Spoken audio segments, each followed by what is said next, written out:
All right.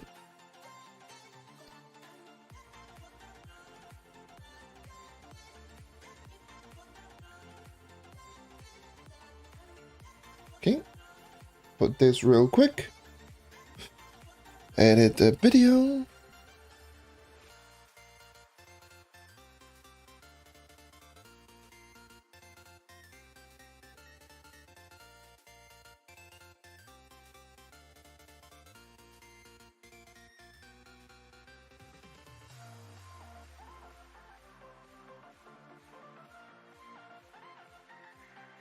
Right. Good.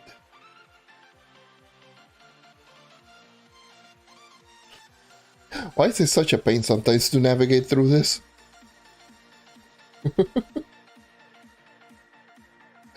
I'm just navigating through YouTube, seeing, just setting everything up. Still, like, such a problem. Anyways,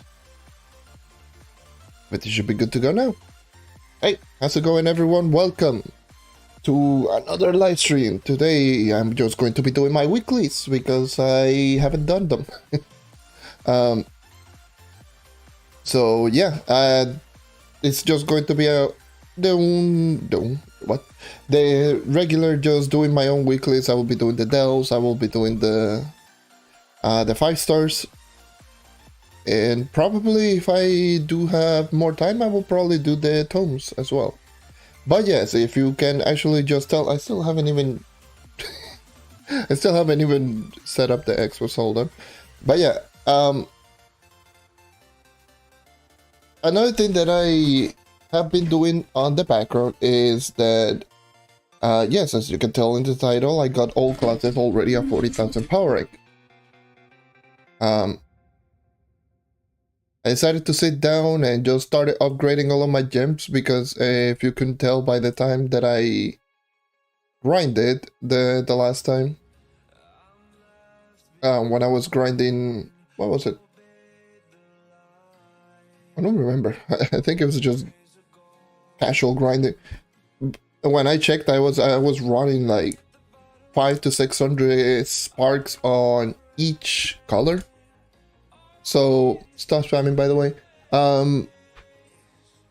Just say hello. How's it going, everyone? But let me just explain. But yeah. I was like, you know what, since I already have so many sparks, let's see if I can upgrade all of my character to 40,000 power rank. That's what I did. I just decided to just go ahead and start using my sparks, see if that was enough to actually just upgrade all the characters.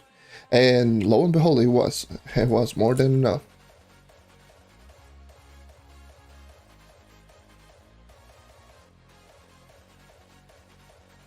Some characters struggle a little bit just to get to 40k. Let me get my controller first.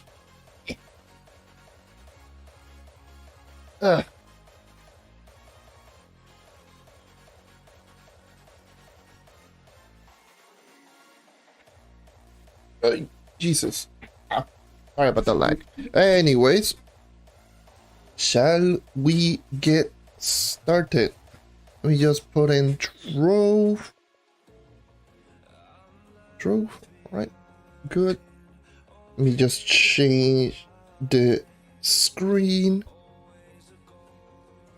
Just put in this, and we should be good to go now.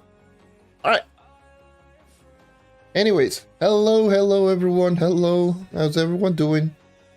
Sorry for the lack of streaming lately. Of course, I am just, for the most part, whenever I'm playing Trove, I'm just like casually grinding here and there, so I'm just like, what's the point in just streaming? Or either that, or I'm testing characters out. Like, for example, I was testing, since I got all the characters to 40,000 power rank, I was testing some other characters in Geotops, so I had to see how they perform. Obviously I wasn't using Permatorch on any of them, so I could have gotten a little bit more damage. So that's essentially what I ended up doing. Started testing some other characters, some characters that I thought that it would be interesting to use. Because, as you can tell, I'm with one of them right here. I was using Rev the last time. But yeah, Obviously, as you can tell, where's my boomeranger at this power rank?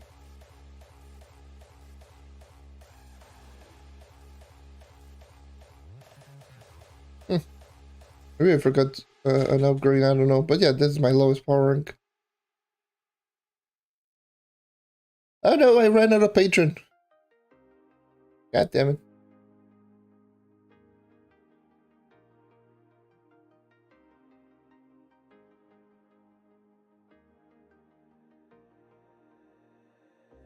But yeah, what the hell happened to some of the characters? Anyways, but yeah, you can tell all characters are going to be 40k. I still don't know why my boomeranger is still this power rank. I would have swear that I got higher power rank on all of the characters. Whatever. But yeah, the characters that I was testing for the most part, I used a little bit on the Bard. I didn't even use Dino Tamer now that I think about it. I used the Vanguardian. And I believe I used Rev for a bit. Well, obviously I used Rev. And that's about it. So yeah, those are the 3 characters I ended up using after powering up all the characters to 40,000. So that's quite interesting, to say the least. I don't know. I don't know if Boomeranger with the bow is better than Boomeranger with melee. For Uber 11, especially obviously for DPS and for everything else, Blast bow is better. Without Blast bow, melee is better. But I don't know. It depends. It depends on what you're doing.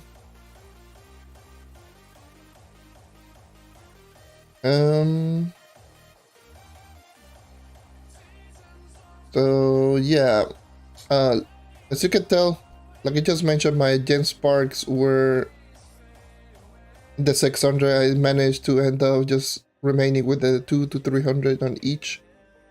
That's how much I ended up using. I just grab all these. And let me open all these. I still got the rings from the Hidden FX video for the Lunar Lancer, so that's what it is.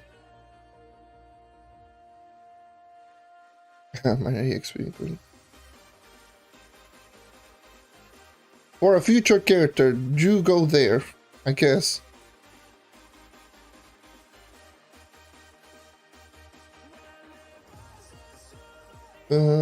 Put you, no, not you.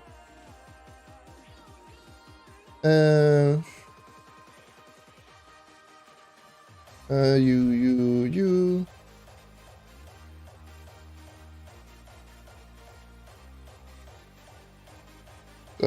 So yeah.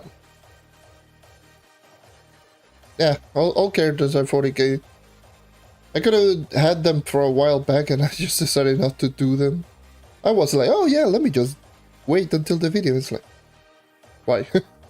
I can literally just get them right now, test them right now, and get as much experience as I can if I wanted to use them. And yeah, that is what it is. If you're wondering what is my total power rank, I am at 733,000. I am 7th. So yeah. Just in case you were wondering. Let me just use Shadow Hunter. Let me do the 5 stars first. So time to do the 5 stars because today should be another item that I should be getting. Buena. Good.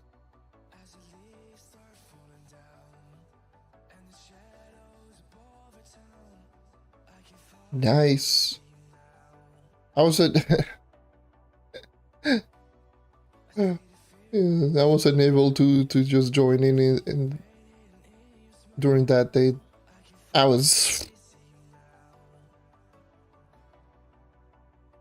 The time for me was just rough. Anyways. Oh god, the unnatural devices.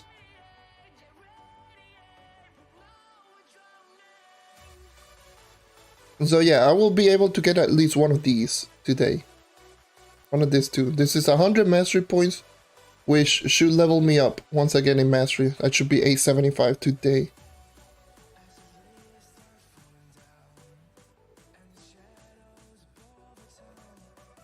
So yeah.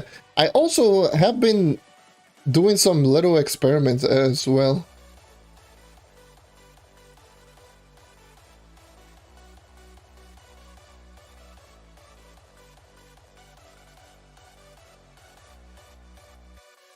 And our time frame is just completely different from one another. And it is difficult for me. It is going to be difficult timing. But anyways. Dude, I've been doing some experiments on the sideline as well. You know, I'm a weird person and I love doing some little experiments. The speedometer, the mod for PC, now finally works for me because it didn't work. It got updated, now it works. So I was just doing some speed testing to see some of the more common things that I explained, to see how good they really were. And I just found out some very interesting things, to say the least.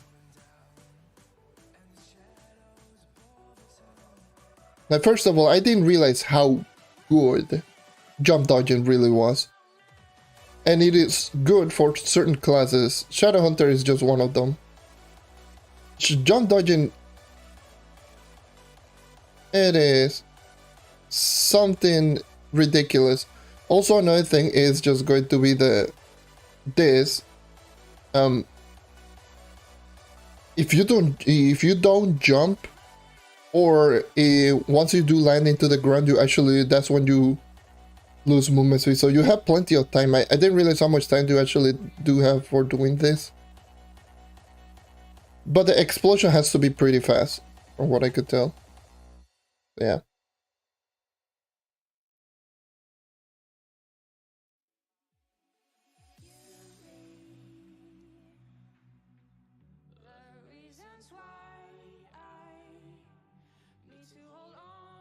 I need to do the ally from power and that's it. It gives 15%. It's 15%. Fine. Judge is the thing is with Trove is, like, whenever they describe as quote unquote low health, they usually just put in like half health.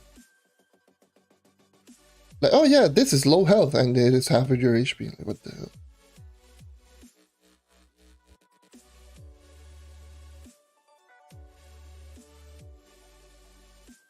Yeah, hell no. Not even jump dodging. Unfortunately, not even jump dodging on the night is effective. It's so sad. It's just the animation is so long, and you come into a full stop, and it sucks.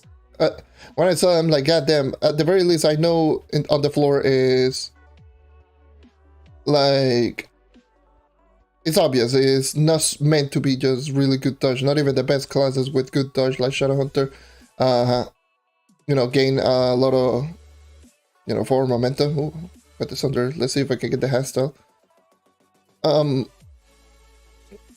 But can I hit it? Can I hit it? Yeah, there we go. I'm dead. Oh, I forgot to put in DDV.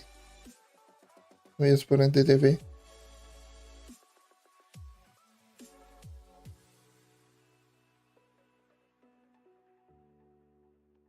But yeah, not even jump dodging is good. Like, Shadowhunter doesn't benefit from like dodging on the ground because there is like a stop at the end of the animation. Chloromancer's dodge is horrible as well. I didn't even realize that Chloromancer's dodge has the same problem as the Knight's. I thought that was one of the better dodges, but nope. Vanguardian obviously doesn't have the best dodge. Ref surprisingly works kind of with jump dodging, but not so much. Neon Ninja actually is one of the more interesting one. Because from what I could tell, Neon Ninja is the one that is most dependent on movement speed. It's the one that actually just, for my testing, it's the one that actually just gains a lot more forward momentum whenever you do a dodge, especially when you are in high movement speed. It's so interesting. Like, there's so many interesting things that you can just do.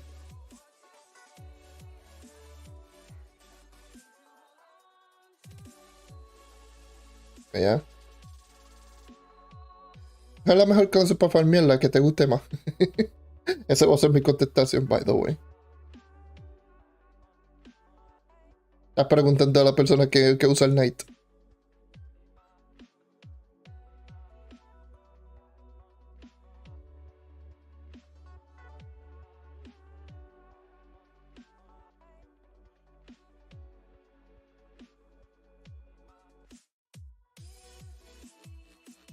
Verificas, just test.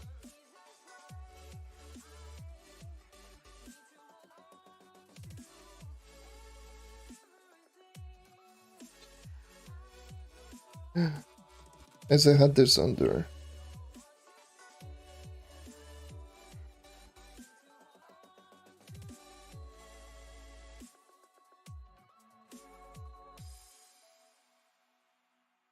Bueno, tengo que contestarte así porque yo no te voy a decir cuáles son los mejores clases.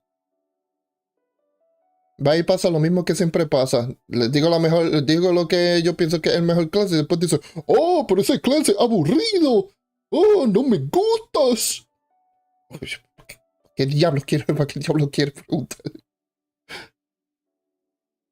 Créeme, me ha pasado ya tantas veces que yo me digo, ¿para qué? ¿Qué contestar? Usa lo que te guste. Y honestamente es lo mejor.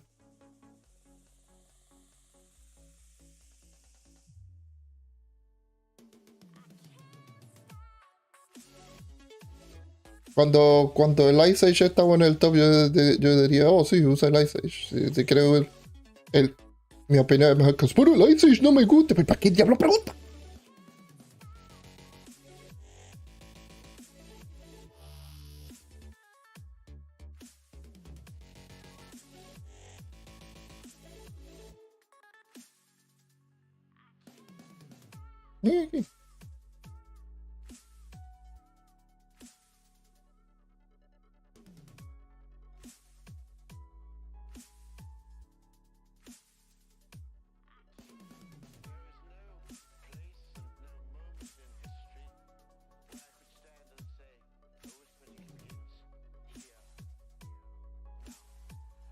Es por cambiar de Dino al Vanguardian. Verifica. Recuerda que cambiar gema es gratis.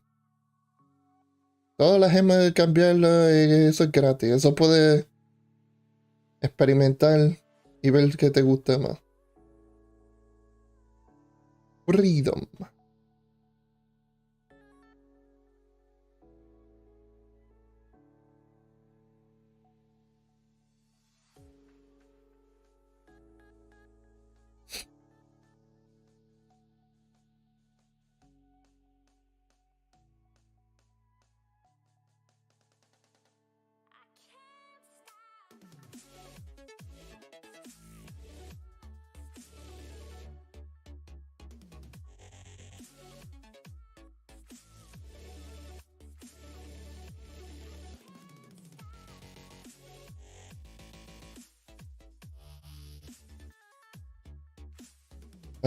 Wait, what the hell? Ah, Jesus. Got a late spawn. Got a late spawn. Yeah, I got a late spawn. God damn it.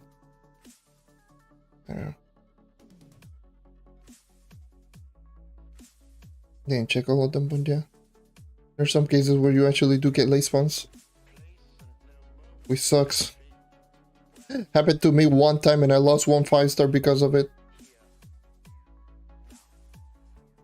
I was like, but the ball's supposed to spawn here. It never spawned. When the timer just expired, that's when it spawned. Like, oh, sure. Thank you, game.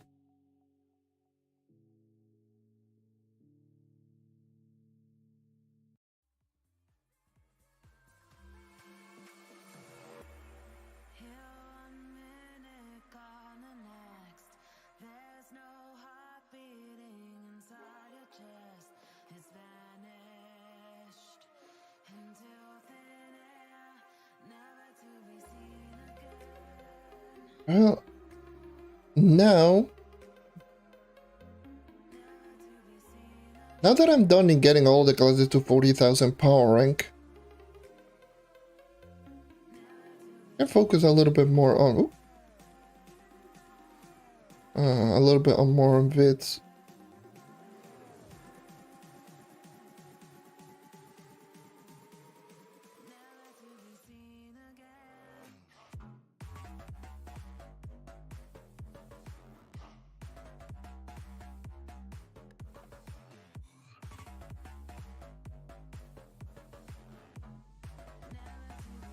It would have been nice if these were bosses.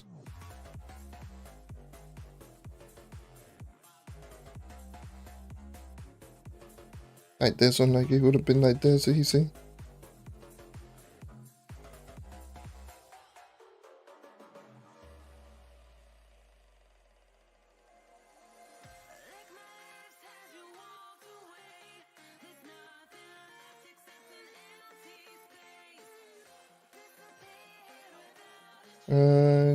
Jupiter's goals again.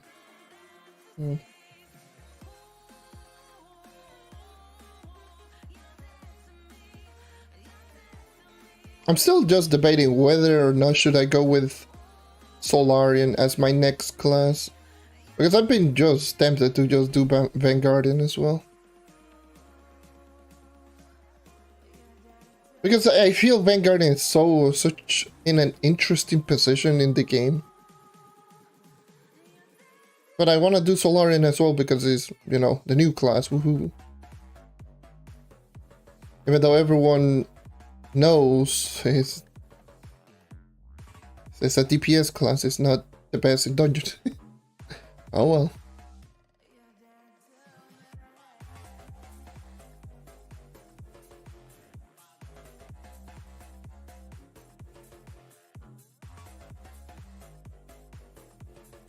Oh, I'm done with here.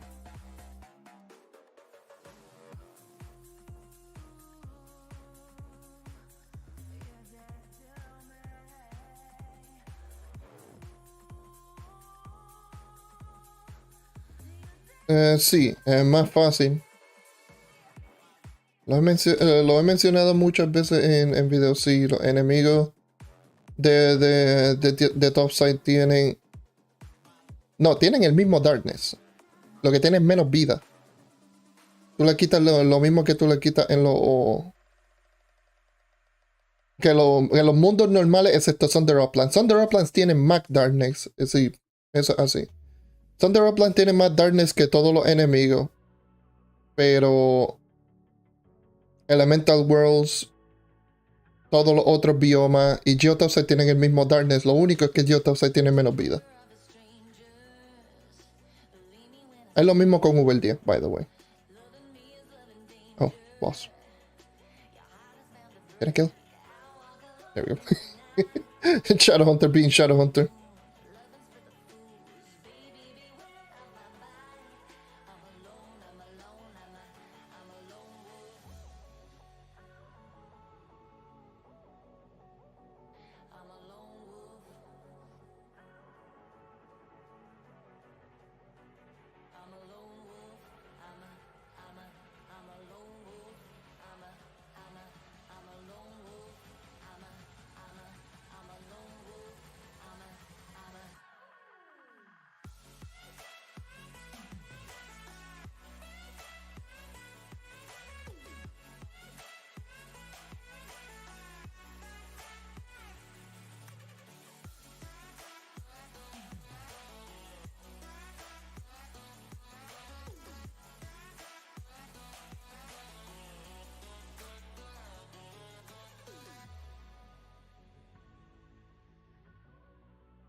But it's going to take a while.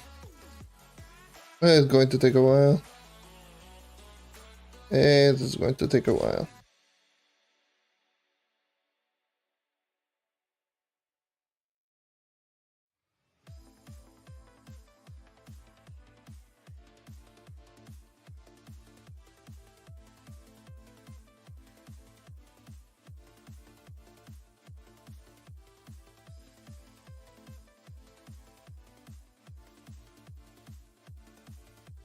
Sí, hasta Wave 7 trae.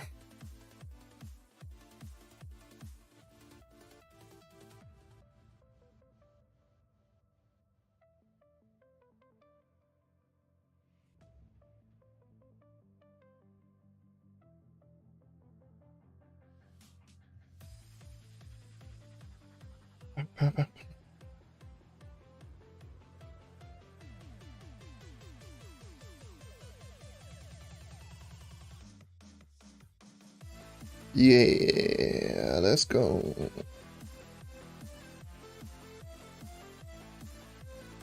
Que ellos hagan los del solo si quieren.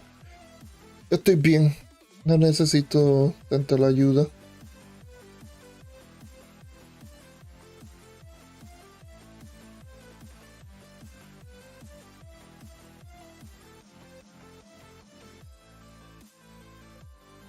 Yo tampoco quiero lag. Esto me da mucho lag. Mucha gente me da mucho lag. Yo no quiero eso.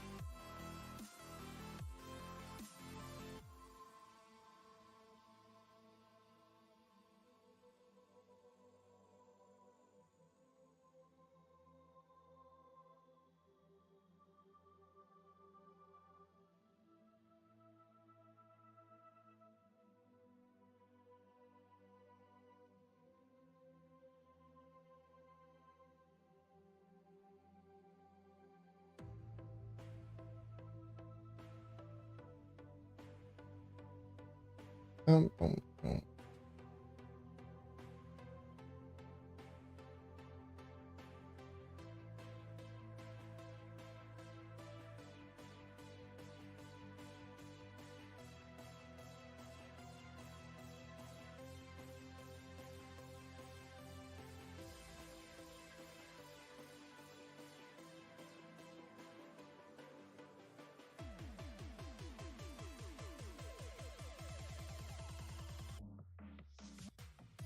Hey, nice. I'm getting...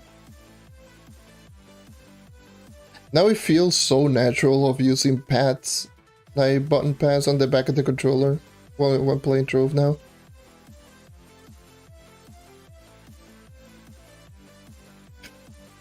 It's been a while. Now I feel way, like I feel really comfortable using these pads.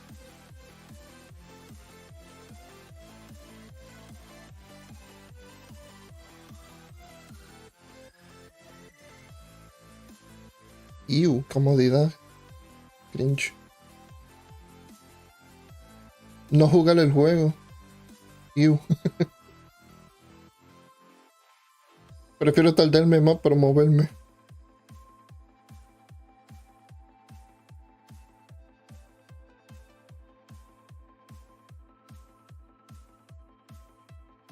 Por algo hago muchas de mis cosas solo.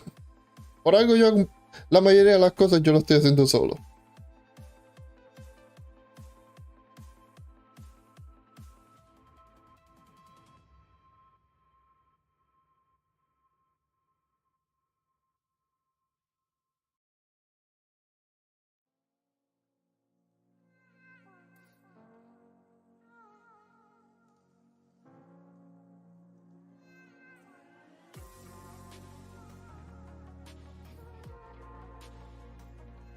Shy, bro. Como si yo no jugaría con personas, como si yo no hablo con nadie. Like, bro. What?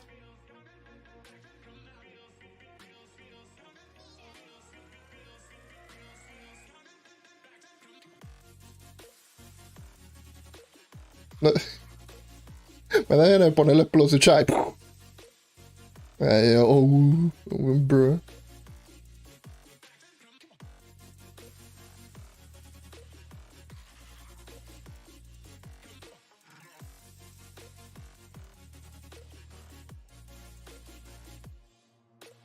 A mí me gusta hacer mucho de mi... Todo el contenido solo. Si puedo, lo hago solo. Porque puedo ir a mi paso.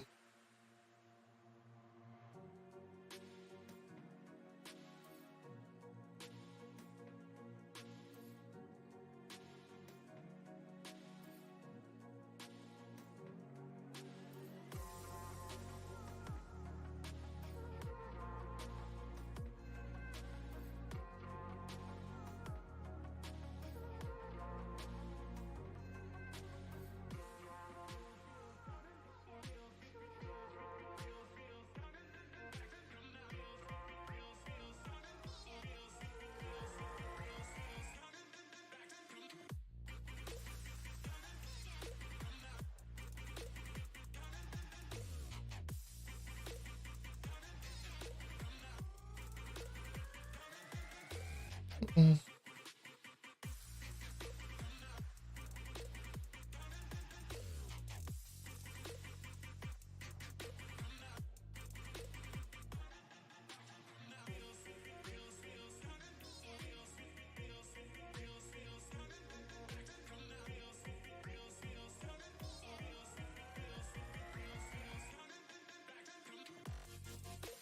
Mm.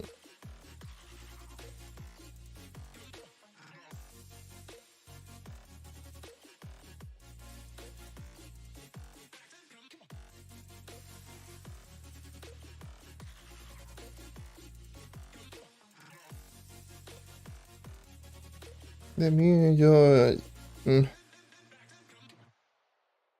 yo prefiero jugar solo, así la mayoría de las veces. Sí, sí, si alguien quiere ayuda, pide ayuda. Yo digo, ¿sabes qué? Únete, whatever. Pero, pero si yo puedo hacerlo solo, es bien probable que lo haga solo. Así no tengo que esperar por nadie, así no tengo que... Nada de eso. Solamente yo siento y consigo todo, si es necesario.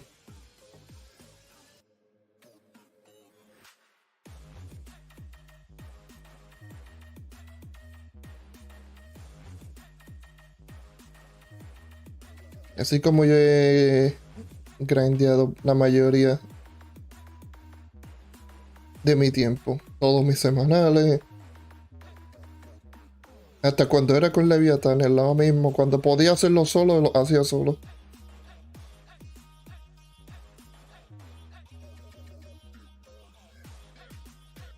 Pero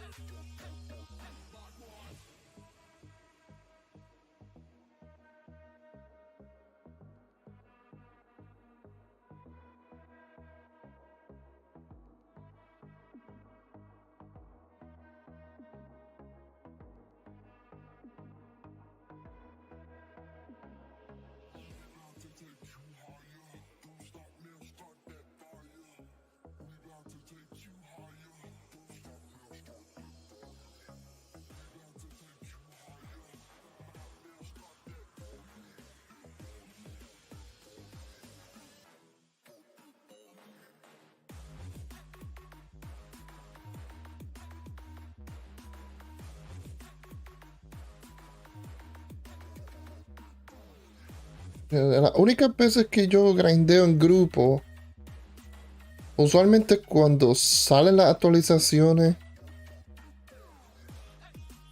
por ejemplo, cuando salió Sunrise, pues yo jugaba con varias personas en grupo, farmeando los dragones o haciendo los 5 estrellas. Cuando nadie tenía idea cómo hacerlo.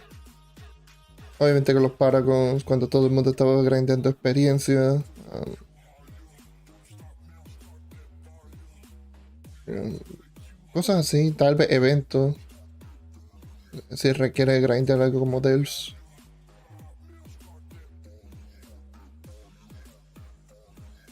Eh,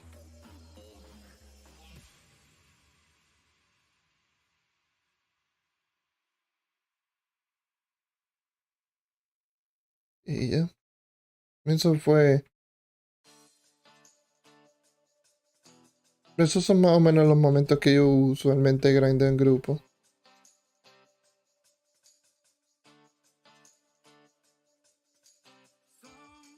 O si alguien que está invitando a un portal y yo digo, ¿sabes qué tengo ganas de hacer eso? Y yo me meto.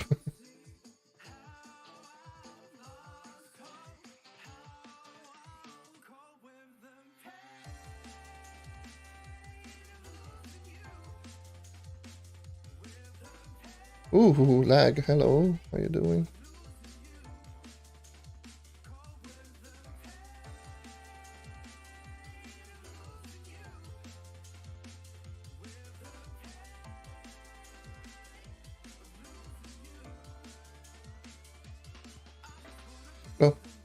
Go downstairs.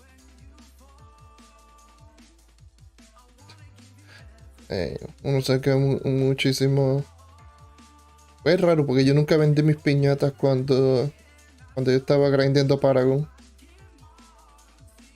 En el momento que yo. Cuando yo grindaba mucho Paragon. Yo nunca las vendí, yo las usé.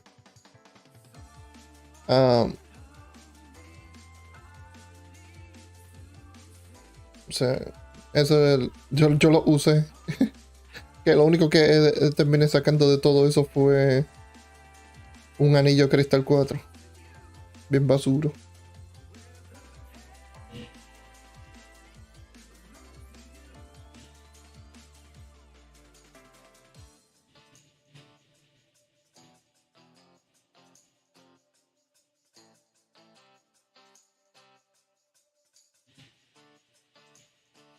Es que un personaje fácil de farmear.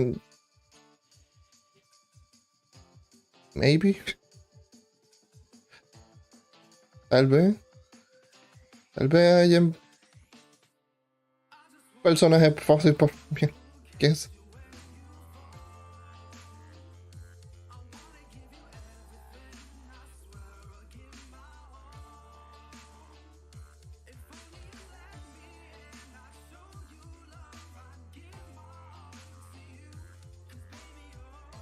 Oh, Jesus. Hey, how's it going? Welcome.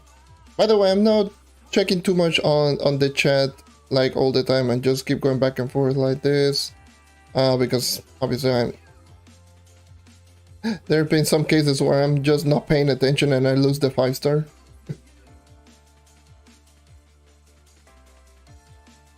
Because I'm not paying attention to spawns. Oh well.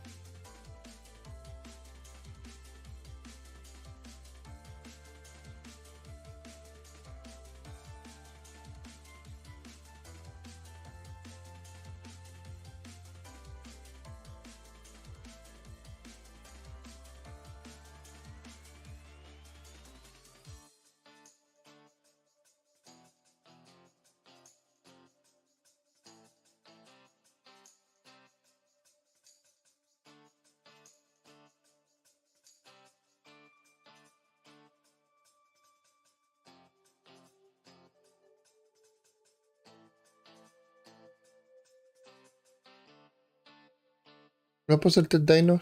Nice.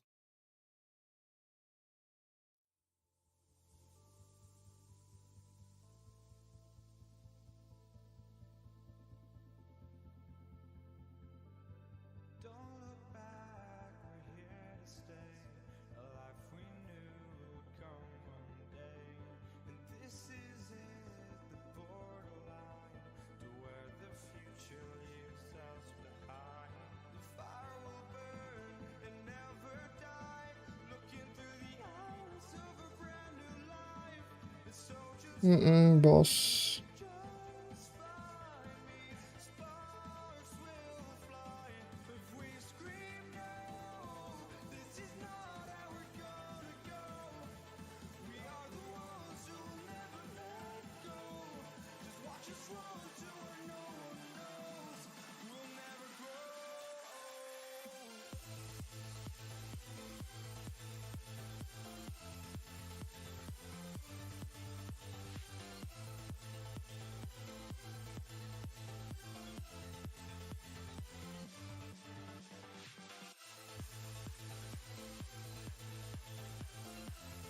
Oh, it's not here.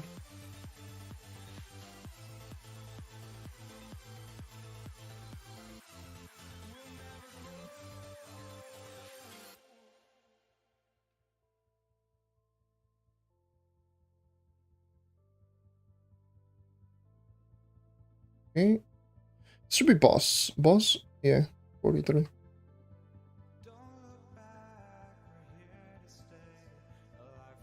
Dude, it's under hitbox. So bad. Flask. It's under hitbox. Real good.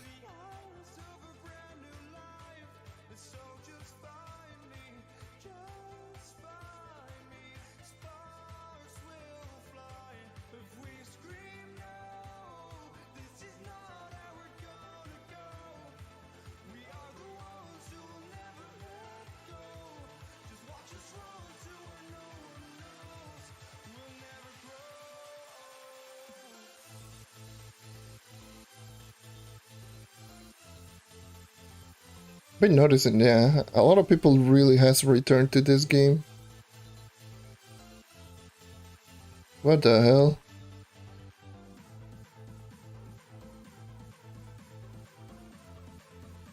A lot, like I mean a lot. A lot of returning players dropping into this game, coming back after many months or years. That was a terrible trap.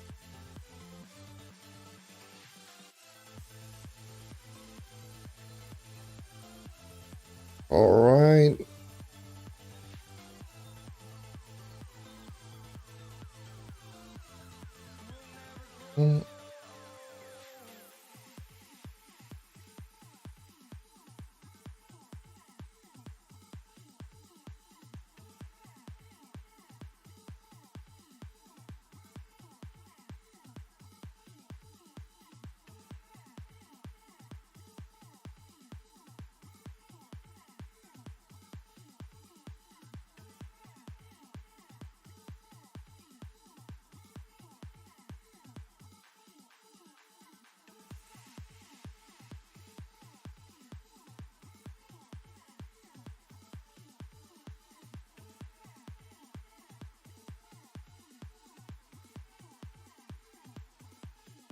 What the hell? That is so weird.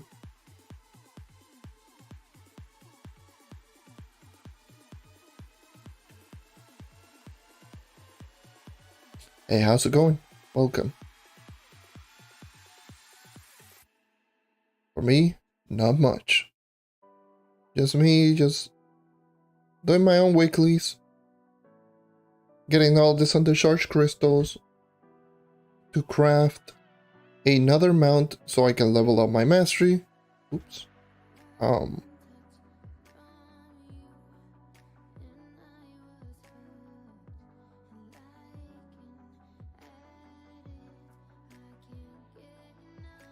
875 total.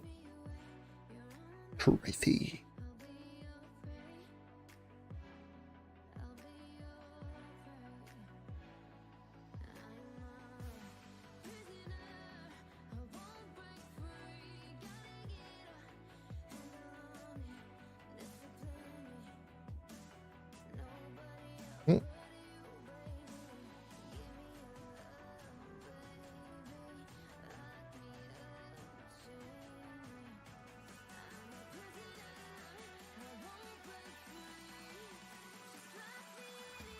That's so odd.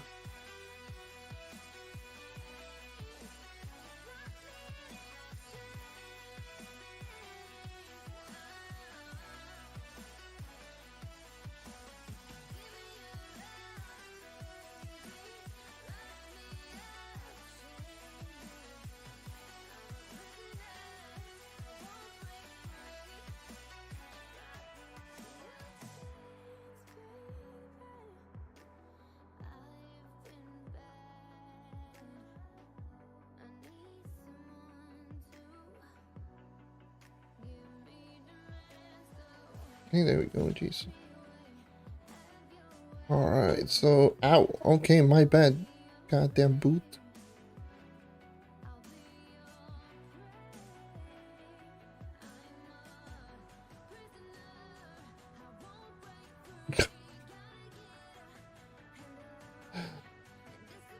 The leg. The leg.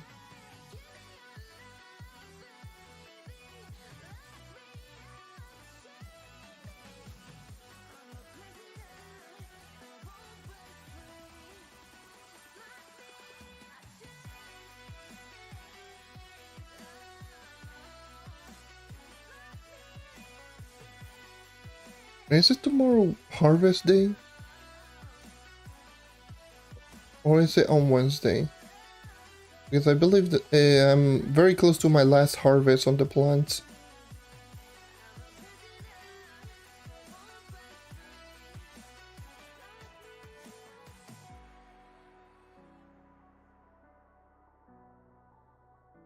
Hmm.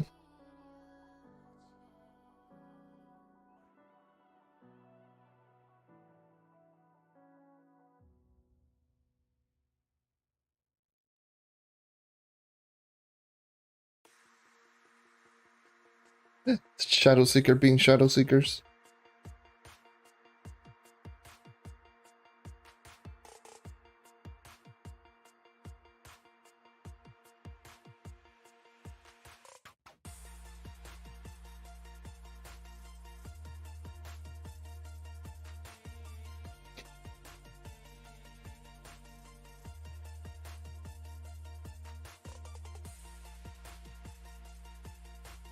Oh yeah, I was asking, why do I have only 18 flask?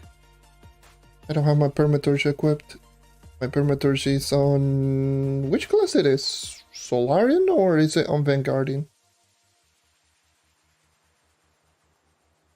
I actually don't remember. It's one of those two classes that actually had the other Permatorch.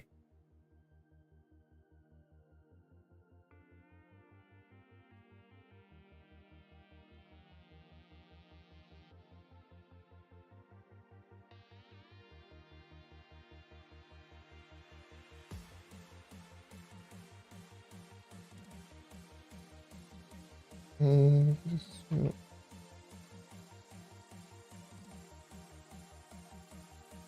should be down, yeah. Downstairs.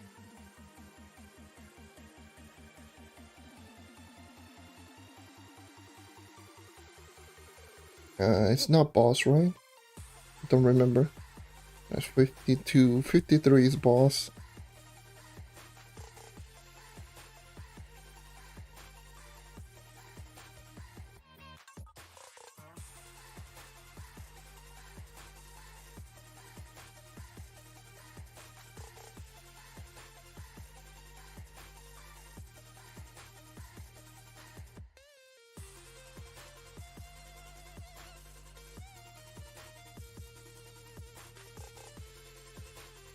After this, it's going to be Dells.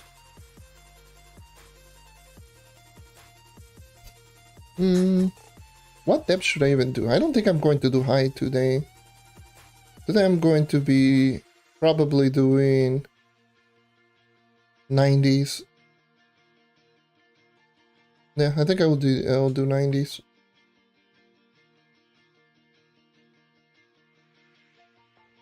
I wanna check something.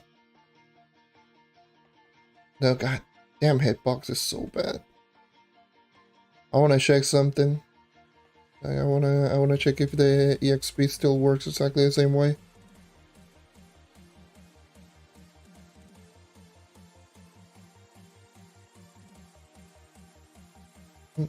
Full inventory.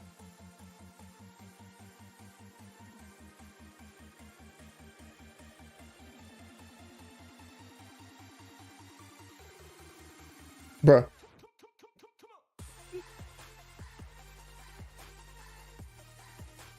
Press the pickup button and pick up the relic instead of getting the stellar. Oh hell no. I actually, by the way, last week, not this Sunday, last Sunday, I was running the Magic Find Elixir plus like pretty much everything that grants Magic Find that I could get. Obviously outside of the equipment and such. And I was rocking on Sunday. I was rocking 18.7k Magic Find or something like that. And I wanted to check how much flux per hour was I getting casually. I mean very casually.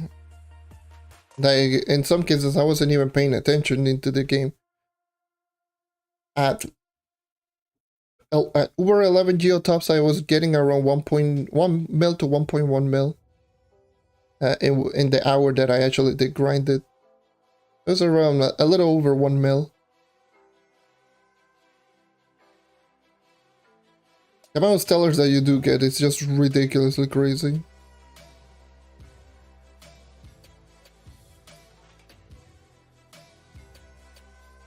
A casual 1 mil an hour. While barely even paying attention into the game. That's just...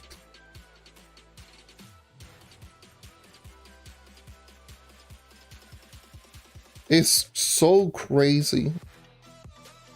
Like 18.7k Magic Find is so crazy, but obviously it costs essentially 1 credit pouch to actually get one of them, so you can deduct away the credit pouch price. Since I already had 200 credits at that moment, I could have easily just experiment at that moment, so that's what I ended up doing. I was like, yeah, you know what, I already got the 200 credits for one pot. I could do that. You know, credit pouches has been not the most priciest of things. They have been really, really cheap at the very least. At least here on XB, they have been roaming below 300k, which is crazy to think about. And what I ended up doing was like, you know what, I'll just use it. And then just essentially deduct the 1 credit pouch price. I deducted around 300k. So if I made like 1.1 mil casually, roughly 1 mil to 1.1 mil, that's like 7 to 800k flux an hour just with 18k PR, 18k PR, 18k Magic Find.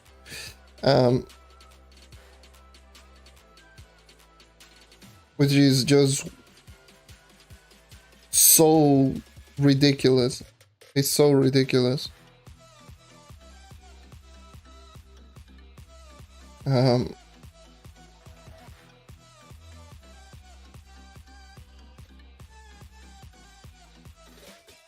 Because that Magic Find Elixir, what it ends up doing is just it gives you 1000 base Magic Find. It's 1000. That's a lot. Because obviously it is 1000, then obviously it gets multiplied by the 50% increase, then it gets multiplied by 2 times because of Patreon. Remember, it's 1000 at its base, which I do believe is 3000 with Patreon and bonus percentage. One of those pots, which makes sense because the Magic Find goes from 15 to 18,000.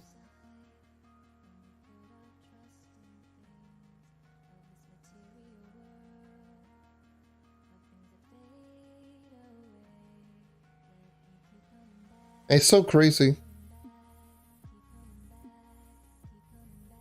I think it's only plausible right now because of the credit pouch prices.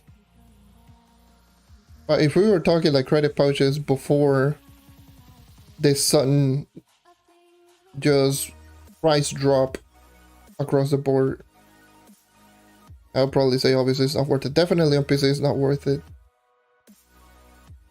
Dude, the hitbox on this boss is so bad.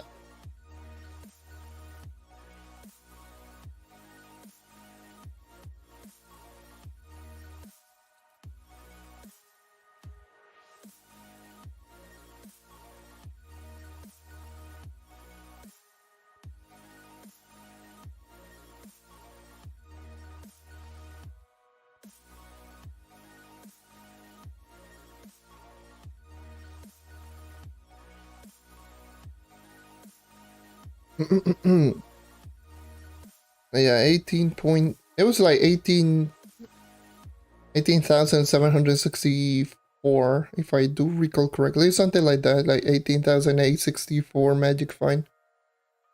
Or 865, or something like that. Let's see. 862. Yes.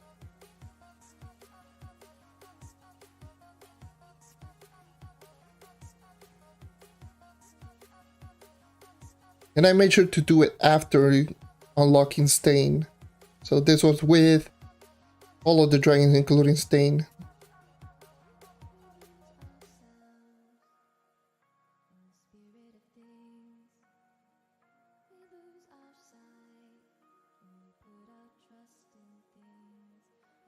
Yeah. Hold on. Give me a sec. Before I just get murked by this boss. I think I could just start swapping to the knight. I don't care. Thunder versus the knight is just horrible because the Thunder hitbox is just so bad.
No lo sé, honestamente no se ve tan interesante. Tal vez tal vez. Tal vez lo vea y diga, sí, que voy a darle uno que otro juego. Si no me gusta, porque se vaya a la mierda. Pero es bien probable que lo pruebe, es bien probable que juegue un poco. Pero es que se ve como el Modern Warfare del 2019. Y eso no me da buena esperanza. Pero quién sabe. Quién sabe si ese Call of Duty juega bien.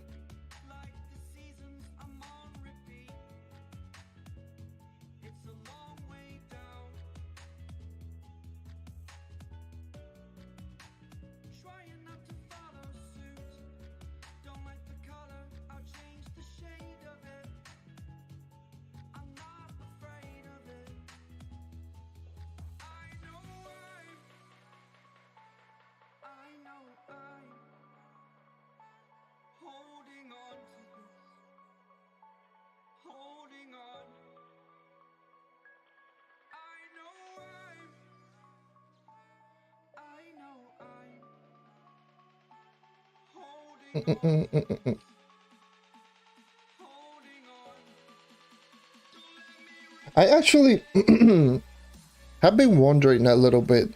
Now seeing the knight right here and using the knight, I have been wondering, considering that a lot of people have been saying, you know, they should just reward this character. And I'm losing my voice, god damn it. They should just reward the knight. But in what way? What way would they reward this character? Jesus. Losing my voice right here. God damn. But in what way would they rework this character?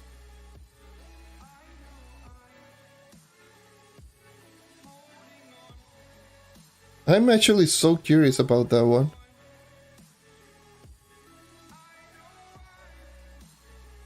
Outside of the obvious, oh, the animation, they need to update the animations.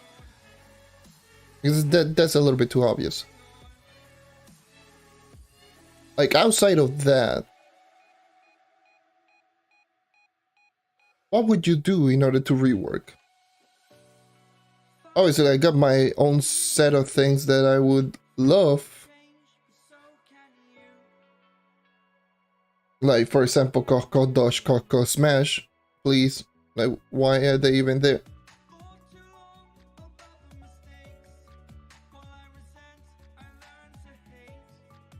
Bruh.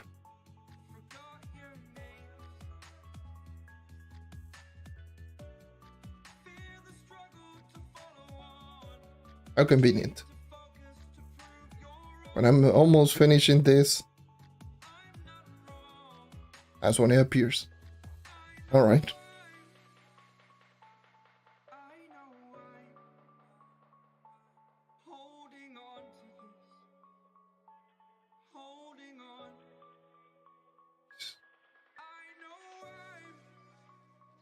Because this dodge is like, what the hell?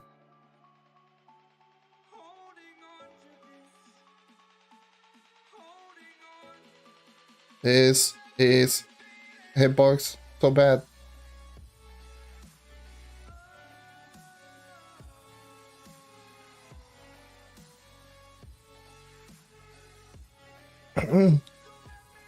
How, by the way, how did I know that this was going to happen?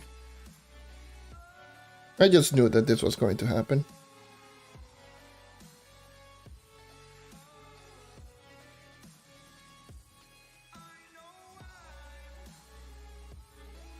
I was like, wait until I'm like almost. I'm almost done. And someone will appear.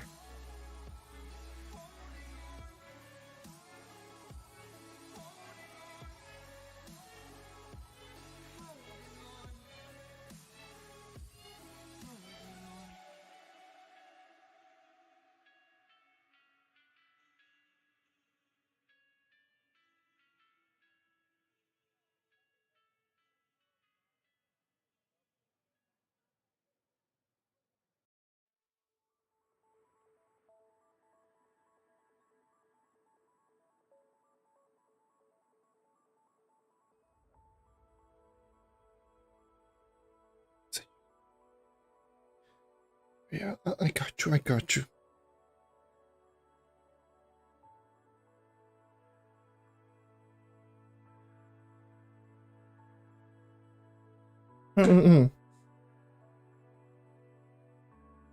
Nice. That's good. Getting your club back, or getting the club.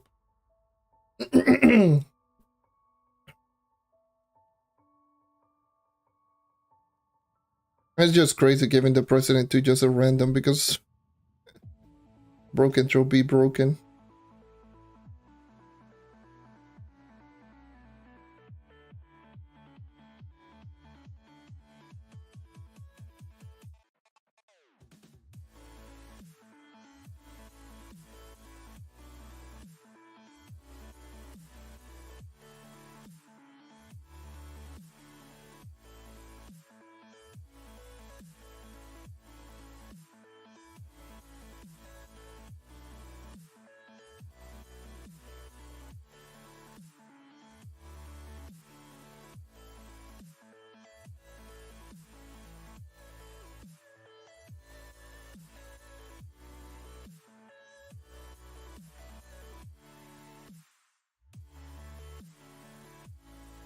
And just kill this boss.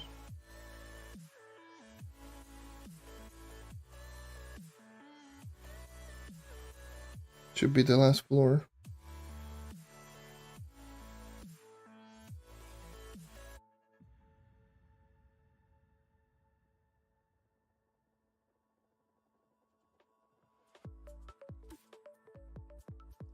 Oh, it's a blue glow.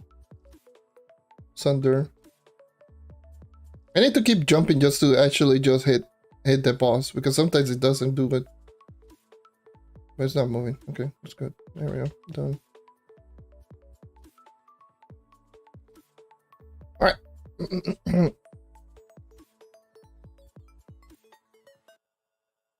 I even got a fragment. I didn't even realize.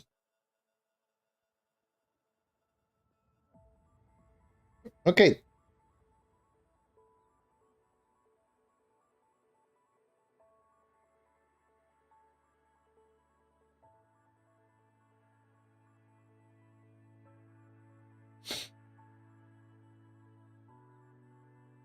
Now it's the waiting game, essentially. The timer expires. Would have been nice if you could actually just get the rewards. Hey, you participated in this! Get the hell out of here!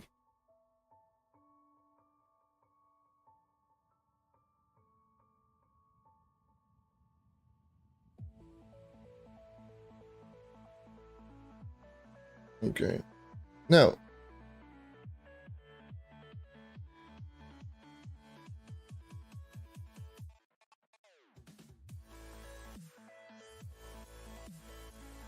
I actually forgot to change my tone. Boy. I've been doing all this time and I forgot to change my tone on throwing. Oh.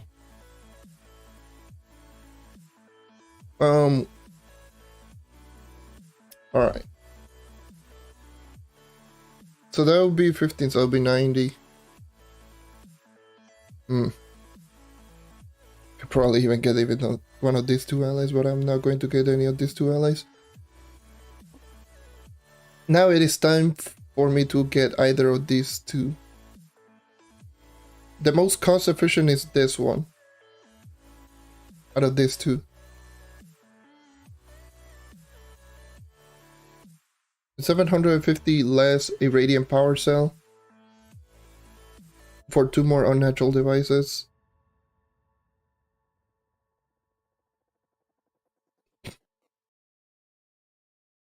I could get the wings. Any of those 3 are going to be good because, I mean, it really doesn't matter. All 3 of them is going to grant me 100 mastery points. But I think I am going to go with this. Squirrel mount. So for those I need the unnatural device, a radiant power cell. And obviously the scrolls, but the scrolls are not a big of a deal. Now, irradiant. I need the ores. I will grow you. And the power cell. How much do I need again? And a crash. Okay. Never mind.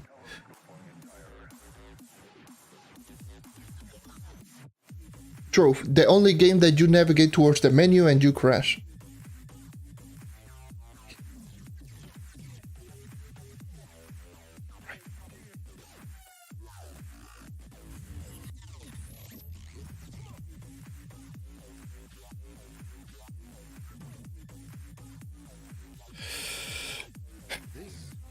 It's so crazy. So crazy. It's literally the only game that does that. Oh, you are navigating towards your own menu? Our crafty menus? Crash. There you go, have fun. Sure.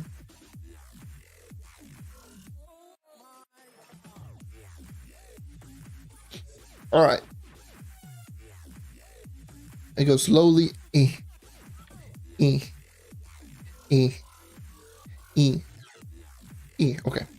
2,500. 500. 83 on the unnatural devices. Alright. 2,500 of these. Sure, I'll grab these too. I think that's not enough. I think that's just shot. Yeah, 7 shy. I don't mind spending a little bit more. It's 100k. Whatever. Unnatural devices. So sure. What am I spending this? Oh, so I got everything. Okay. Now is time for the scrolls.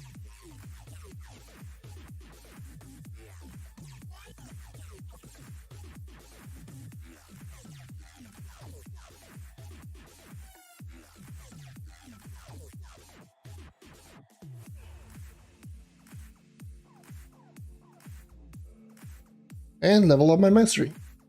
Yay! Woo! New mount. Who cares? So now I'm 875 in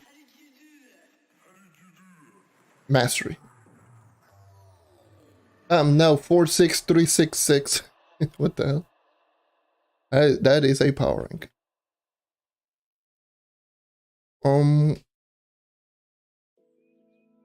I think that doesn't bump me up in the leaderboard now. I'm still in the same place. Yay!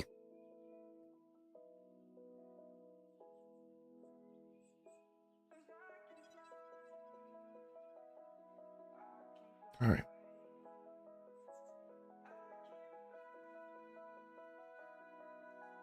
There's still some stuff that I'm missing, but hey, at the very least, I am good in that aspect. Now, time for Delves. I gotta do the floor 90s.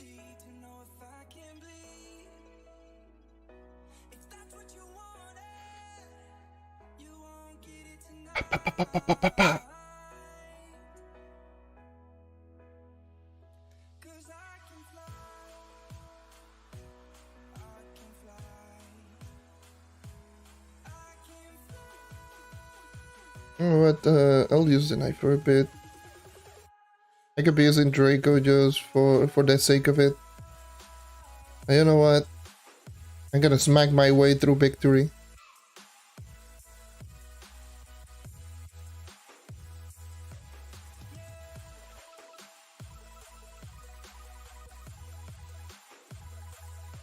That's what I'm going to do, just smack my way through victory.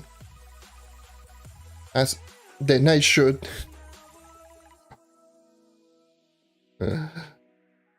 Just a dead. It's so dumb. Just being able to do this, like, just running around. I know it loses 30%, but goddamn, is it ridiculous. I am a saw blade.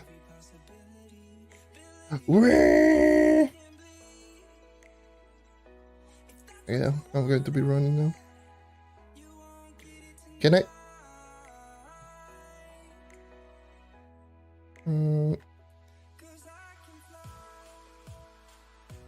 Oh, they really need to get rid of all of those stuff and those. Those are just so annoying because they're just so dumb to navigate. Because, you know, stuff like that keeps happening.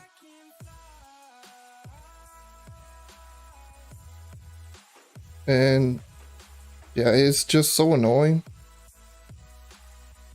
Yeah, get those plants out of here. Or who cares about them? Okay, anyways, let me check the XP. I didn't get anything. Floor 90.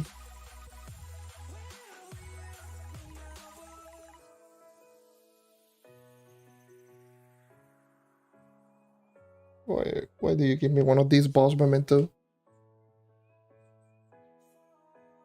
135 enemies. Okay, well, there we go. This is more on my Delve experience. For some reason, I always get like 100 plus enemies every single floor.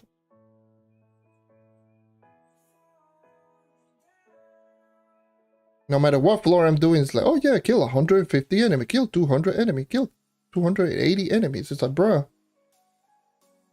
Where are my 6 enemies objective? Or even better, give me my monolith.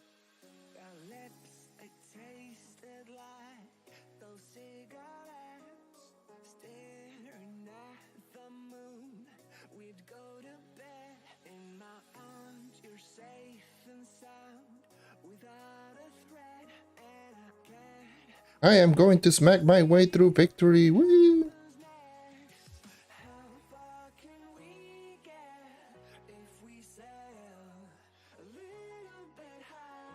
But the problem with a lot of enemies is like the frame rate just keeps going down and down and down. Makes it more difficult than it already is to actually just navigate.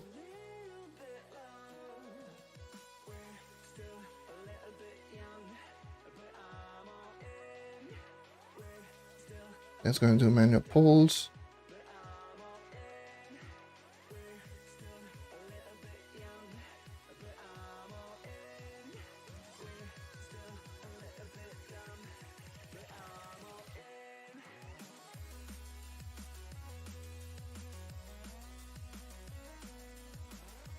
I can run.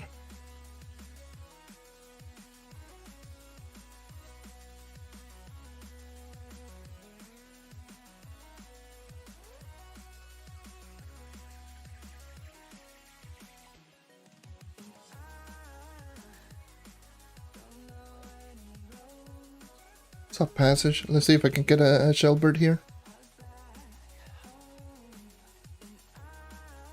Oh, it's monolith. Thank God.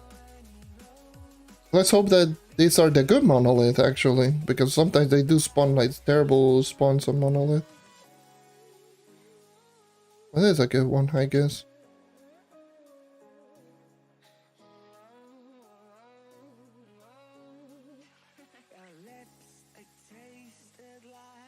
Oops, didn't mean to jump.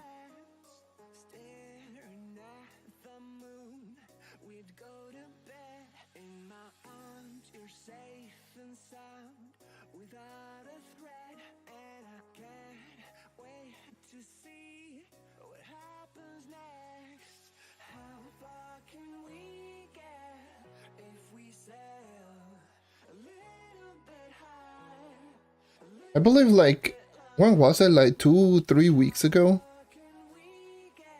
I did challenge delves and there was one particular room which was so good to navigate. Like all of the rooms were just like almost straightforward to the boss. It was so good. Like all of the rooms were so good. Top Chozo, woo! Hey, you son of a pickle, just die.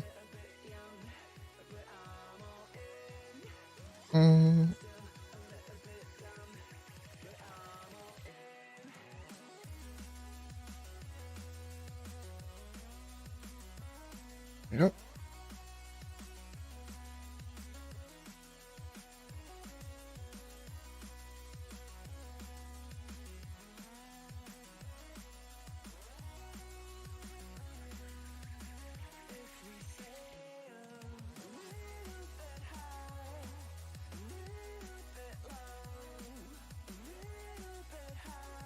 See?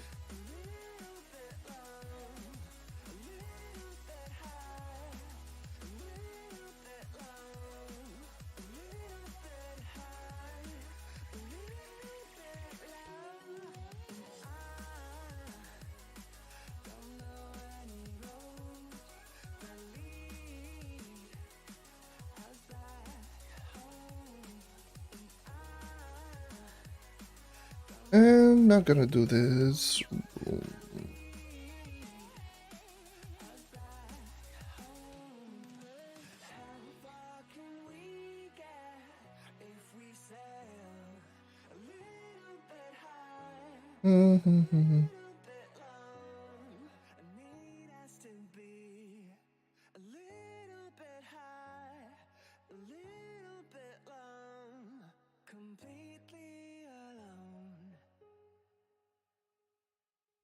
Next up, appearing. Jesus Christ, there's so many enemies. We just will do one big pull right there, boom.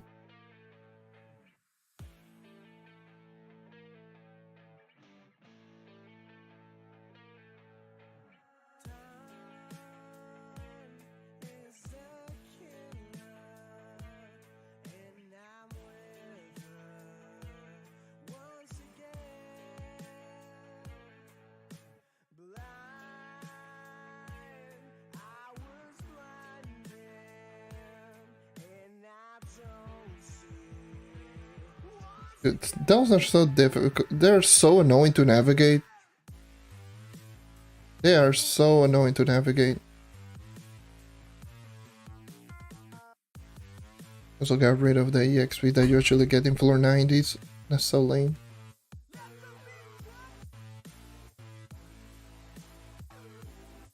You used to be able to get a lot of EXP in these floors. 102 enemies, okay.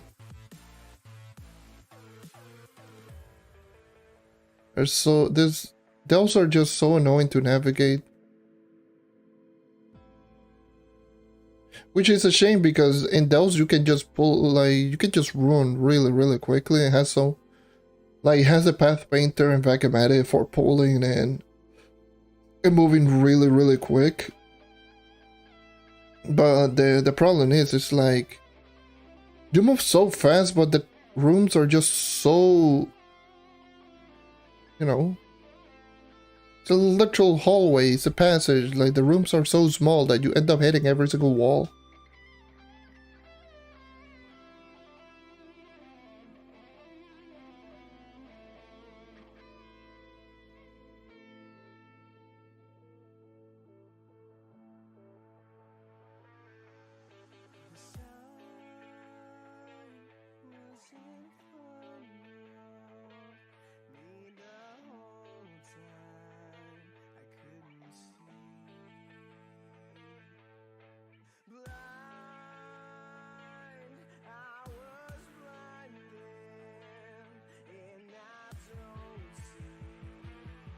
Yeah, I think it would be nice. Yeah, fair. The damage over time.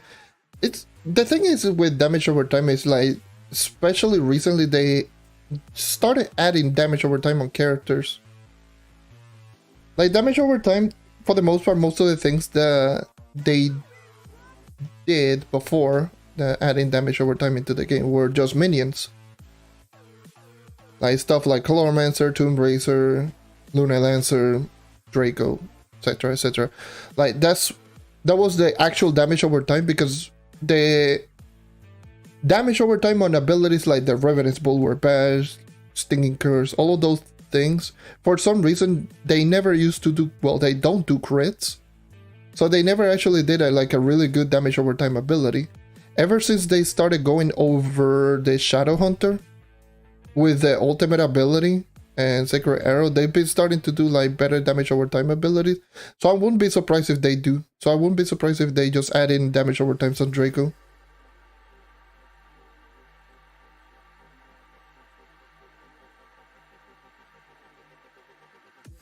If they just buff or do something, I wouldn't be surprised if they just add it in as part of the passive ability. Because it would make sense, like, it's a lava-based class, uses a lot of fire, damage over time should be like a norm.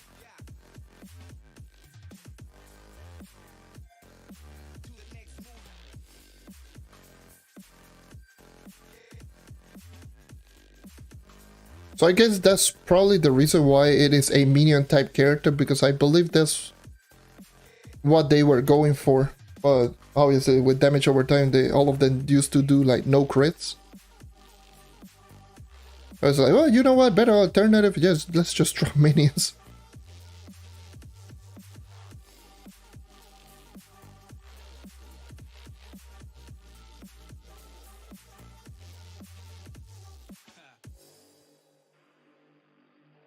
Because it feels weird right now that they are doing a lot of damage over time. They did it with Shadowhunter and now they did it with Solarian. It feels like they've already just noticed, oh yeah, we can do this.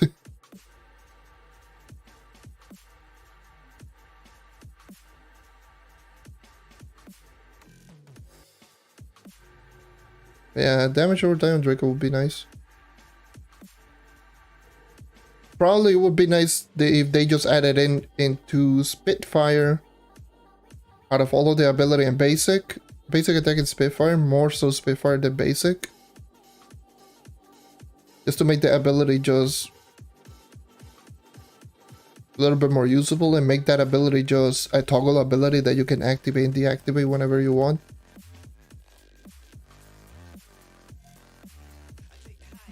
And when you activate the toggle ability, it will automatically just shoot the little minion or something like that they could do.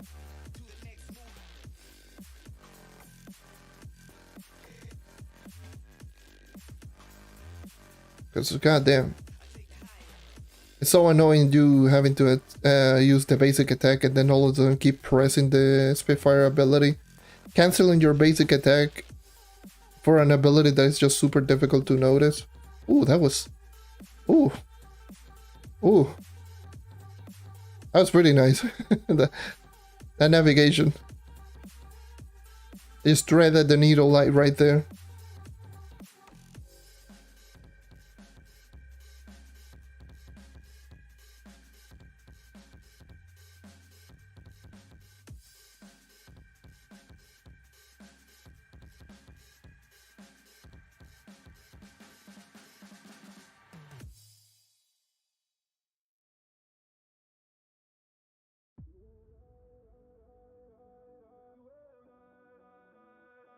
Yeah, that felt kind of good.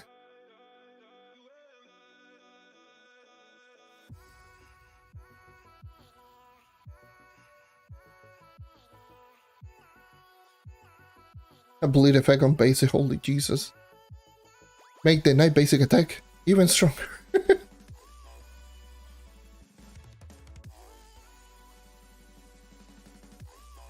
Game. Please. Let me...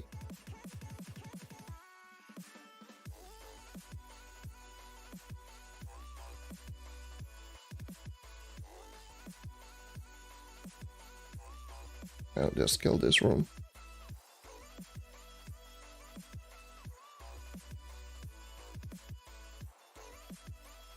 Yeah. These rooms are so bad, what the hell?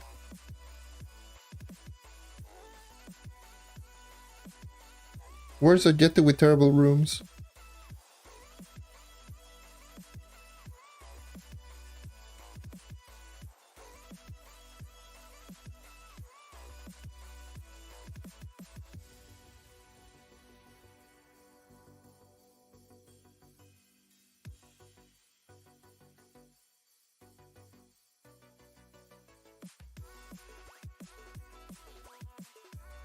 And these rooms are much better.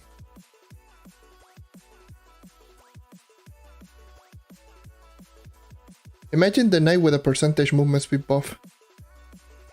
Now that would be broken as hell.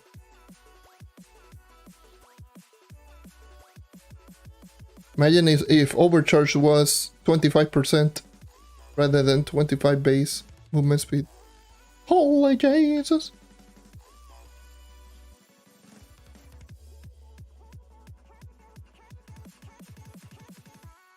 Yeah, I'm right down here.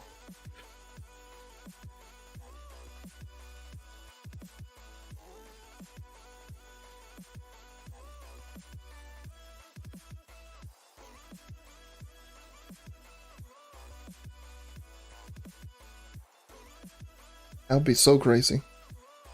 A percentage MS buff.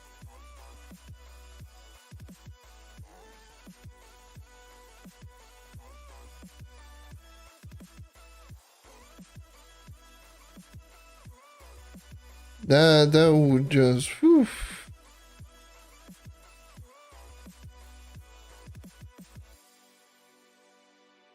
That would just be crazy. Hey, how's it going? Welcome. How's everyone doing?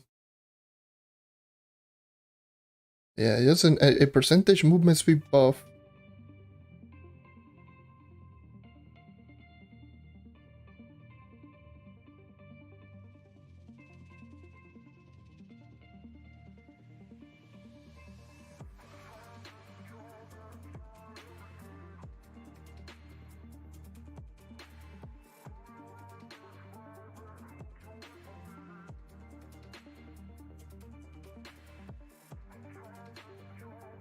I'm actually also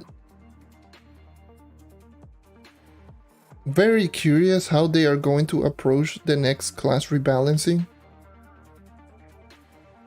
Because one theme that actually kept happening during our first what is it, like during the Shadow Spotlight update, the theme that most characters receive was either a basic attack buff or a basic attack nerf.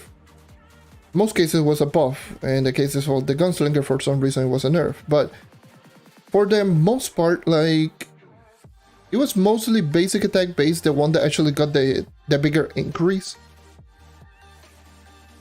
And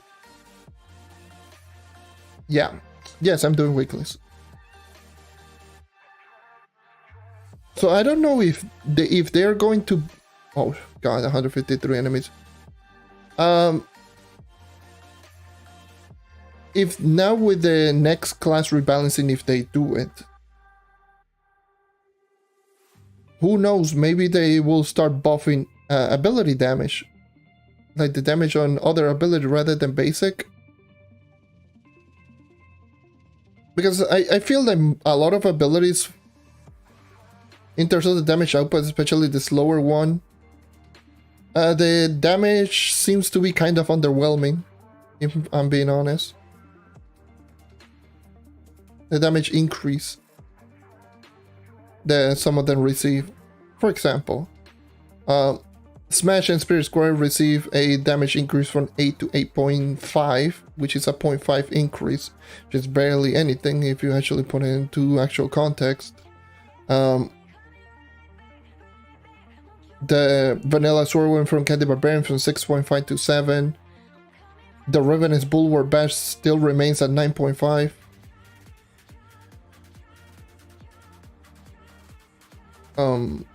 what is it like?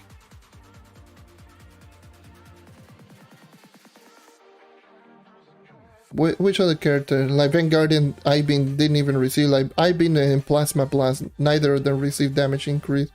They're still like 8 and 7 respectively. Obviously there are some abilities that got a huge damage increase, like for example, Bog Bomb from Boomeranger that received at 2.80 from 2.85 to 8. That's a huge increase. But it still is a pretty slow ability to come out, because it takes 1.5 seconds to actually detonate to do an 8 times damage multiplier ability. And when you compare that with Spirit Square, during 1.5 seconds you could throw 3, some maybe even 4. I'll probably say 3 of them. And it's already, one of them is already doing more damage. Like, it makes no sense.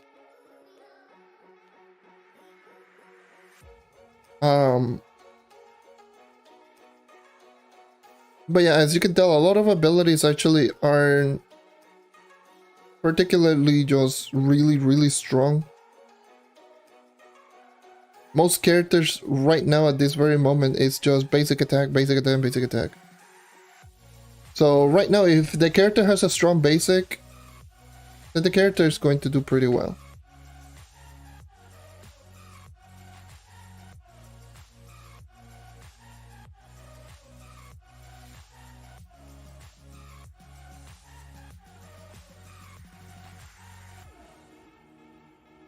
Smash, in my opinion, Smash should just, they should just remove Smash. Like, we don't need 2 damaging abilities.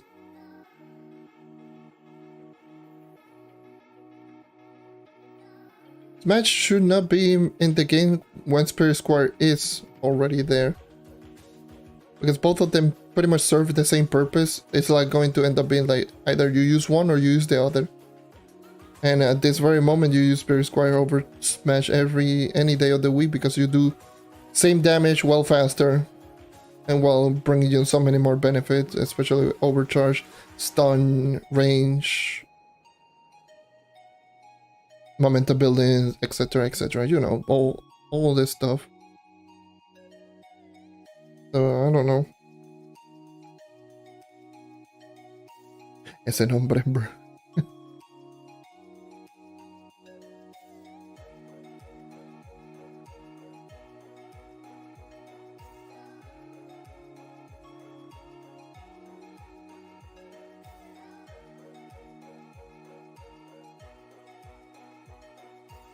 So I feel, as of right now, Smash should just get removed completely.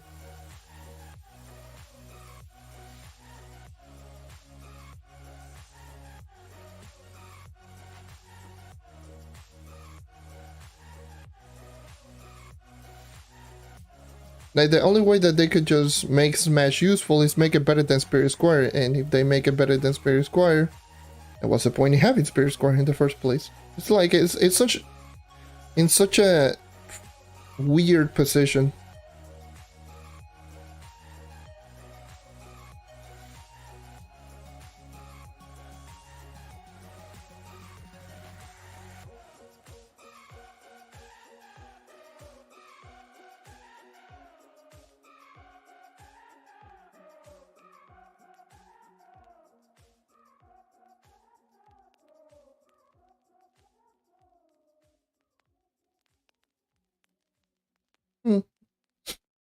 A parry or a counter. I mean, it would be pretty nice. It would be pretty nice if it gives you something after the counter. Like, for example, if you successfully do a counter to an enemy, not only will you do an instant huge damage, you will also just get a damage increase or something for a little while. You know, helping the character a little bit more in boss skilling or in DPS and whatever.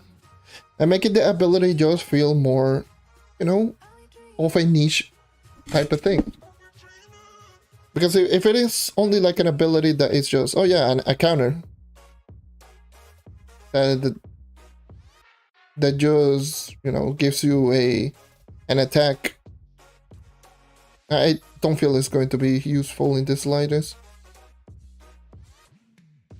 Maybe for cool factor.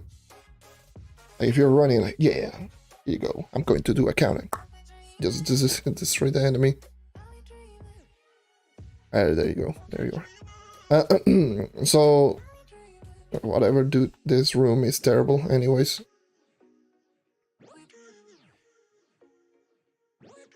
But yeah, it would be nice if it had like a property that will just give you a damage increase. I wouldn't say a movement speed increase would be necessary, even though it would be nice. Why am I losing my voice again?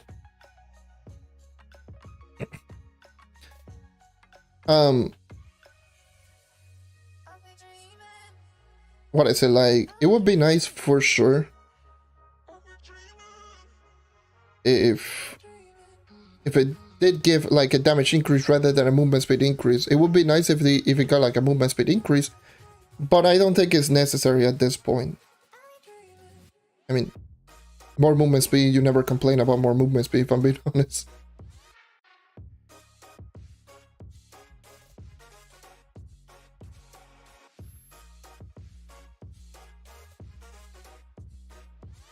Damage resistant, it doesn't need it. It doesn't need healing because ult is already here and already does all of that.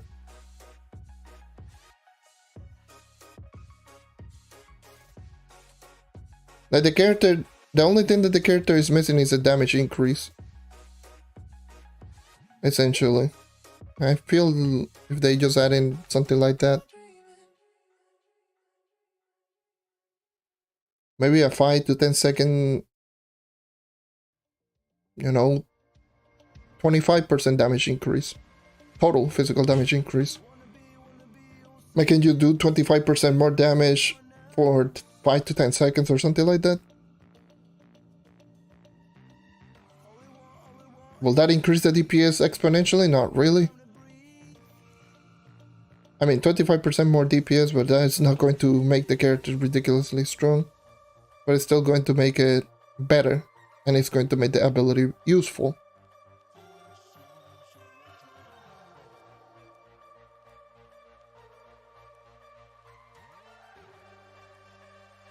And heck, 25 to 30% physical damage increase is like... It's nothing too ridiculous considering that the passive ability on the Candy Barbarian exists. And that already grants you a 30%. And the way to proc that ability is super ridiculously easy. Not to mention that it gives you double attack speed plus 40 movement speed. So I don't think it's just going to be that ridiculous.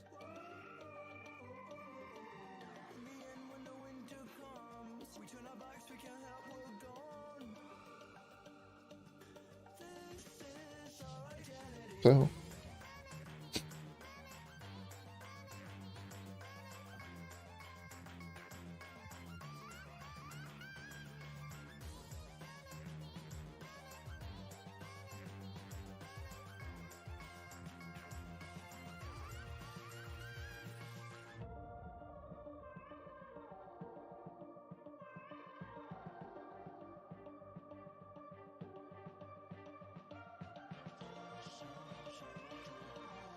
yeah, those there's plenty of things that certain characters definitely need. This is why, like, I've been just wondering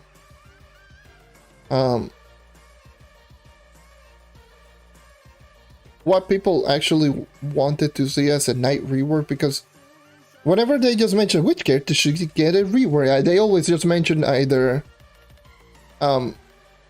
Boomeranger, but obviously Boomeranger is getting the rework, Knight,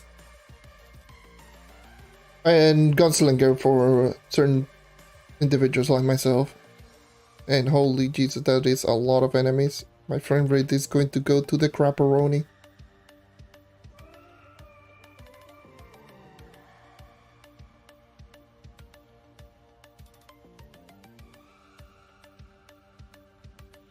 Holy Jesus, that's a lot of enemies, oh my god.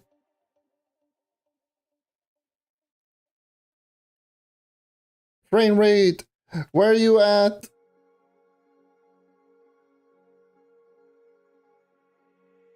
Smack my way through victory. Ah. Yeah, either those, usually those three characters. Obviously, a lot of people will say other stuff like Bard, Vanguardian,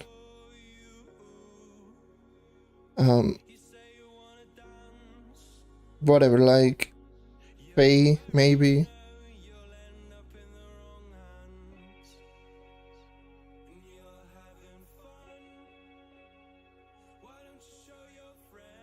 But I feel like a Night Reaver would be so... It's so crazy that people still believe that the Night still needs a rework. And then, consider how good the class is surprisingly very interesting. Very interesting.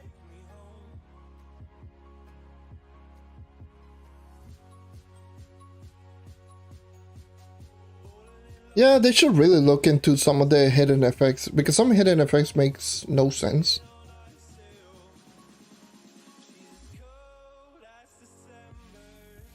They even open.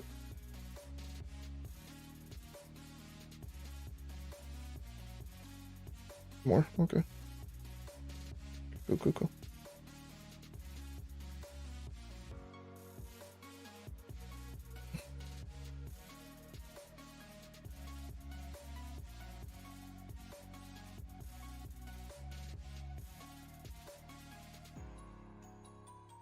Yeah. That's mono. What the hell am I doing? Yeah, the Iron Air Will, like the Iron Air Will. Oh Jesus, that name is just so dumb. Spanish tongue being so bad. Anyways, but that on its own is, it's just such a weird ability. Oh yes, you resist 66% of the damage rather than 50%. Why? I don't need any more damage reduction.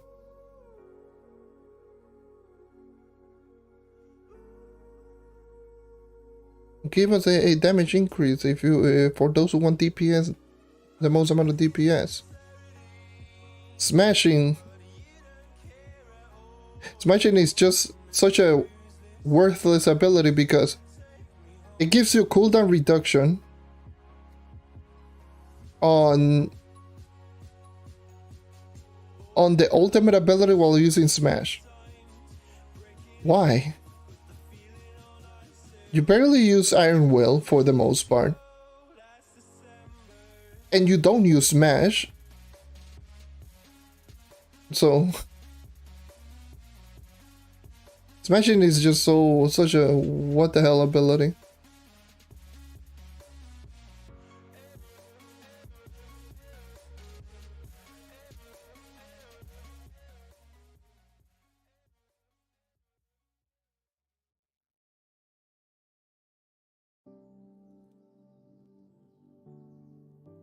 The other thing that I hate about the Paragon,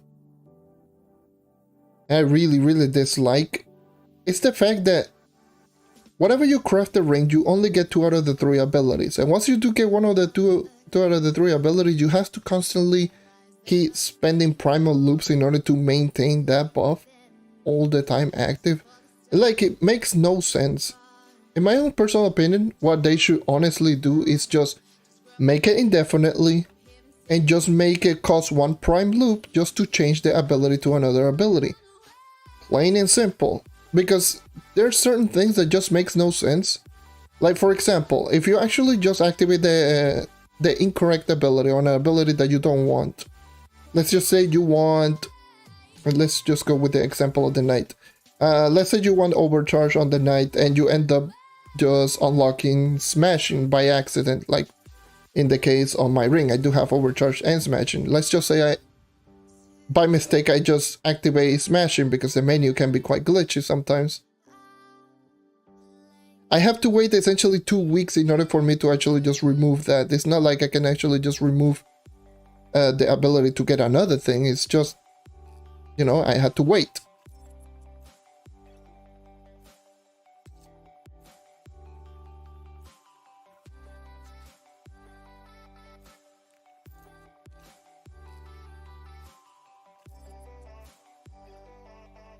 And in my personal opinion, they should just give more of the player options.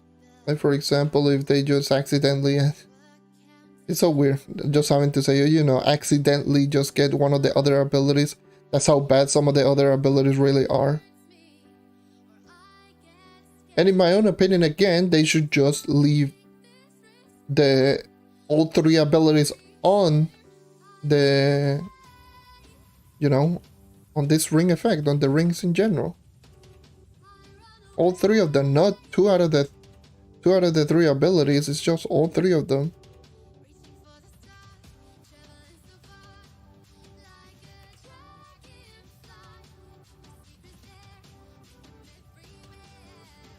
I know that pain all too well because I do Hidden FX, the series, and I have to get 3 rings in particular in order for me to actually do the testing. So I had to craft 3 separate rings with each ability separately in order for me to actually do the testing. So I had to spend like 6 prime loops at the very least just to get all the rings for like the 3 rings and all 3 abilities. So I already got 1 ring, so technically I just have to spend 5 prime loops just to do the testing for the Hidden FX video.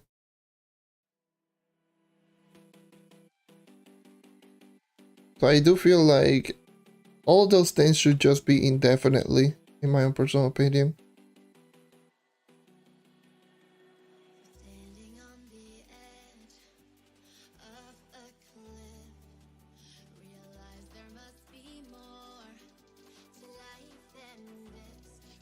Or even better system. When you activate a ring effect, let's just say that, you have the option to change. Let's just put it like this. Whenever you activate a ring effect, you have 1 day, a full 24 hours, to change the effect to anything that you do want. So for in some cases, let's just say, like I just mentioned, you accidentally just activate the ability that you don't want. Or in the case of, or in my case, obviously just changing all the abilities for the Hidden FX series. Let's just say you can just change to whichever ring effect that you do want for free for 24 hours. Once 24 hours have passed, that's when it will cost you 1 prime loot to actually just reactivate those 24 hours. Once again. That is if they want to just keep the prime loop system a thing. In my personal opinion, they should just get rid of it. It's such a dumb system.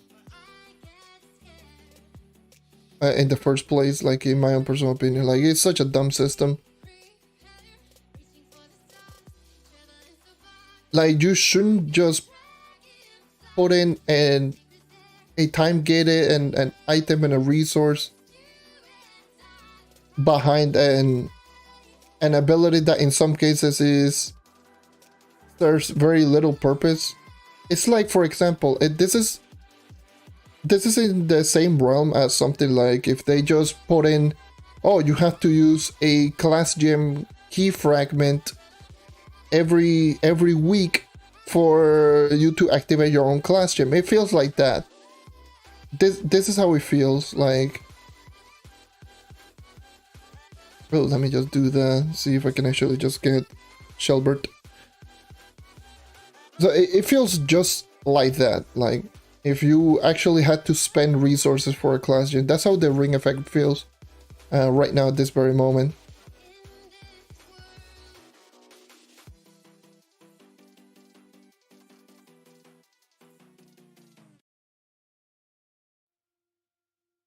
Which I think is just a bad design in my eyes.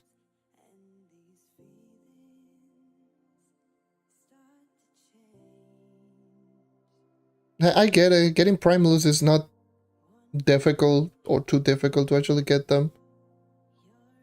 But we also have to keep in mind that not everyone plays this game every single day, multiple hours a day. There are some people who play it more casually. and they're not going to be incentivized and just keep just activating or keep just reactivating the hidden effects on the ring or and stuff like that. Wait.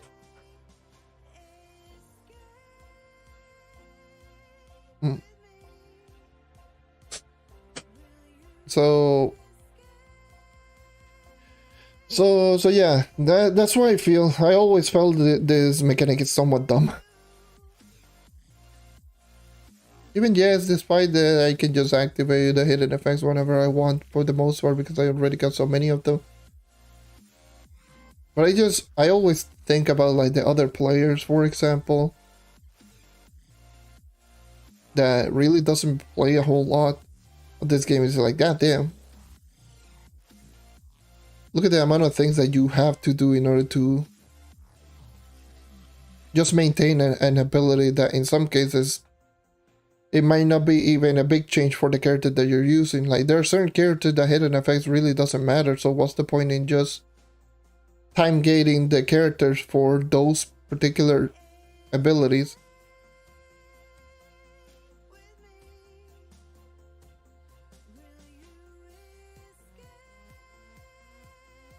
Combine that with the fact that obviously you can just get actually, hell yeah, I managed to find Shelbert.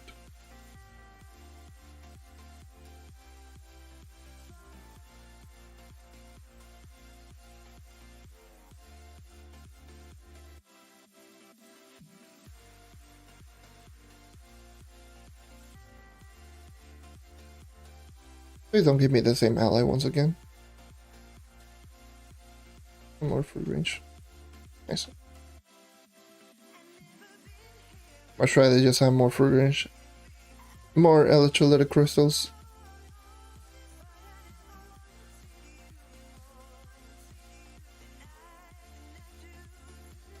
And get this out of here.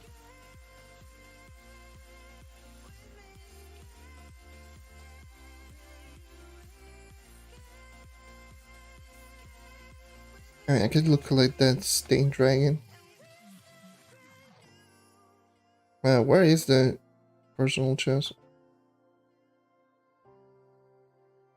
Am I blind? I think I'm blind.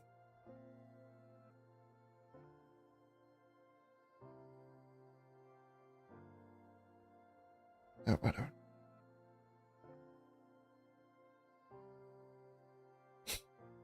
Alright, let me just go back to the club and just start depositing all this stuff.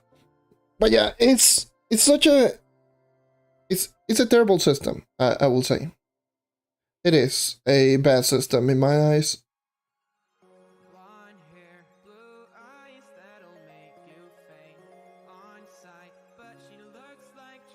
Because you had to work so much just for a mediocre ability.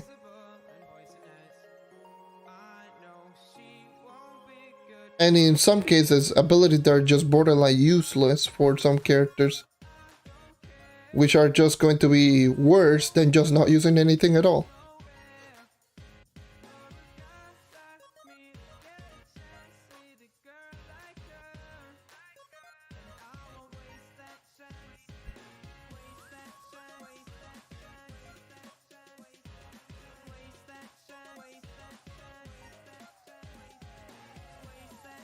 Let me just go to Uber 11. Where should I even go? Which port? Should I go topside? Or should I go... I'll go topside. I'll go topside. Whatever. I know everyone must be tired up topside, but eh.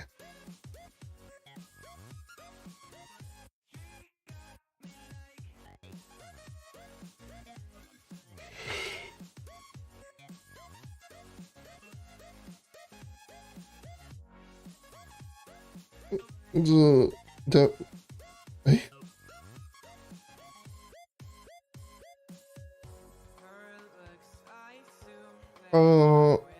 Wait, what? The 5. So yeah, you know, there's some abilities like overcharge, which is good for the character. But there's just so many abilities that just makes no sense, especially for certain classes. Like, for example, what is it, like the Vanguardian abilities. Even though I haven't done the video hidden effects on the Vanguardian, just judging by the description of the ability, it's just, why do you want this? Like, it makes no sense. The Dino Tamer is another class that has so many abilities that just like, what the hell?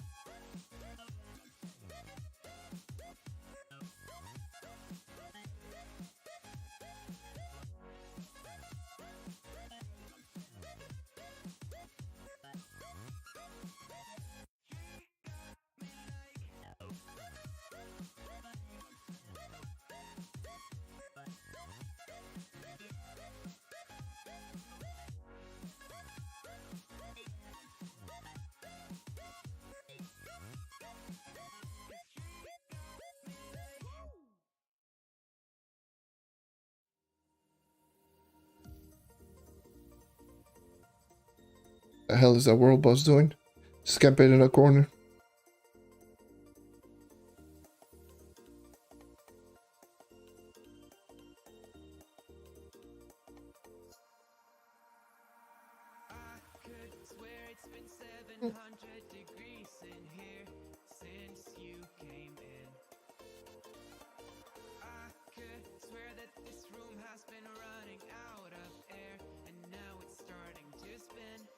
Let's see. Oh yeah, but I'm actually also very curious because let's just say when they reword the boomeranger, are they going to change any of the ring effects? Just thinking about the hidden effects. Because they already did that with the Shadow Hunter. And if they change the hidden effects, at least one of them on the character, on the boomeranger, wouldn't it be just better if they just looked at the hidden effects for one update? It's like, oh, let's just look at the hidden effects and just start changing some of them.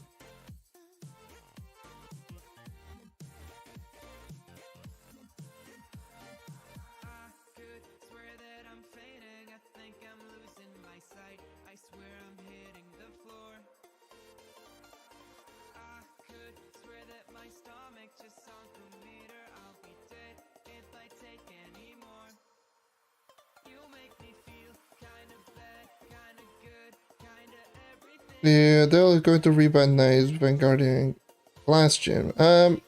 For the Knight, I don't think it needs a revamp on the class gym. In general. Because it still serves as a really good utility ability, but definitely needs a damage increase, for sure. The Spirit Core needs a damage increase. For the Candy Barbarian, on the other hand, I do feel that they should just make the ability like the Revenant ult.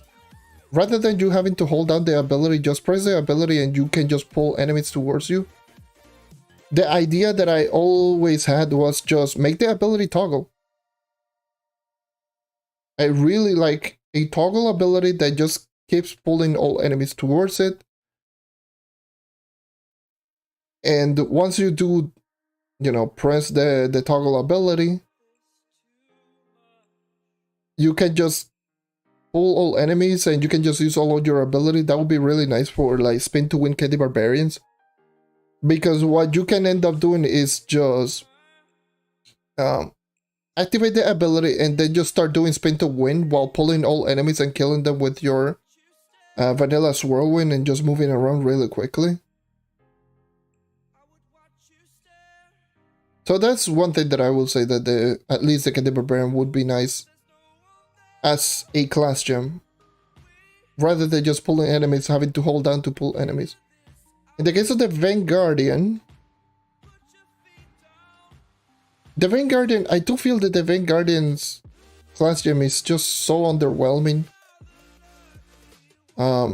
the fact that it pretty much all it does is just reduces the cooldown whenever you hit with the last hit on your basic attack. Why? If you wanted to go that, why not make that the passive ability and then just use something different?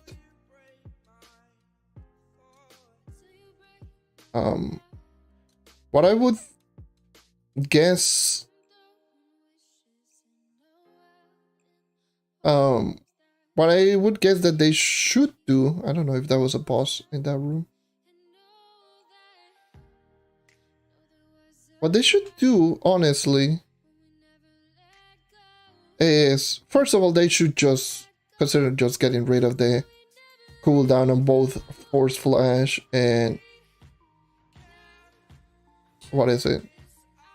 Fired Up. Those are the two abilities. They should just consider just getting rid of them, both of them, the cooldown, or reducing them. But outside of that, like the class gem should be.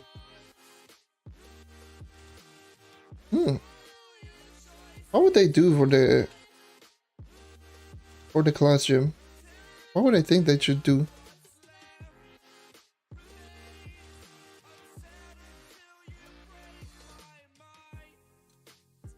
Because if we're going with the theme of like, oh yeah, this character can go from range mode to melee mode, then okay, I guess.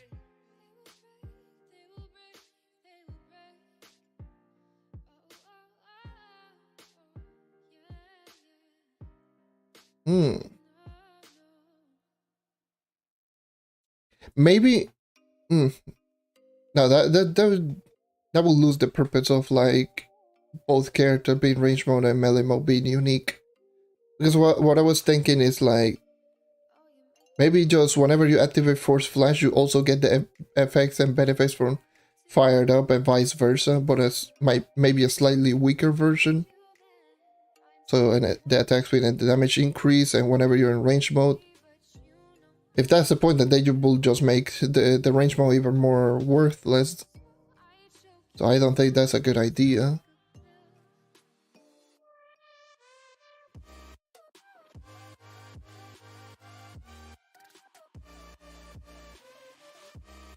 The laser. I mean, with the eye beam, I don't think. The eye beam one, I don't think they should do it. Considering eye beam is short cooldown, no cooldown, short animation, and it costs like a lot of energy. And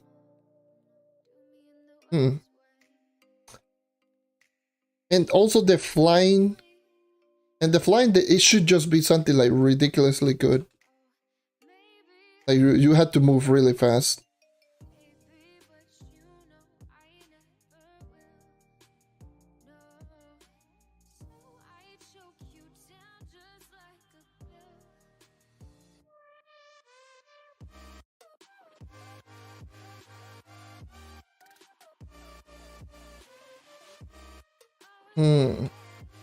It's tough. It's a tough one. It's a tough call.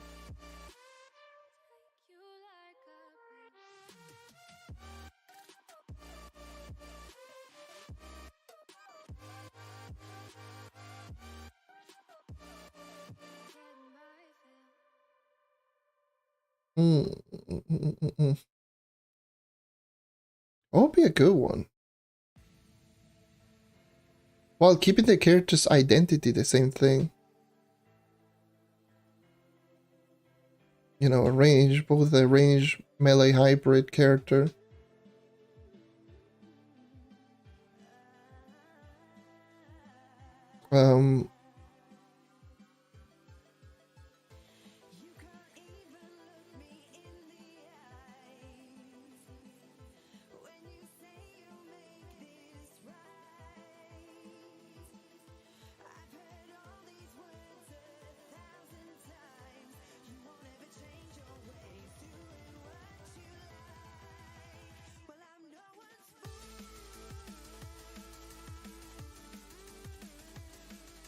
Mm-hmm.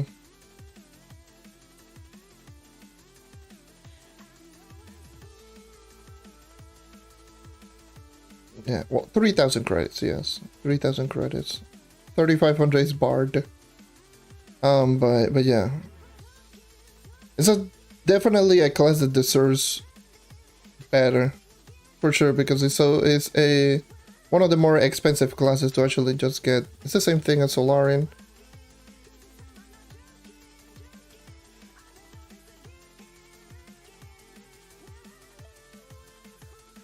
But yeah.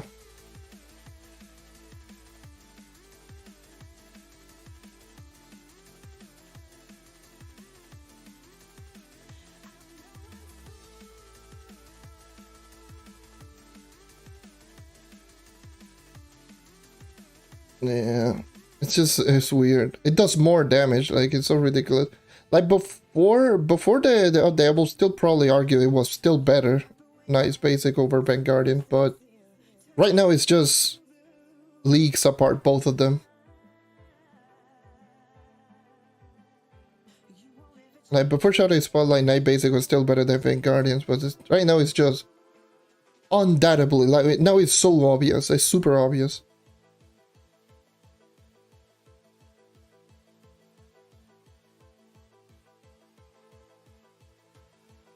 Faster, stronger, same, more crowd control, and same range.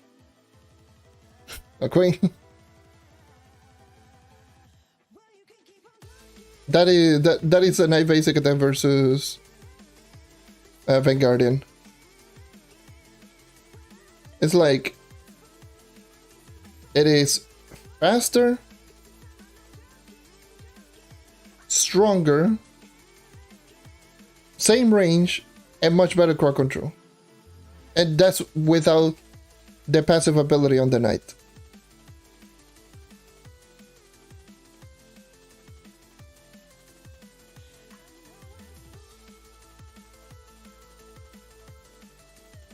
Yeah, the Vanguardian's ring effects are just pretty bad. I mean, if you're talking movement speed buff on Vanguardian, yes, Vanguardian does indeed have a movement speed buff. And it's a powerful one, it's a strong one. The only problem with Force Flash is the insane, ridiculous 20-second cooldown. Why? That is the biggest why. Like, I always will say, remove the cooldown on Force Flash. Give that thing permanent. Give it permanent to Vanguardian. Give it a permanent movement speed buff. Like, ah, damn. No, a permanent Force Flash. Sorry, like, just a little bit extra crowd control, damage reduction, and then the movement speed buff. But yeah.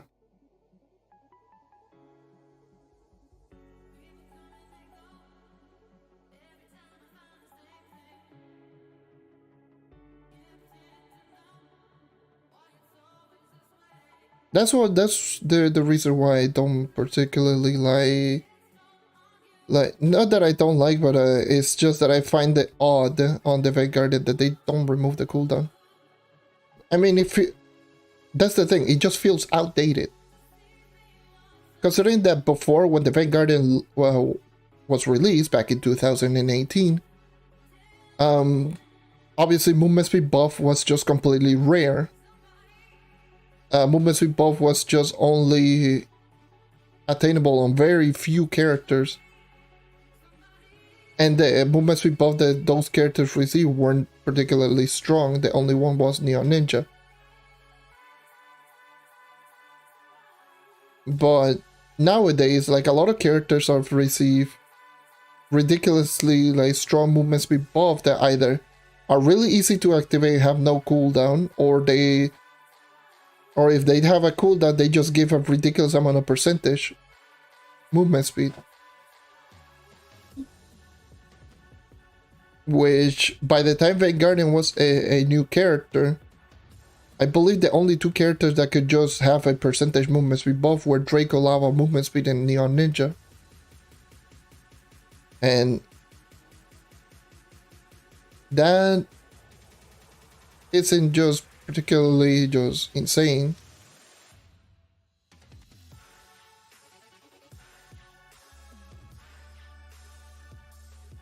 So I don't know.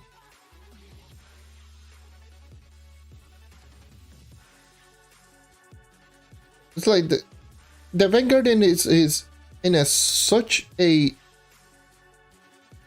Here's the thing: the Vanguardian is such an interesting character right now at this very moment.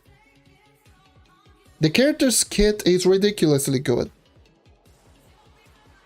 but it has it has at least one nagging weakness on every part of the kit that just makes it, you know, rough. For example, the basic attack, even though it is not in the same realm as the Night Basic, but who? What basic attack is in the same realm as Night Basic as of right now? Barely anything. Night Basic attack is ridiculous at this point. But the Vanguard on its own has the basic attack is there, does pretty good damage, is not slow, but the problem is that it has such horrible crowd control. Like, compare that to like Candy Barbarian, the Knight, heck, Neon Ninja, all of those characters. Like, all of those characters have ridiculously good crowd control. Not so much like the vertical range, not in front of you, because it's the same range as the Knight, 3 block. It's the shortest range, but it really doesn't matter a whole lot in that aspect. What I think is just bad is in the horizontal aspect. Like, it just hits in front of you, which is terrible. The horizontal thing, like the horizontal crowd control, is just horrible, because if you compare that to this, where you're hitting all enemies, including behind you, that's where the Vanguardian struggles. Like, the horizontal crowd control is just horrible.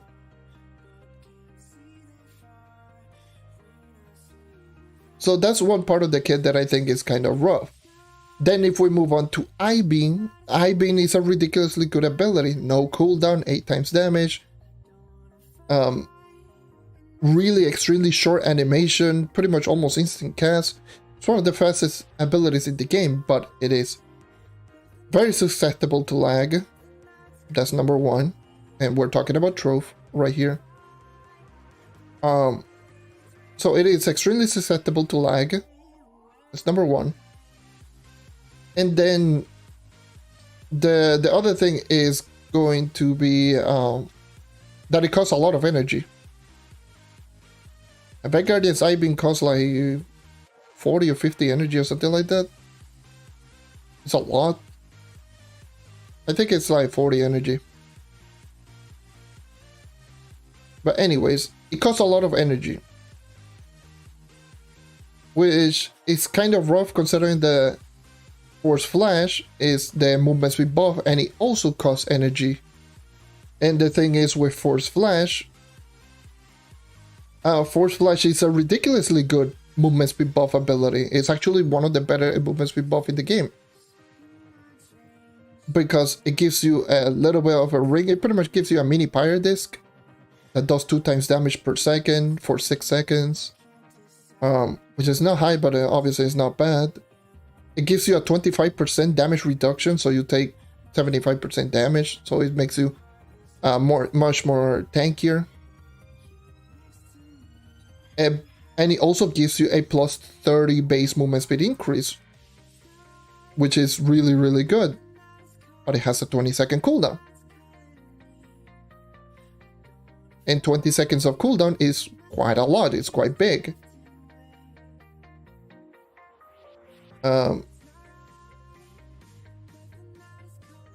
Hey, how's it going?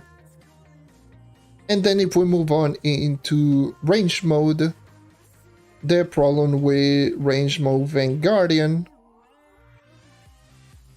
is obviously the hit detection on the melee, not the melee, on the projectiles. So the hit detection on the projectiles on the Vanguardian is, we all know, is pretty horrible.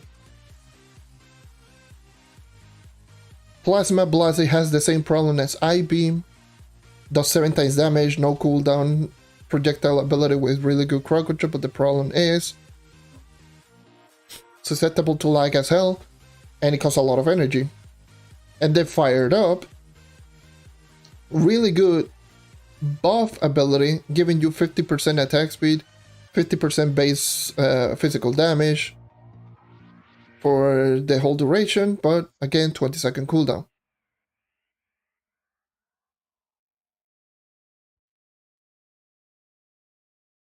So as you can tell, like, it has so many good things, but you can easily just pinpoint really bad things on those ability, and that is literally the whole kit on Vanguardian right now. It has its good things, but it has its bad things, which is alright. It shouldn't be just completely perfect in everything, but the bad things are just so glaringly obvious to the point that it's just like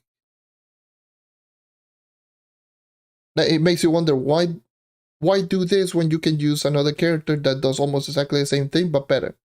Like, for example, why use Force Flash when you can use Overcharge that is 5 seconds, 5 less movement speed, and it is coming from an ability that is just equally as spammable as I-Beam, it's less susceptible to lag, it stuns enemies, does a little bit more damage, and not to mention, as a matter of fact, the movement speed buff, it has no cooldown versus 20 seconds of cooldown. And then if we move on again with the Knight versus Vanguardian, the basic attack. Same range, better crowd control, faster, and does more damage. If you want damage reduction, you have Iron Will that gives you a 50% damage reduction. I'm not done with the 5-star, what the hell? Gives you a 50% damage reduction, heals you 100%, and it lasts for double the amount of time. Granted, yes, it does have a 40-second cooldown, but it's not like you're spamming Iron Will for the most part, and it's not like you need that damage reduction literally every single time.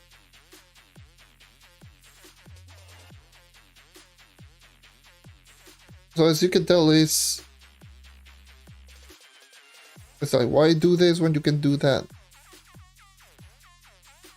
The dynamic between Vanguardian and Knight before Shadowy Spotlight was... and heck, before even the Paragon update, was the Vanguardian had movement speed buff, slightly more damage on basic, a slightly better spammable ability, but it had less range, it was more susceptible to lag, the Knight's basic attack was just faster and it dealt close to the same amount of damage, had better crowd control, it was much more reliable. But you could argue one or the other character, like either Vanguardian's extra movement speed from First Flash, or the more consistency with the Knight with the basic attack and Spirit Squire. But once they added a Paragon update, they added Overcharge with the Knight with the 25 base movement speed, and now the Knight is just on par with Vanguardian with a movement speed buff that doesn't have any cooldown. And then Shadowy Spotlight came out and then just buffed the Knight to do more damage from the basic attack than Vanguardian, where before the Vanguardian was doing more than the Knight. And it's not more than the first 2 hits. It's even, like, it does even slightly more damage. Where am I going? I should be going over here. It's even doing slightly more damage than the uppercut from the Vanguardian, which at that point, that's just kind of, you know.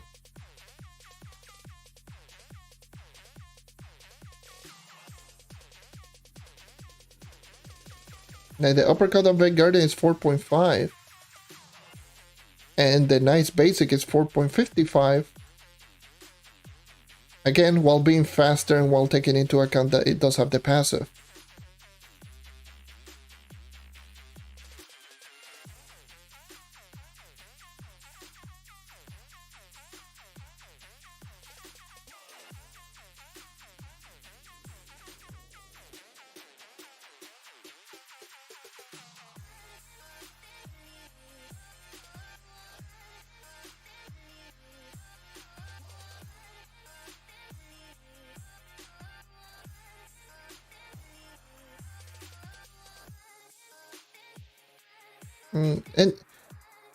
And this, again, we're not taking into account that if you compare the, what is it, the Vanguard to Candy Barbarian.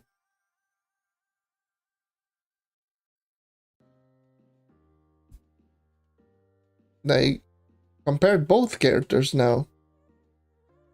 Yes, granted, Candy Barbarian's basic attack is equally as fast and does less damage, but Candy Barbarian has a plus 30% physical damage by default, then a plus extra 30% from the from the passive ability.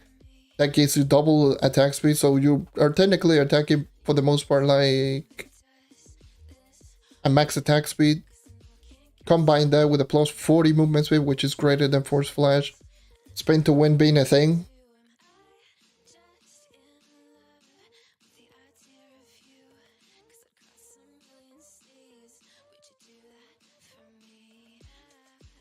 And not to mention the basic attack on Candy Barbarian is right now like much better than it was. Obviously that got buffed and it's way better. It was already better than Vanguard and now it's just leagues difference. Like, I feel the Vanguard is one of those characters, like, if you can just use it effectively without just, you know, without taking too much care about the drawbacks. Like, if you can just maintain the range, the precise range, or for example, if you can just go over the drawbacks, like you can just maintain Force Flash all the time. Or for example, if you can just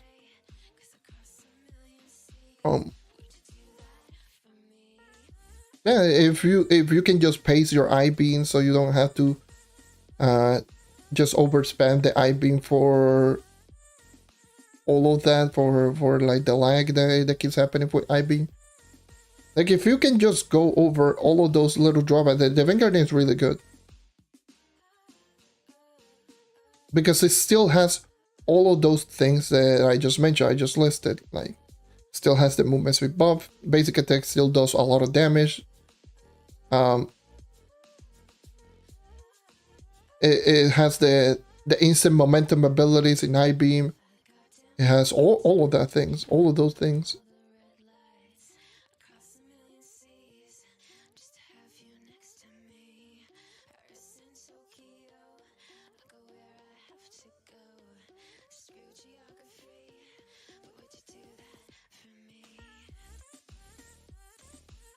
I just run past a goddamn curse skull.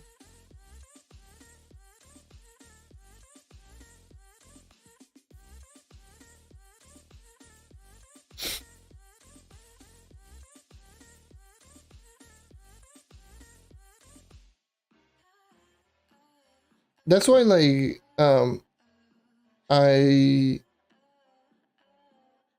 was just so interested in doing like the next 40k as the Vanguardian 40k, because after using it for quite a bit,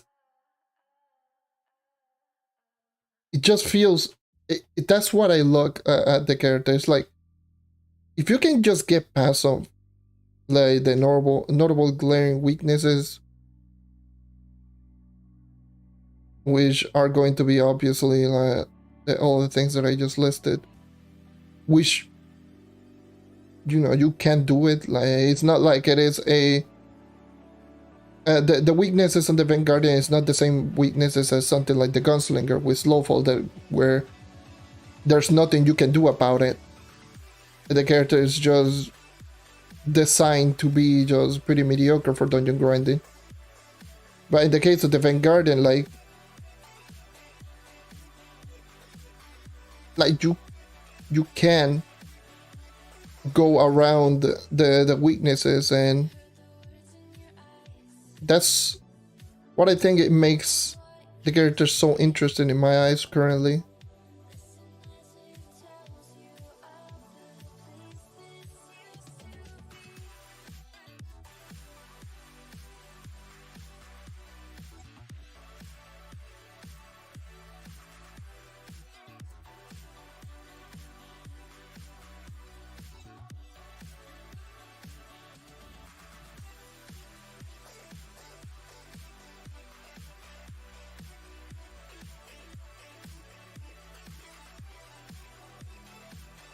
also like, what is it? Another character that I always think about this is Dino Tamer. Dino Tamer is one of those characters that just thinking about it, I know I can just smell it from the distance. And that's probably the video that people are just going to try to crucify, essentially. Because there's many things that I will say that I'm particularly good for.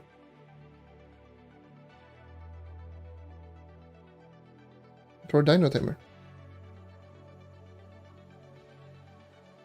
I mean, it's not bad, but it's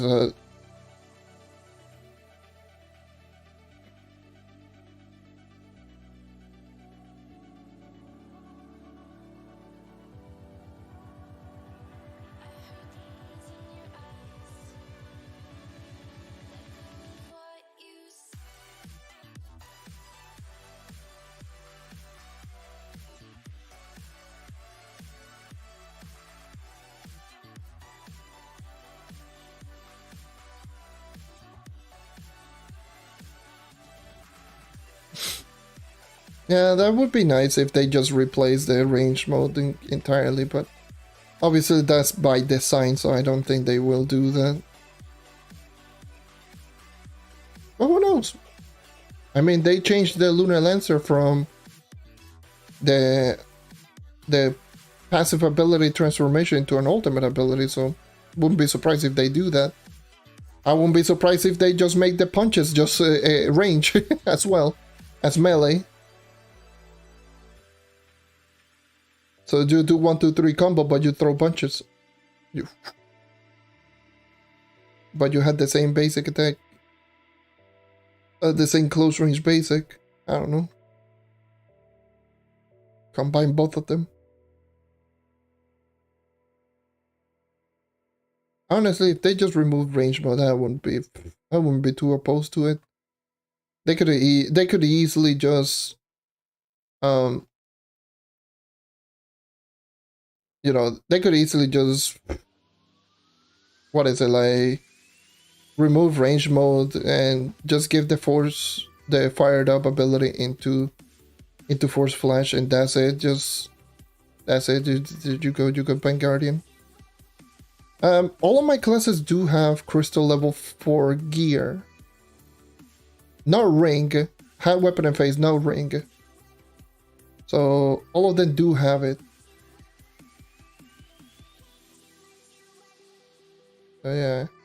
And my lowest character all didn't have at least a base C4, but not a ring. My ring, I do believe, is either crystal 3 or 4 on all classes, though. I need to double check.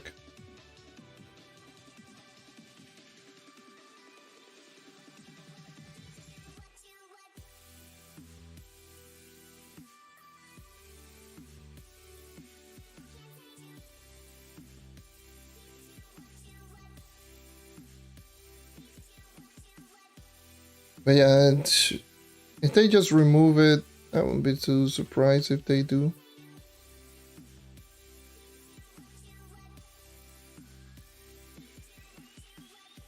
If I'm being honest.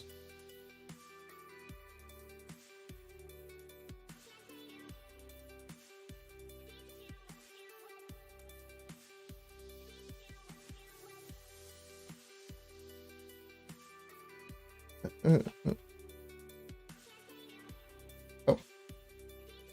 Yeah. There have been some cases where I'm literally just running around in those dungeons and the portal just strictly disappear out of nowhere. It happened to me yesterday. I was just so confused. Like, what the hell is the portal? To get out of the dungeon, I'm stuck. Help! But no, it was just invisible for no reason. Like, it's not like I had like VFX disabled or anything. It's just like it just disappeared.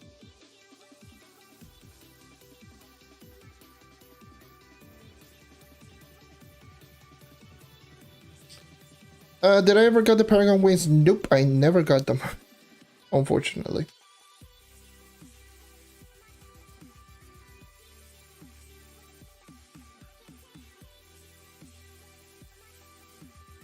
Can't.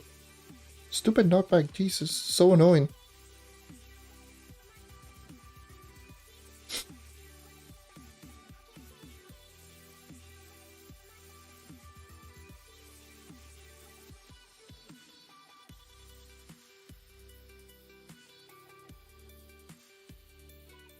I mentioned that, by the way, on my last live stream that I did, that the Vanguardian's uppercut should not be an uppercut. It should be just like a punch into the ground, like a shockwave that does damage to all enemies around it. Because I feel the uppercut just is kind of lame. Given it a little bit better crowd control, it will work in a similar way to Boomeranger base melee mode. Boomeranger melee mode is... Can you not? Where the Boomeranger melee mode is just 2 attack in front of it and then just a spin around. You could do the same thing with Vanguardian, honestly. No one's going to even care. It's better than the uppercut in my opinion. Like a punch into the ground into a shockwave.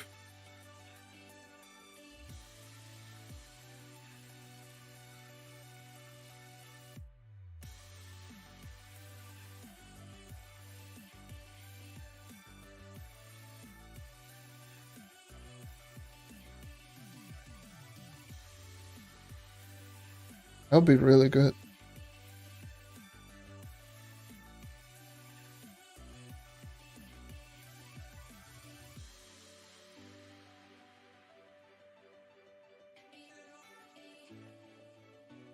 Also, they should just do something about the passive ability as well, I feel.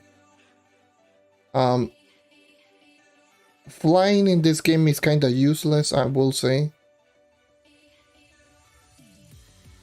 Unfortunately. I mean, you can just use it for like, oh, if you want to fly around and then just do a quick swap on your tome, or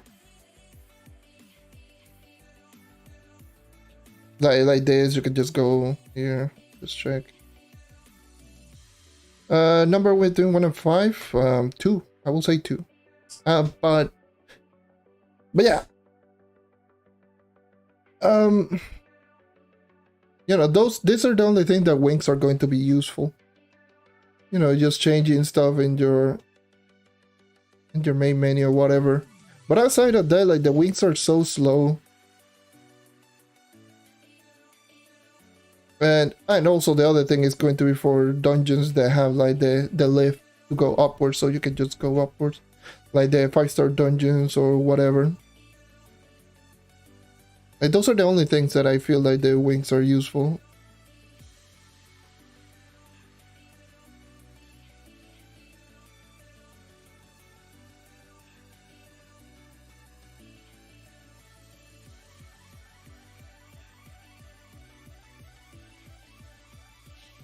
Yeah.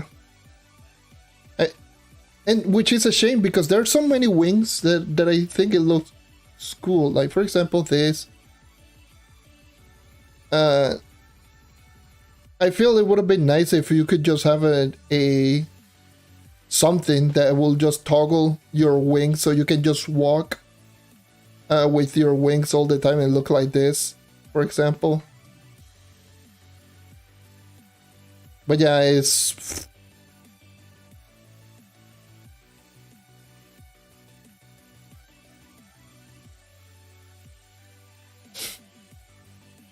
Yeah, touchdown is an interesting ability. It would have been nice if it was like an ability that you could just activate while you're in midair, and it will just do a dive kick. That'll be pretty cool. Imagine just running around and then doing dive kicks.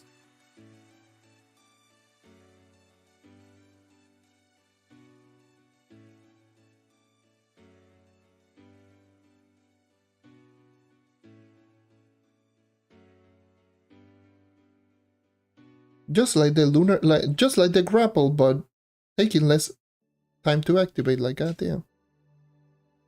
the grapple from the Lunar Lancer.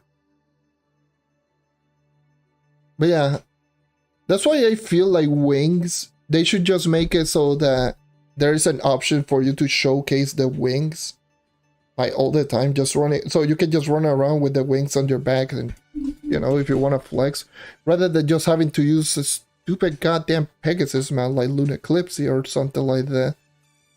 You know, just go like, oh yeah, look at me, I got the wings, look at me, but you're using a mount and then you just have to go really slowly. Like, it's so lame. The fact that that's the only way that you can just showcase the wings outside of doing a pose. Please give us the option to actually showcase the wings and just run around with the wings on the back. That'll be so cool. That'll be pretty annoying in terms of like frame rate, but who cares?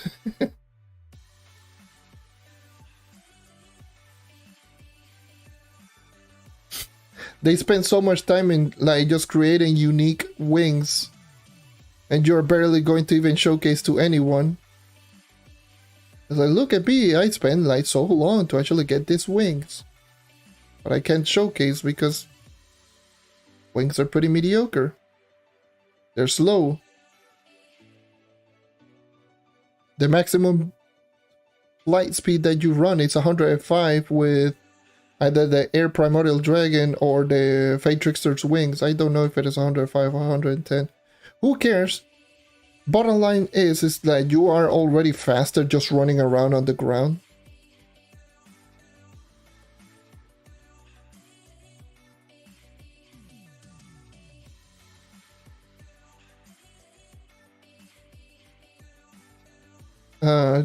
You're already faster on the ground. It's the same thing with mounts. Like, mounts, it's in the same boat.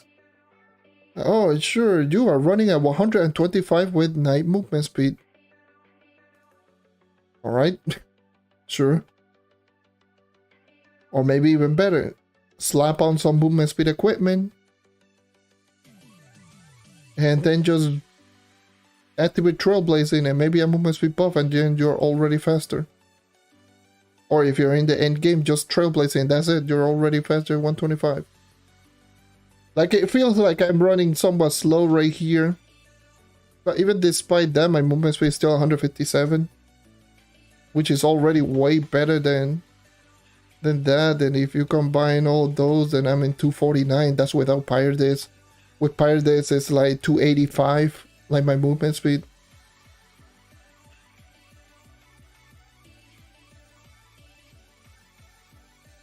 So what's the point in just having 125 on mounts if you can just run like 250 to 280 movement speed rather consistently quite easily? Like double the movement speed. And not to mention there are certain characters that can easily surpass 300 like so easily. Like the ever so popular Shadow Hunter, for example. 300 movement speed, super easy achievable with that character.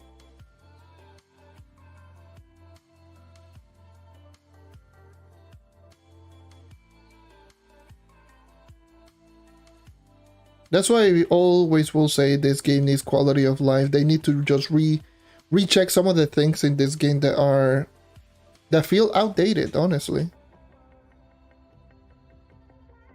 In my opinion, like the mounts, wings feel outdated. Mag Rider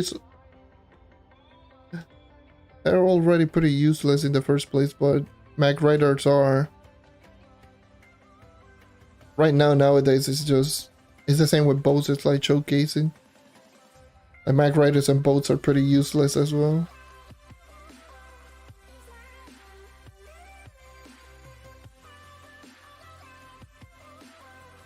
Oh boy, you got one of the strongest boats, 140 movement speed. 140 movement speed with a boat. And that's the highest that you can get on a boat.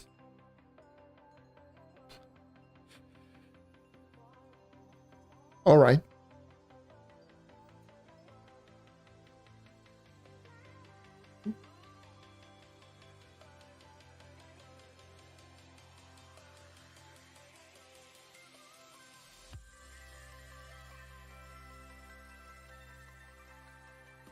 What is it?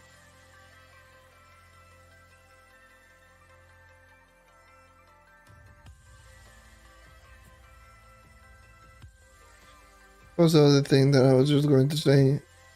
Yeah, Mac Writer, we don't talk about that. And Mac Writers are, for the most part, just there to just use a dance pad and just dance. That's it. That's what Mac Writers come down to. Another thing that they should just make, it's like, you know, there's one thing that I'm just very surprised. You know, usually whenever they just add in something that is... Yep, 2 stellars. Okay. Whenever they just add in something that is just really cool, like something very unique, they usually just add in something very similar in the stores, like what they did with what is it, like the dragon, or like the Lunar New Year dragon. You know, there's so many reskin of that dragon, is ridiculous.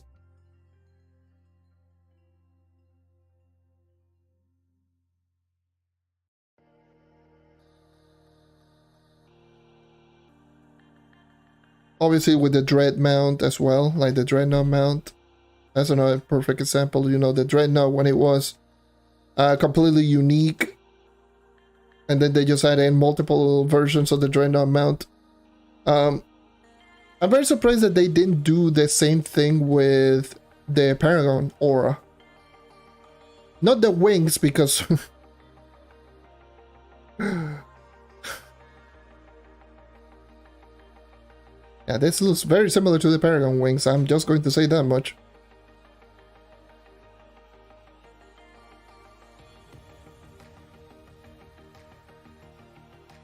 So yeah. A fiery version of the Paragon wings. Either way, but the Paragon Aura, I'm very surprised that they haven't done another aura similar to this one from the store. Like a unique aura that just goes around your character, towards the back of your character. I feel that that would be like a really cool item. Because again, cosmetics in this game is super important. Well, not in this game, in any game in particular, but in this game more than ever. Like most of the things that people care for in store packs are the costumes, more than anything. Rather than just the, oh yeah, there's the mount, or there's the allies that I'm never going to use because they have terrible stats. Like for the most part, people are just looking for costumes. So yeah, most people already like cosmetics, which makes sense considering the most of the free-to-play games, the main traction of them making money is just cosmetics. So people like to look different or cool or whatever. Like, it is so surprising for them not to have or like more auras like this one, like the Paragon Aura.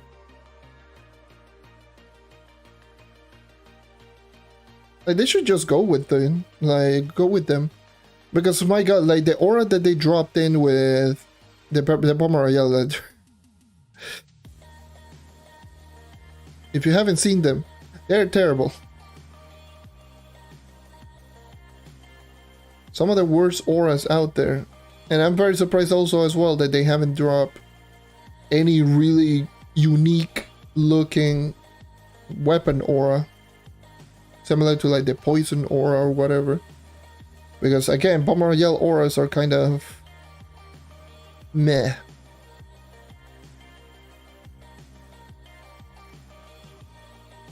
But yeah, I find the Paragon helmet aura to be extremely unique. Like, I guess if they just keep it, you know, this is completely unique to the Paragon system, and then just make the aura just something like, oh my god, it is on it, like it is a really rare item.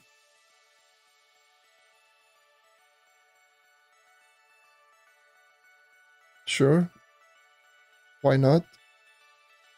But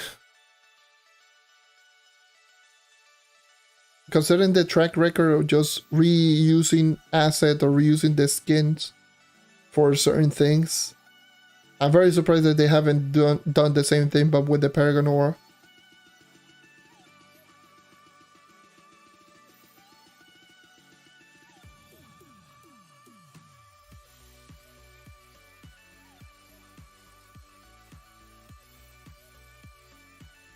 Just I want more. I want just better looking cosmetics, honestly. I want like really unique looking auras. I want also like being able to showcase wings just on the fly like every single time, rather than just having to use a mount. I want those. I want those type of things. Like they're already dropping costumes essentially every month with store packs, but it still feels like it's missing some stuff.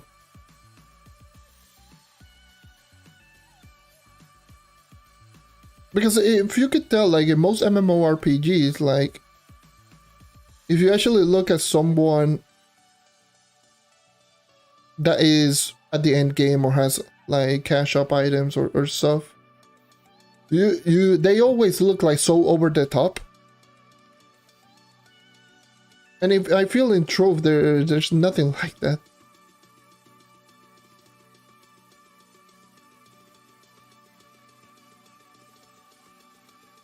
Most people, more often than not, most people like to use characters in Trove and make them look silly rather than just make them look so over the top.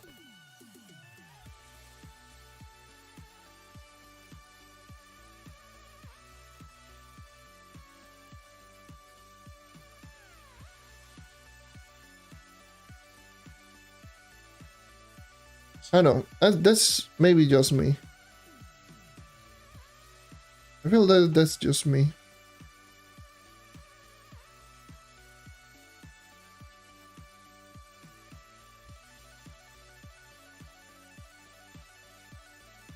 It's just that I like cosmetics.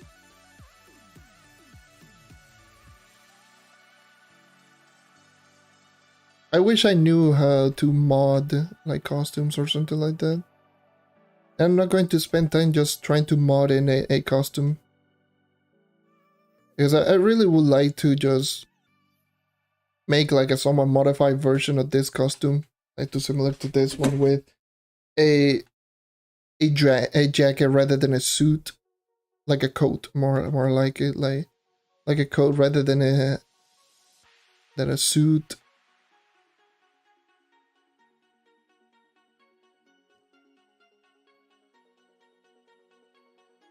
I really want that.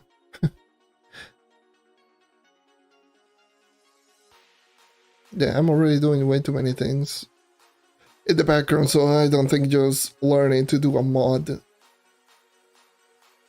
would be just a good idea.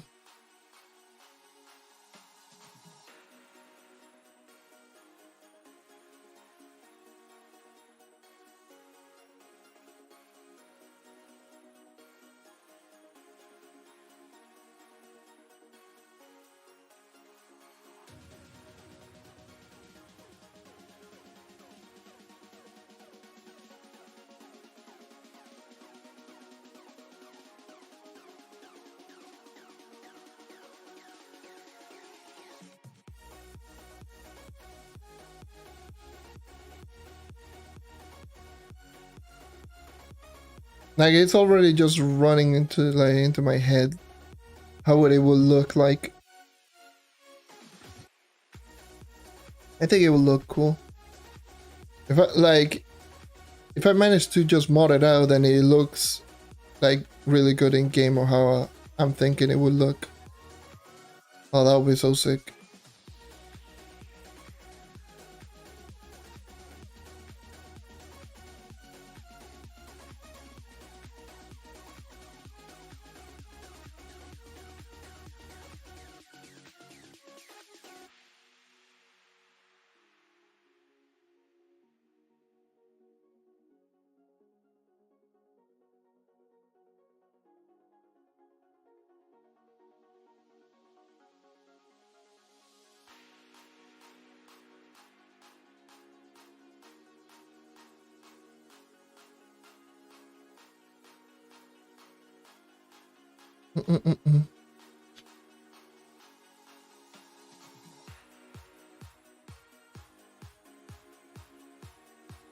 Like, also I've been thinking of just making a new drawing for this model. I don't know. Maybe I'll just sit down today and maybe just draw a little bit.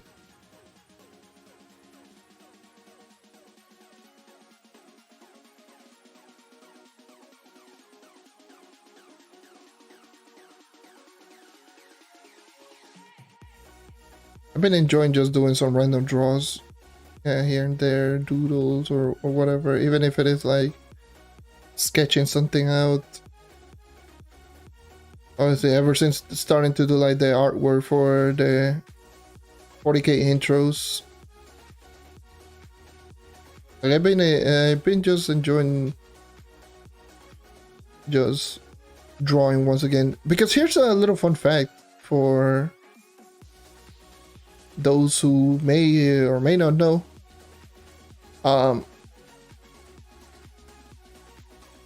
I used to pretty much always, you know, draw a little bit.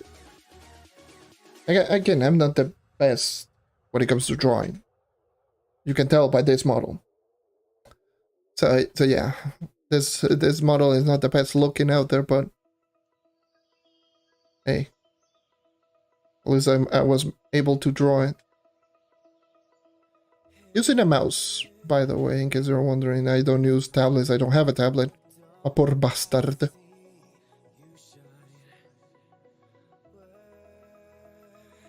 There's still so many things that I just want. You know, I still want the Xbox Series S. Because it's, you know, obviously this is still not my Xbox. Thank God that my brother doesn't play on Xbox anymore. He went into PlayStation, now he has PS5 or whatever.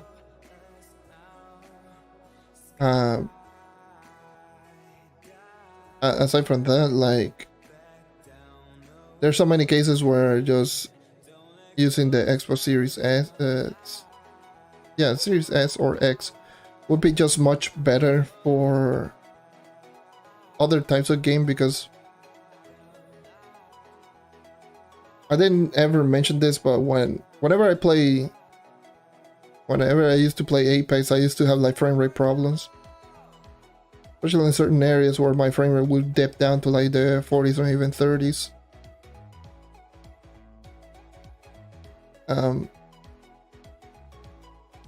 It's the same thing, like loading takes a while on certain stuff. Trove is another area, like I can barely just do group grinding because Trove frame rate is just horrible.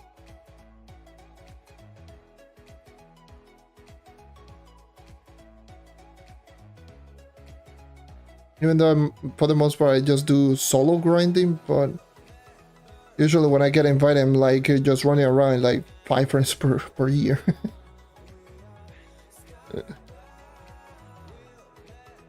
And so yeah.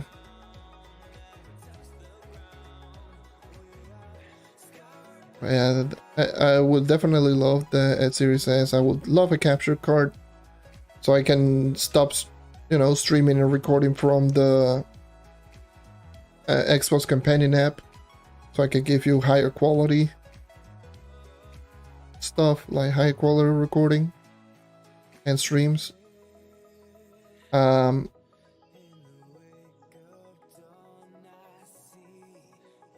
And yeah, I would much rather have both those two things rather than just having a, you know, a tablet for drawing.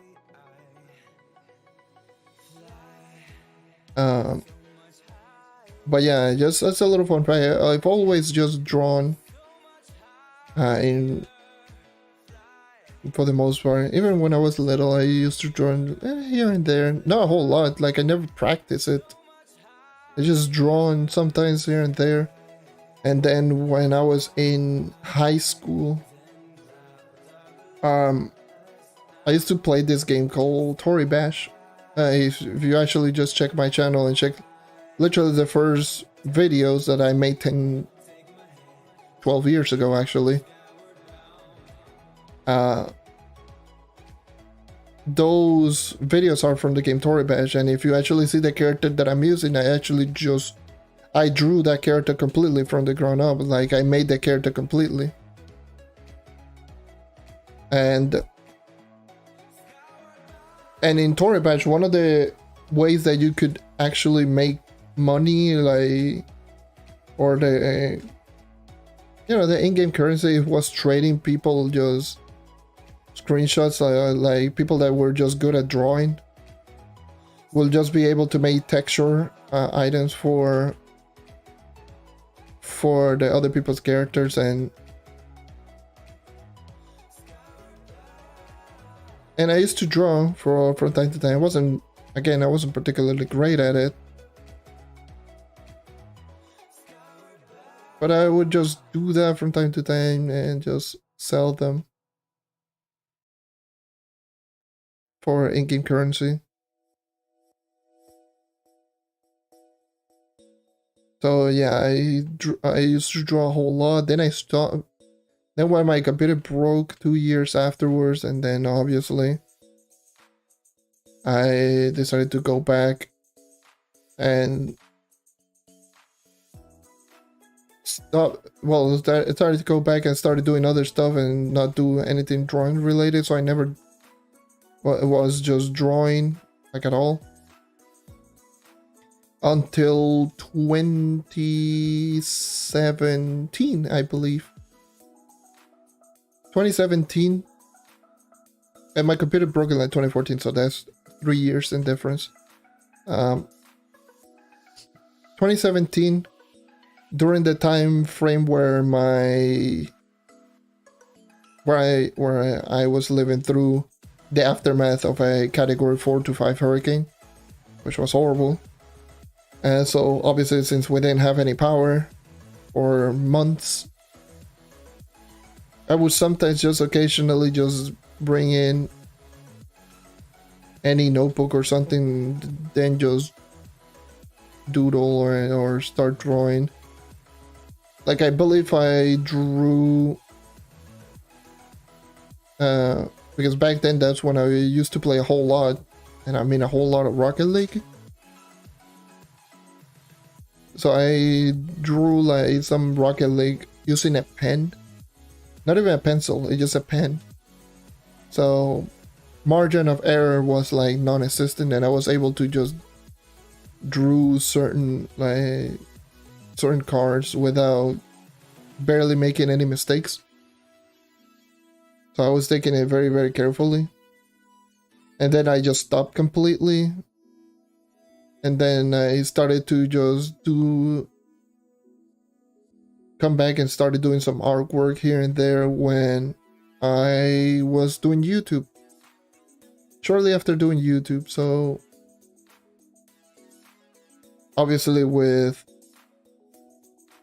thumbnails and such, back then I didn't know how to do the thumbnails, so I had to learn, essentially relearn to do like thumbnails. Like, I never done thumbnails up until like when I started YouTube back once again, because back in 2012 to 2014, that area, you couldn't upload custom thumbnails unless you were partnered with YouTube. And obviously, as back then, as a 100 subscriber YouTube account, obviously I wasn't partner, and yeah, so that was the thing. Even though right now I'm technically just somewhat partner because in regards to monetization, but that's not too difficult to actually just get nowadays.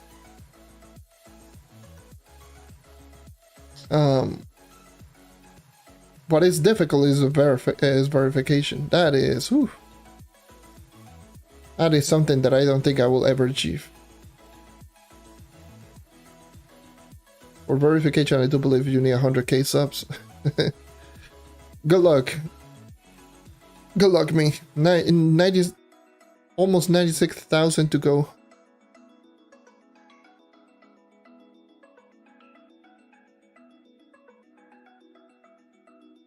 So yeah, ever since I just started doing the YouTube like 4 years ago, once again with Trove and such, like I didn't know how to do any thumbnails, so I had to relearn, and still to this day I'm still like, don't know if my thumbnails are still just good enough. I feel they serve their purpose, because back then like when I started off, I just made them way too simple to the point that you could barely understand what is even going on. And then when I just started just making them once again a little bit better, then I just started adding way too much on them, so it was way too cluttered. And right now I just have it more of a perfectly balanced type of thing. The thing is, I just feel bad if I just add in very clickbaity thumbnails, but that's... I really don't like doing that. It feels just wrong for me. But if you want people to actually just watch your video, you have to do it. But whenever I'm making a thumbnail, I just can't bring myself to do it. I just can't. Same with titles and such. That probably could be the reason why it doesn't get too much traction.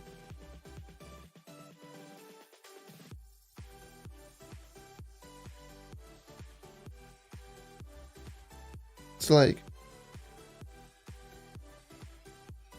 I could just easily make a video, top 3 classes in the game, and then just put in 1, 2, 3, put in the silhouette with question marks and maybe red arrows.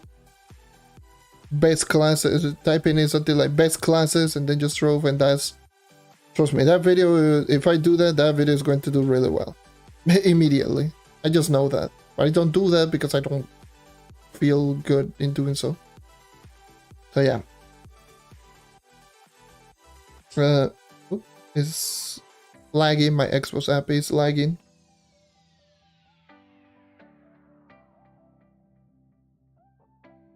Trust me, I'm also being affected by this lag. Why? Give it a minute. Give it a minute until it just refresh. It's just refreshing. Alright, there we go. But yeah, just doing thumbnails like that,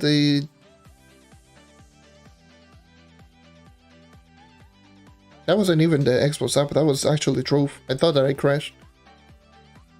And then just started doing like little artworks here and there. That's when I started doing like the little emotes on some of the videos. Like if you actually check some of the older videos, like around 2019-ish, I used to have like little emotes and such. Those little emotes were at the start when I used to do like certain artworks here and there. I don't have those emotes anymore, by the way.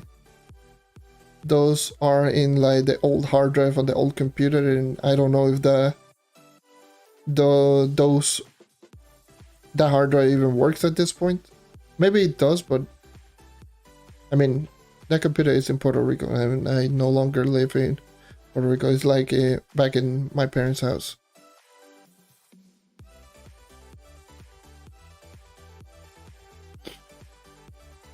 I could have easily just checked when I visited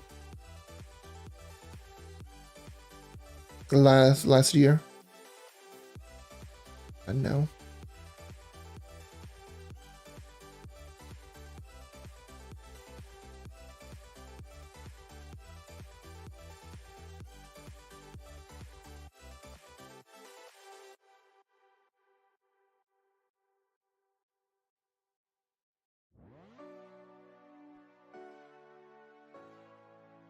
Well, but yeah, those little emotes in general, it's what fully motivate me to actually just do this VTuber model. Like, I always wanted it to do so. Again, like, I had the emos, I always wanted to have something to represent, rather than just, oh yeah, let me just get a webcam and then just show my face. Even though I'm the type of person who really doesn't like to show my face. Like, at all. And so I dabbled in a lot into, you know, face rigs.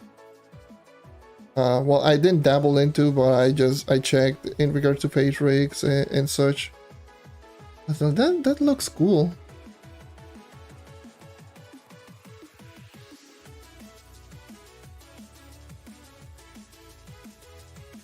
So yeah, those things is what essentially just motivate me to do the VTuber model, because obviously back then, when I was back in 2019, obviously everything related to VTuber, Live 2D Cubism and all of that,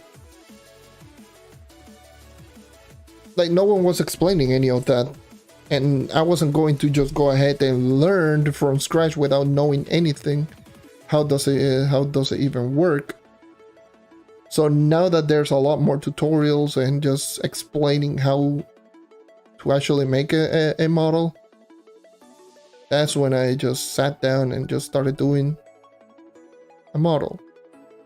Started working it on it little by little, to the point to what it is right now.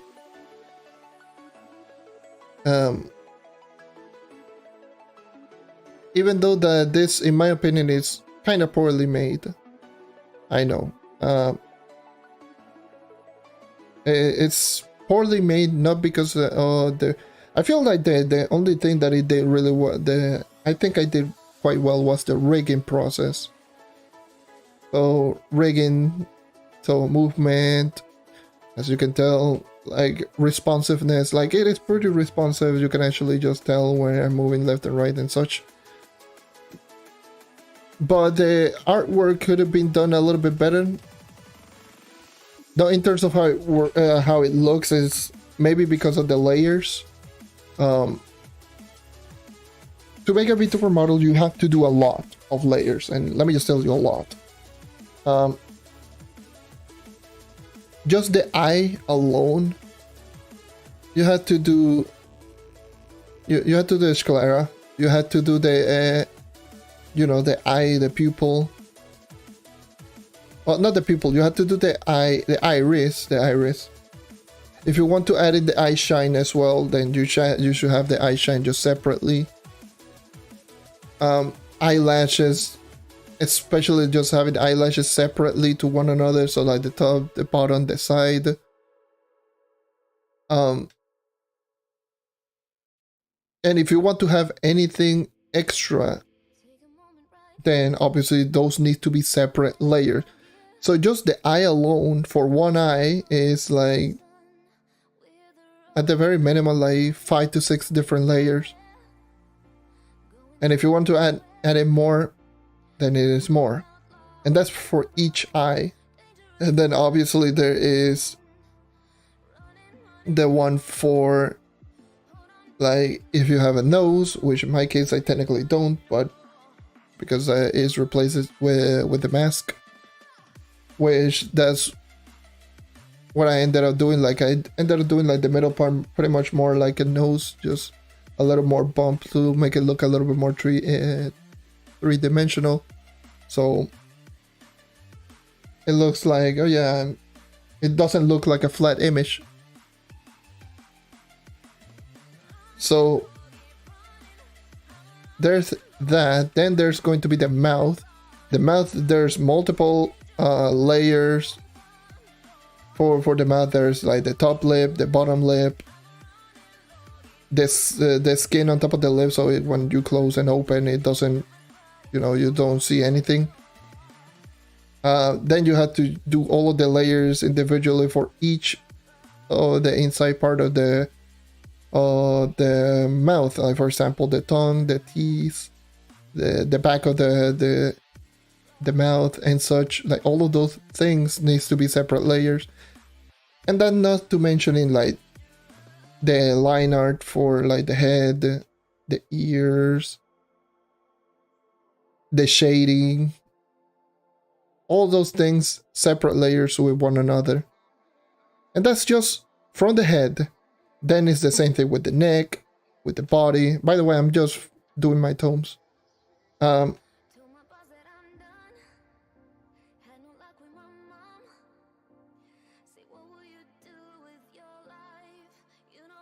But yeah, there is like the neck. And there's like pretty much all of the parts. Imagine it like building up a Lego. That's pretty much like a VTuber model works. Imagine building a Lego, but it is a 2D image rather than 3D blocks or something like that. You know, when you're building a Lego, it's like piece by piece. You have to put in every little piece by piece. It's the same thing with a VTuber model. It's like piece by piece. Eyes, mouth,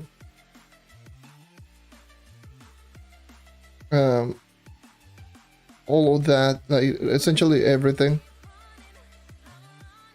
Like piece by piece. Mouth, the eyes, the nose, the ears, the hair if it does have it.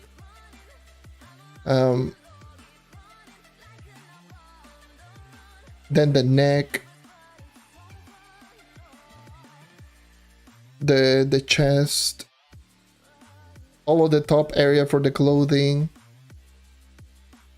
The arms, just divide them, all of them, with the forearm, the bicep, the hands, the waist, the legs, and all of them also separated.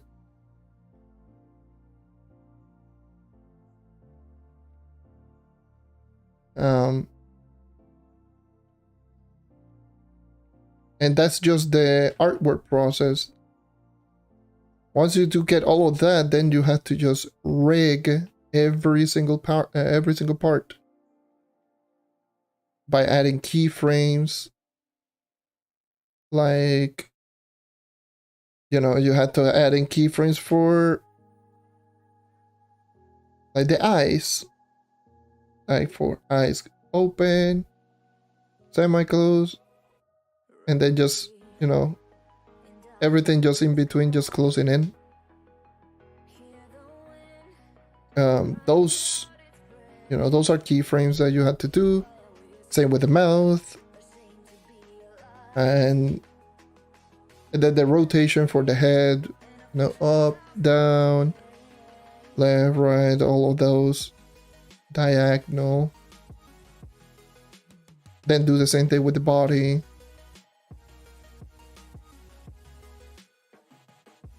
And that's not mentioning like the physics, where if you want something to just work completely different, like for example, if you want, or if you have like really long hair, like outside of like the hair, by the way, like you need to have multiple things separated, like multiple layers separated for each part of the hair. So for example, if you want like the top, like the front part like of your forehead to be just like hair almost completely animated, so you have to take essentially just chunk of your hair and just separate them with each layer, so you can actually just deform and just move them around with keyframes and such when it comes to rigging.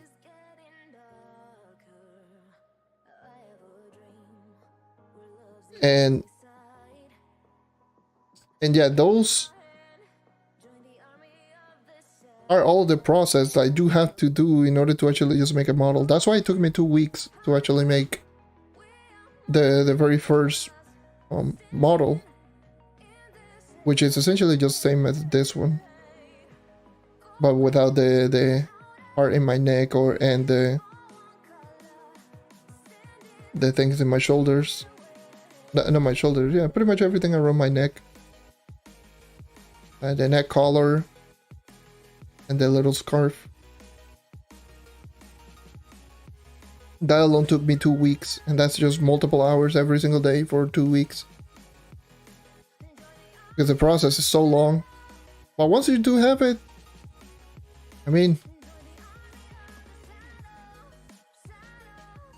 that's it. You don't have to do essentially anything. That's why a lot of people usually pay a lot of money to make, to have other people to actually just make their models. And by the way, just to let you know that even just having even not the best looking or the best rigged model, like, it still takes a whole lot of hard work, because you have to essentially just have most of the things that I just listed. At the very least, just doing the artwork itself, it should be just pretty glaringly obvious. So if any of you are just willing to do that in the future, being part of the VTuber model, or just do a one for yourself, whatever.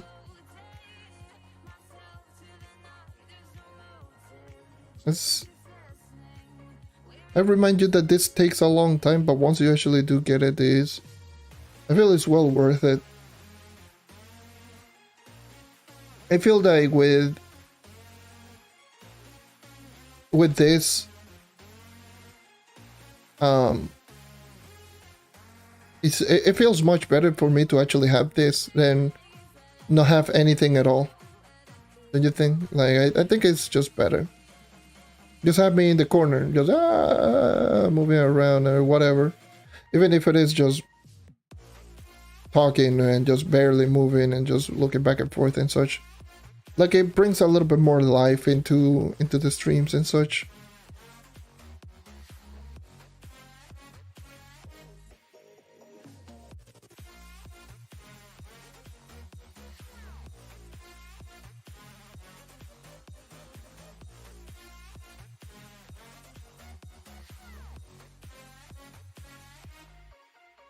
So yeah. Anyways,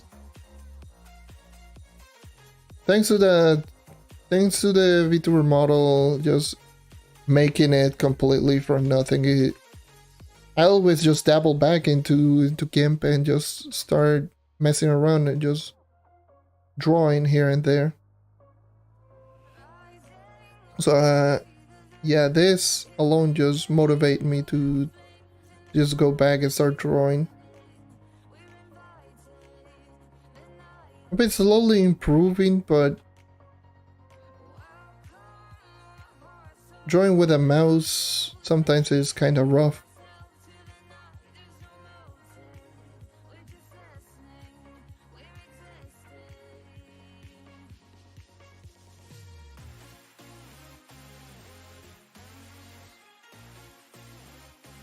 It's rough, but oh well.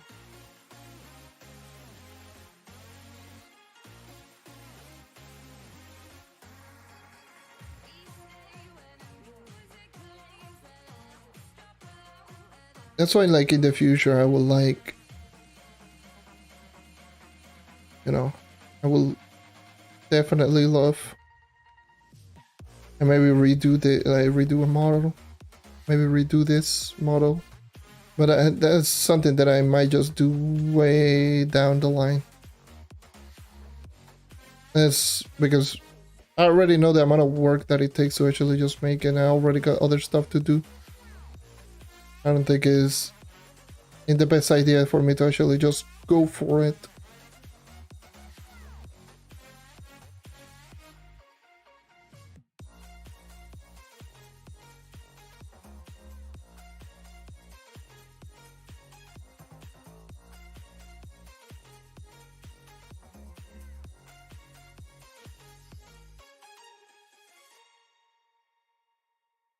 GG.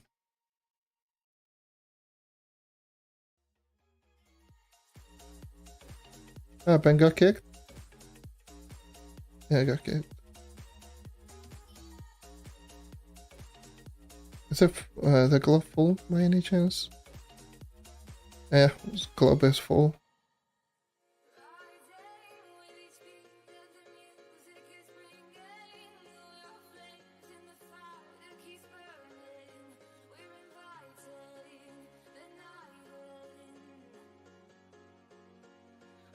Anyways,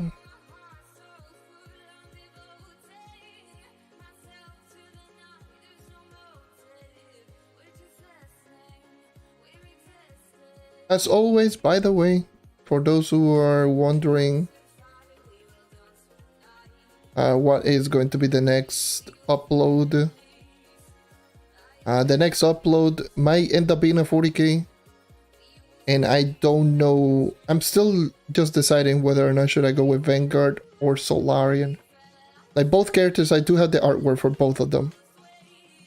Like I had the Vanguardian way back before even doing any of the other artworks. Like the only brand new one, and what I mean brand new one, is an artwork that I worked on after the 40k series started. Was, well, I did touch on a little bit on the Shadowhunter. The Shadowhunter was kind of weird. So I did touch on upon it, and now it looks a little bit better. But the only one that I managed to work on was Solarian. Solarian's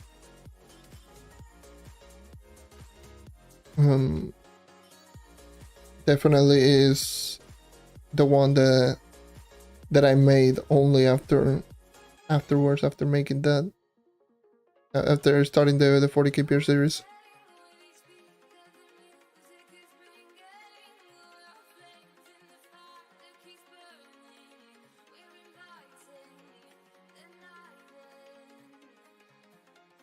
And you know what, screw these 2 rings. I don't know why the hell I'm saving them. Like, this is Cliffhanger from the Moon. Yeah, I don't know why I'm just saving them. I already did the video.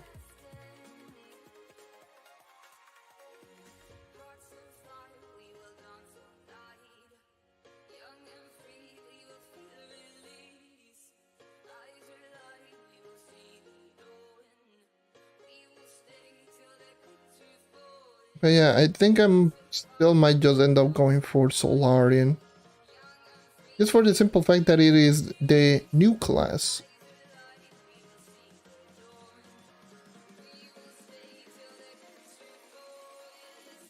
I need to just get that done and over with.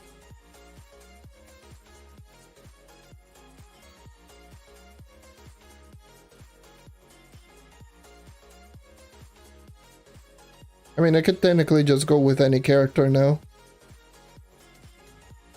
But I don't have any of the other characters' artwork, so I'm not going to just sit down and just start making them now. Even though it's obviously not good for the growth of the channel just to just upload at least once a week. But at the very least, just having at least one upload a week. I've been trying to just have them either Saturday or Sundays. One Hidden FX video and then one 40k Pure video. Which those things just gives me plenty of time not only to grind on my account if I actually need something. Or if they just drop in an event, I just have enough time to actually just do an event or whatever. Or stream or whatnot.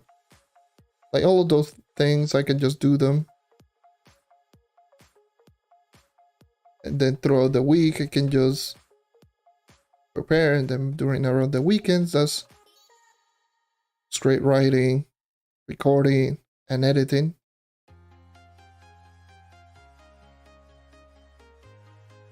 So yeah.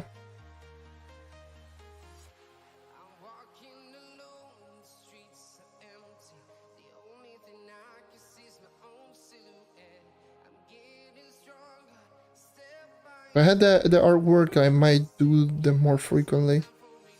But the thing is, it's like, I'm still just grinding. I just need to remind that I'm still kind of grinding the game. That alone already takes me time to do.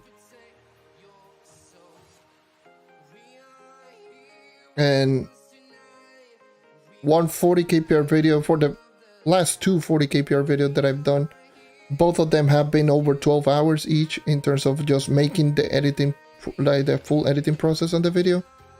The artwork on its own has been taking like, at least for the Solarian, took me like 3 hours to make.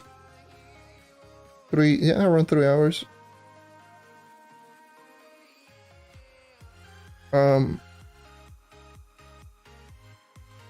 Yeah, it's a long process to actually just make one of those videos.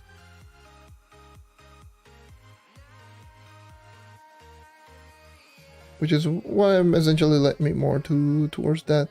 If it was like the hidden effects, like the hidden effects video I can make probably two of them a week, or maybe even 3 of them a week.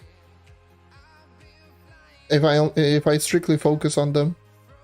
You have 1 day for testing and recording audio, and then the next day is what is it like, the editing process.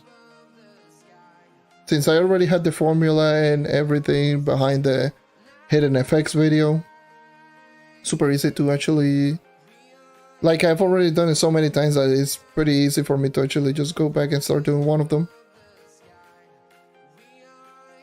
Like, I've done the intro so many times that sometimes I don't even need the script to actually just do it.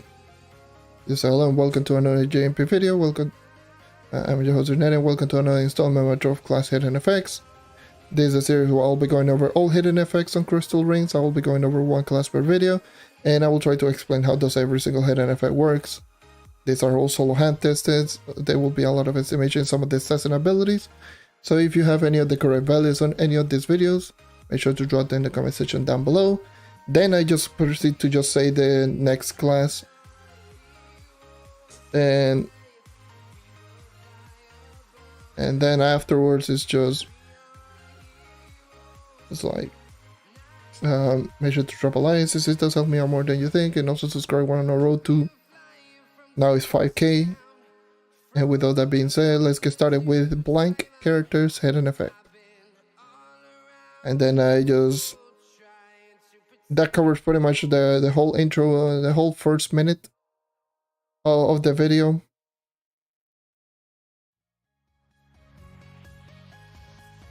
And then afterwards, like, the blank class has 3 hidden effects, which are going to be called the 3 abilities, starting off with this ability, which reads yada yada yada.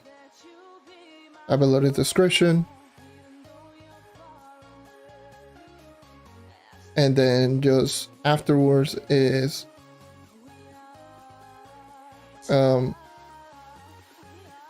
explaining the ability entirety, like what it does, how does it do,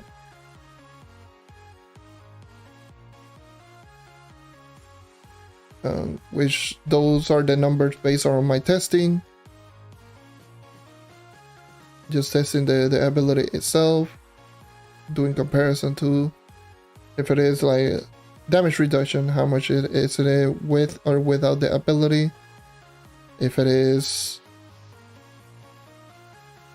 like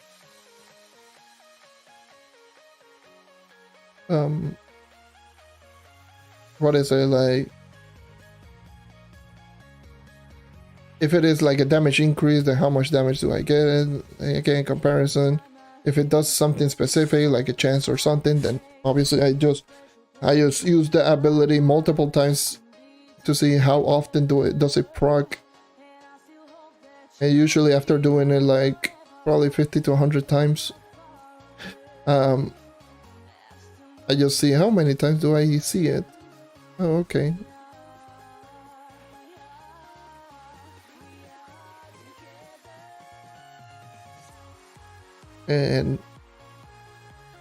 And then afterwards is, I think I will do one more tome. I think I'll do the Memento tome. Then after explaining the whole ability, then give my opinion, then just move on to the next ability. Same thing, the next ability is going to be blank, wish reads, description, explanation, opinion, then last ability, same thing, and then outro. That's pretty much the whole hidden effects video.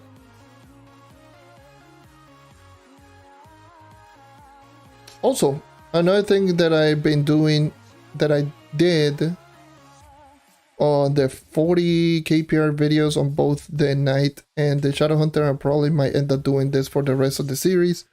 I will just add in timestamps in the description of every single one. So there's going to be like, you know, proper timelines on them. So you can just, if you want to skip to the over 10 part, you go to that point. If you want to go strictly for the equipment, if you don't care about the stats, or you only care what kind of costume am I wearing, then obviously you can just go ahead and go back and just check the costumes and so on and so forth. And pretty much all of those things are going to be there.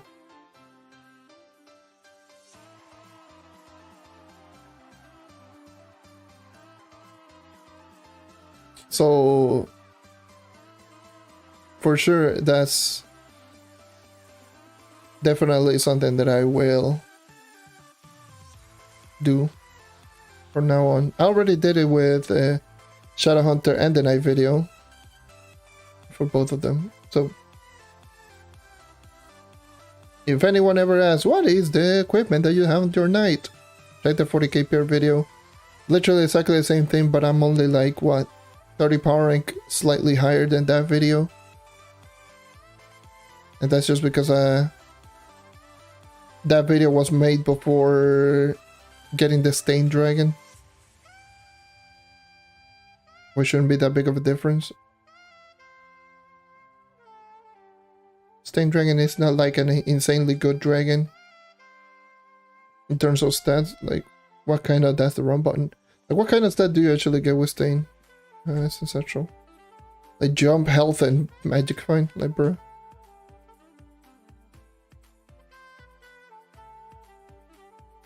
So it's not going to be that big of a difference. Equipment is still the same. Damage is still the same.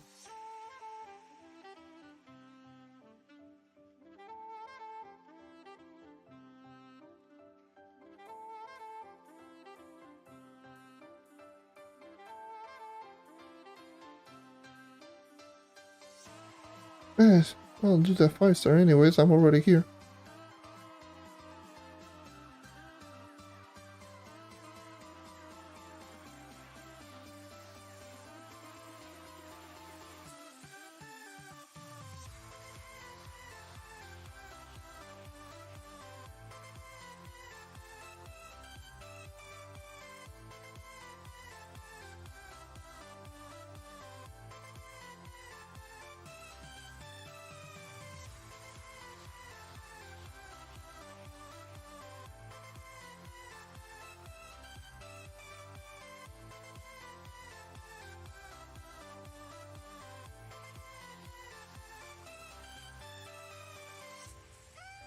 Okay.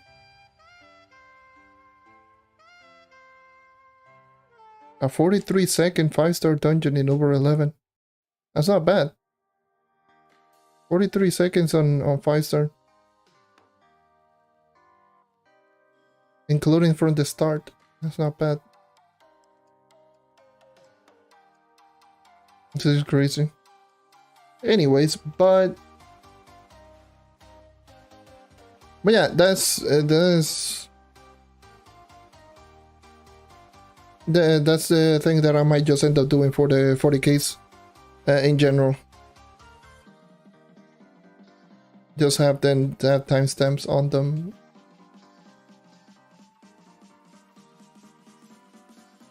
And damn, I open up some boxes.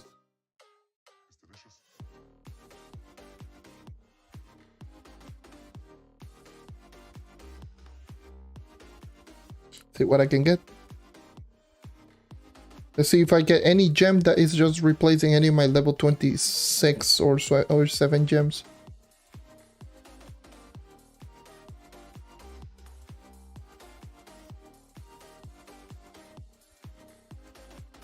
When it comes to cosmic, I don't think I need any cosmics. You have to be really, really outstanding to actually be replacing any of my gems.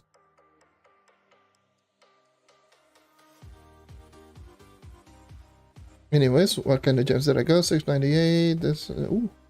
Alright, alright. What kind of gems can I get? So there's a magic, a crit damage. There's a perfect 1513 that is 2067 power rank. Yeah, 2067 power rank, level 25. Magic, crit damage. Also, this one is almost a 2100. This one is 2096, but this one is one roll of each.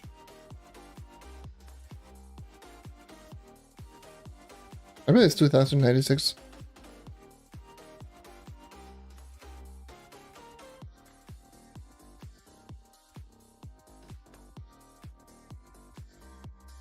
$15.59 the double crit hit.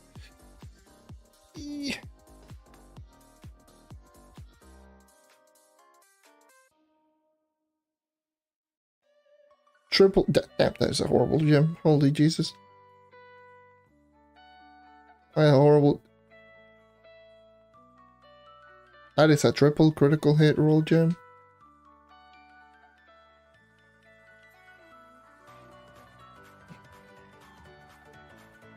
$14.37 not high. Perfect but not high. So 1400. Oh, then yeah. Oh, then out of here. I don't care.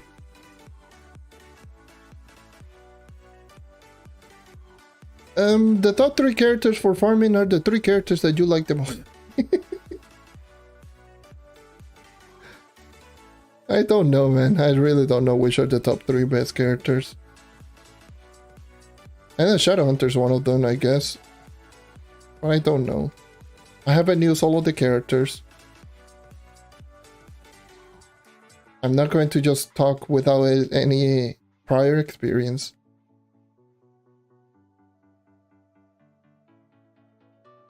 So I'm not going to say that. But yeah, just use the 3 characters. Just use a character that you like. Those are the best for grinding.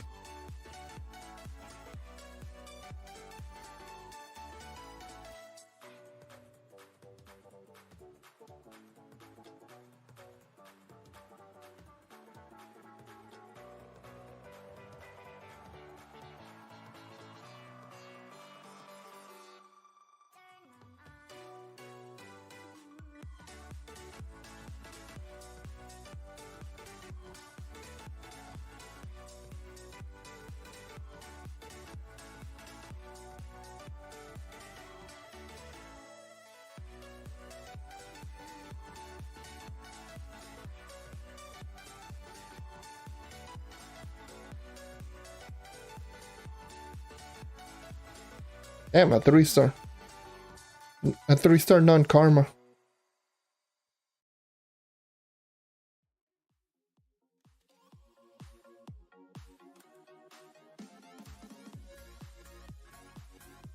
The 705 is exactly 705.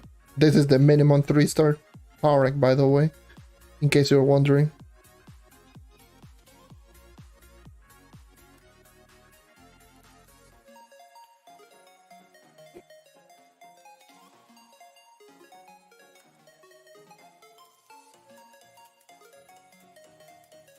Ooh.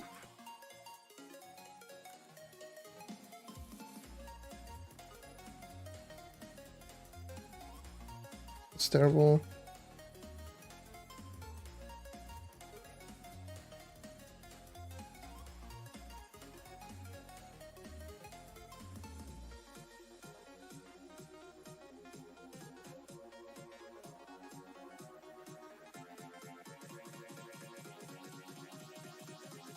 Yeah. I don't know. I don't know if the boomeranger is good. I haven't used boomeranger. I feel that every single class is good in this game.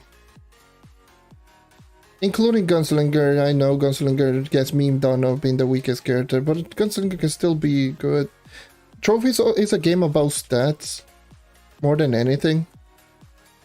So no matter which character that you're using, if your stats are bad, the character is going to be bad, even if it is going to be among the best, quote-unquote best characters in the game. This is a 3 light rule.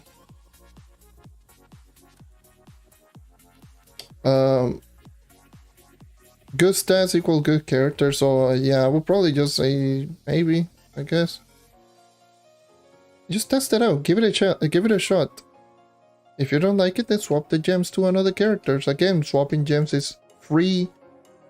You can just remove the gem and just swap it to another character if you don't like it.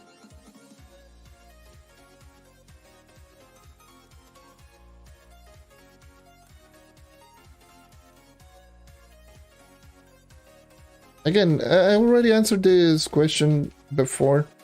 Why I don't particularly like to just tell which character you should be using. Because if I tell you, oh yes, use this character, you might not like it, and it's like, oh, but I find this character boring. So that's why I generally don't like to just tell which character should you be using. Just give it a try, give it a whirl. You don't like it, then switch. Again, you don't have to fully commit into the character. You don't have to just fully augment all of your gems and everything. Just level out your gems to 15 or 25, if it is crystal. And see how it does work out. If you don't like it, then swap those gems to another physical damage character. That's my 3 light roll. This one. It's a magic damage, 1508. 1508. It's going to be super difficult to actually beat any of my gems. My lowest magic.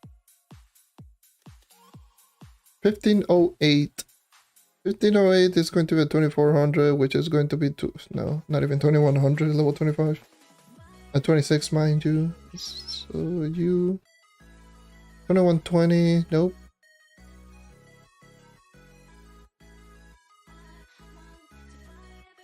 Well, 21. No. I do believe it needs to be sub 2200, level 27. This one is 2107. So 2107 is... yeah, still low. It has to be like 2080 or something like that. But yeah, I don't think it... never mind. This gem is so pathetic. Holy Jesus. This gem in particular is so pathetic. Hold on. I can re-roll the crit hit into something different.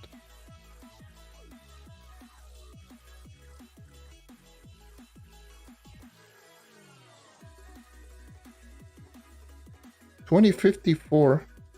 It's already higher power and a lower lower level.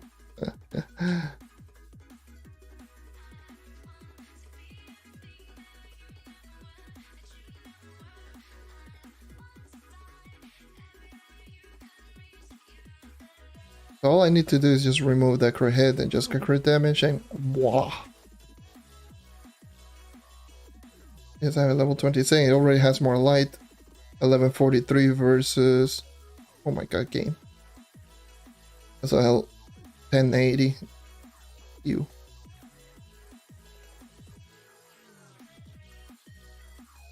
So let me just go into my club. Oh Jesus.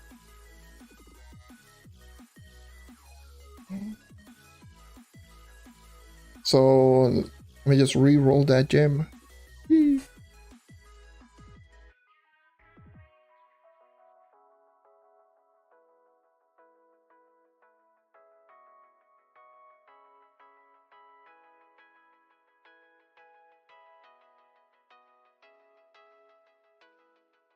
One Empower Gem.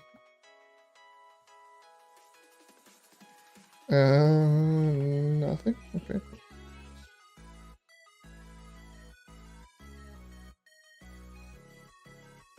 Do I still have any rerolls on me? I think I have one. I have one, and it went to crit damage immediately. Nice. So, yeah, now I have a higher power rank gem on my Draco. What else are you missing? I have way too much max health.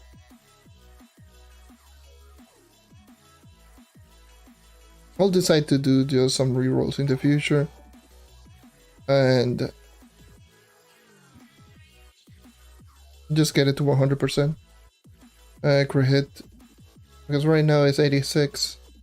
Let me just check some of the stats on some of my characters. And thank you for the sub.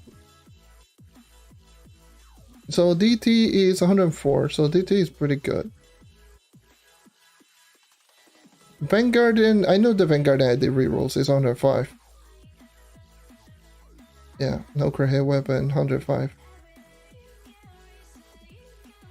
And Fei Fei. Fei is 110.9.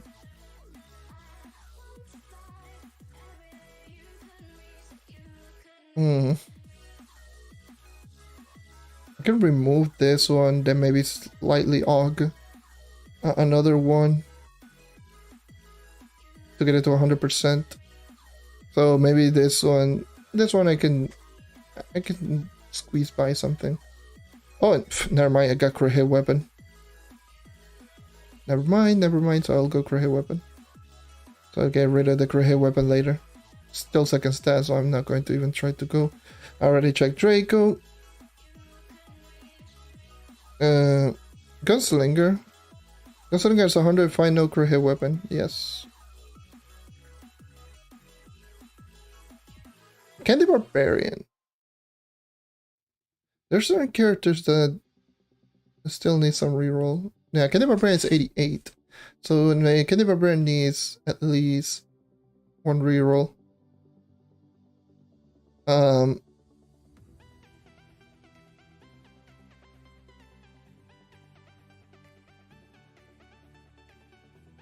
Do I need C4 Draco Ring? I don't know, probably. Yeah, I mean, yeah, but I don't care for the Crystal 4 rings.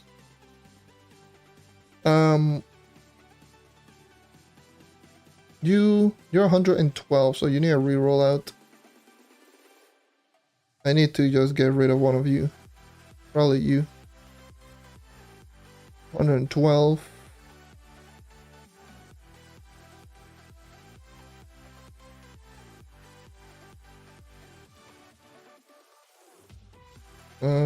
Yes, it's 112. So yeah, this one needs to reroll out.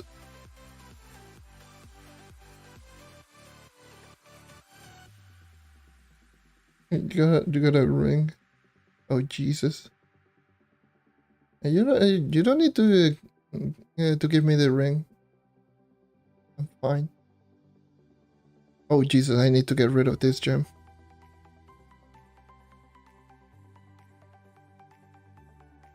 This gem is kind of blech. Like I got 2100 gems right here, but not sub 2000 gem. These two gems can be replaced. Especially this one. These two gems can be easily replaced. What do you have? I know that, yeah, you were struggling heavily in crit hit. So yeah, you have way too many max health. I max health gems. I own 5 gems. I know this character needs some rerolls. 2 or even 3 of them.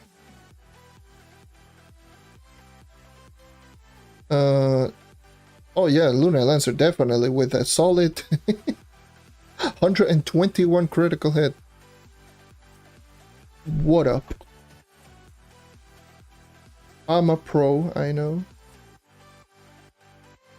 Yeah, just remove some hit. And Boomeranger. 106, you have crit weapon. No, you don't. I think you're good enough as well. Where is my harvest? 2 days. No, tomorrow. Yeah, tomorrow reason. Okay.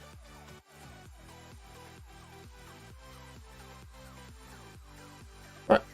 Nice. Let me just recheck. So this one could be replaced. Definitely. Level 26, sub 2000 gemmed. Yes. Most definitely. This one could easily be replaced. Level 26, barely over 2000, could also be replaced. This one's level 29. Actually, this the way that I managed to get this gem to level 29 is actually very interesting. Because I was leveling up all of my gems on all of the characters. And damn, 2200. And I was just like level 26. And then I just drop in like a level 27 accidentally, like I missed, like I overpressed the level up button and I just got it to level 27, and then I got like, oh, level 27, then I just pressed the button again like an idiot, and it just went from 27 to 29 in just one go. It just went from 26 to 27 to 20, from 27 to 29, just 2 upgrades. You pulled it down. That is crazy. That is crazy. I've been crafting so many of those boxes. Especially lately.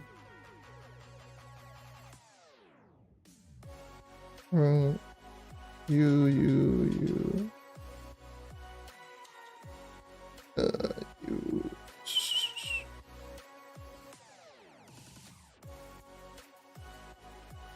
So yeah, Ice Age I still haven't checked. The Ice Age is definitely a character that I just haven't even done any checkup. Because this character still has the fully augmented set of gems, like all of the gems you can tell.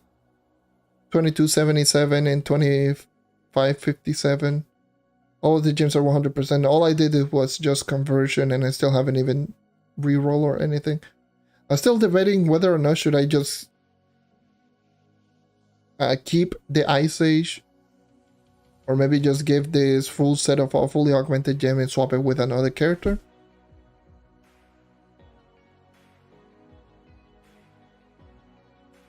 But just thinking about it, which character should I even go for? So just keep it. The same with Bard. Bard has like almost fully augmented set of gen, 2277, 2240. These gems are on the lower side though. But yeah, 2261, 2273, 2263, 2277. Like these gems are going to be fully augmented. So yeah, that's the reason why my Bard is pretty high. And to top it all off is like maxed out C4. Without ring, because ring. I'm Mr. C3 ring.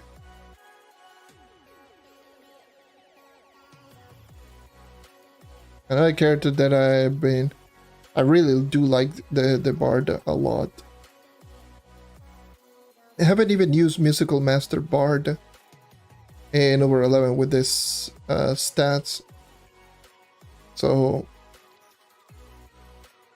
might be very interesting because Musical Master is super good.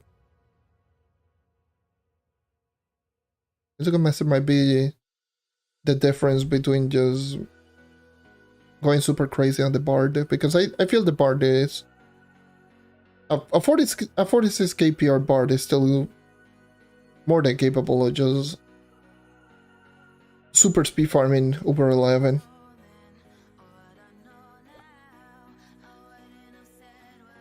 I don't know.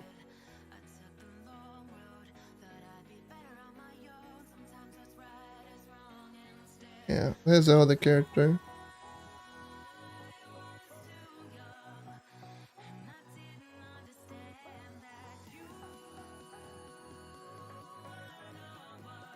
There's other character that I've been going for.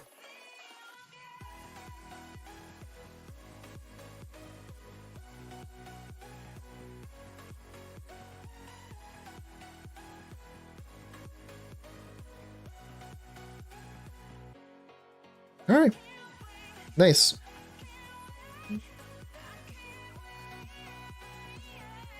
Yeah, this.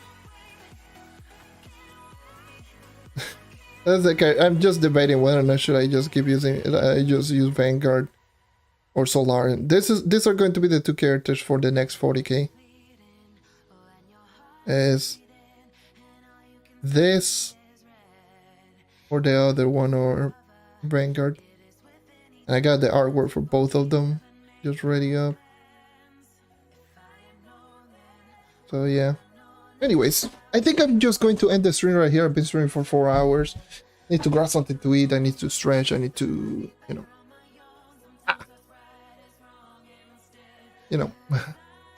just take a small little break.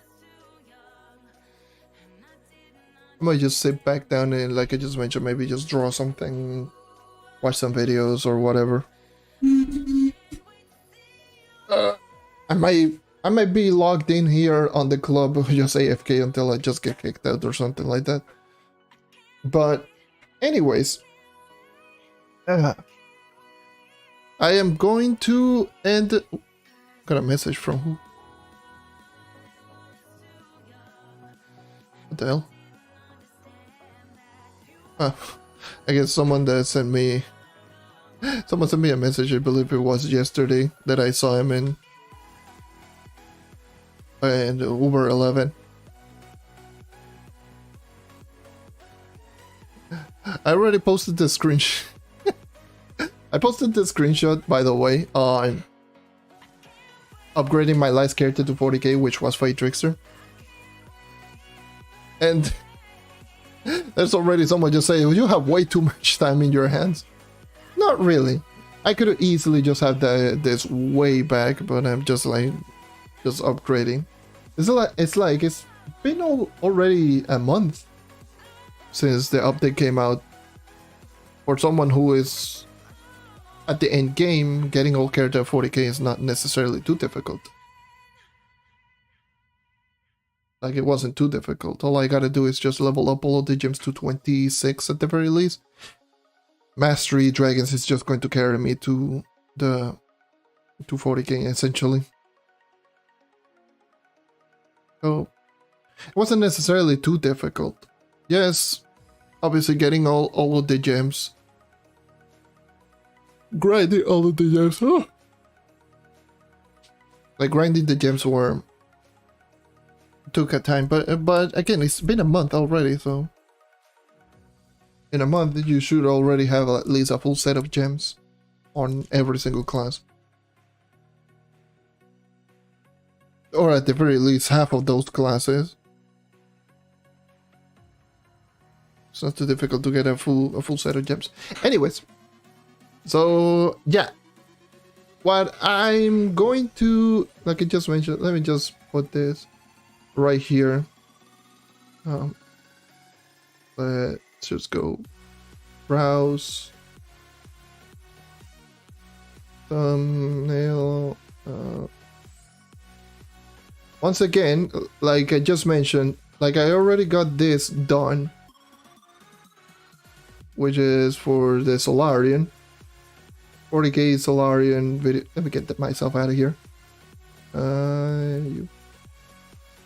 But yeah, as you probably could tell, like I already got this done, so that's why I'm like debating whether or not should I go with this one or should I go with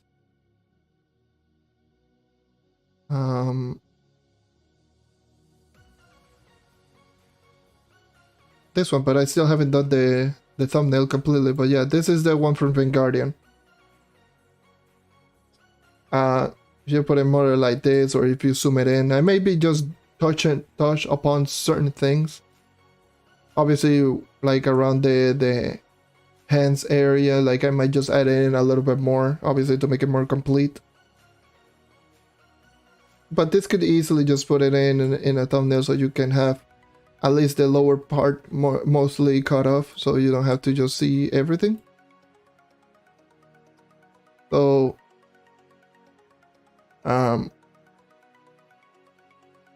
those are the two things artwork that I've been working on. It like, again, well, I might just touch upon a little bit more on this one and just make it maybe look a little bit different. I don't think I will just change a whole lot, because once again, it's just only for the thumbnail and for the introduction video, so it's not going to be there for a whole lot. But I'm just planning. Where the hell are you? Oh, there you are. Okay, there you go. But that's essentially what because those artwork are just for something in the future that I'm planning on, that it just might take a long while, because for that I need to just finish up the whole series completely, so that will take like forever. And considering that I've been just essentially uploading once a week, yeah, that's 16 weeks essentially, because I already done 2 videos. I don't know, maybe in the future I might speed up and just make more per week. But I also want to finish out the Hidden Effects video, the Hidden Effects series. We're almost done with that series, so I gotta just have that done. I want that to be done. I want the Hidden Effects series to be done completely. So yeah, the Hidden Effects, which is for the crystal ring effects, and how do they work and all of that. I want that to be done. I want that to be out there so that people, if they want information regarding how does every single ring effect works, there's a video out there for you to check it out. And I want to have that done and completed.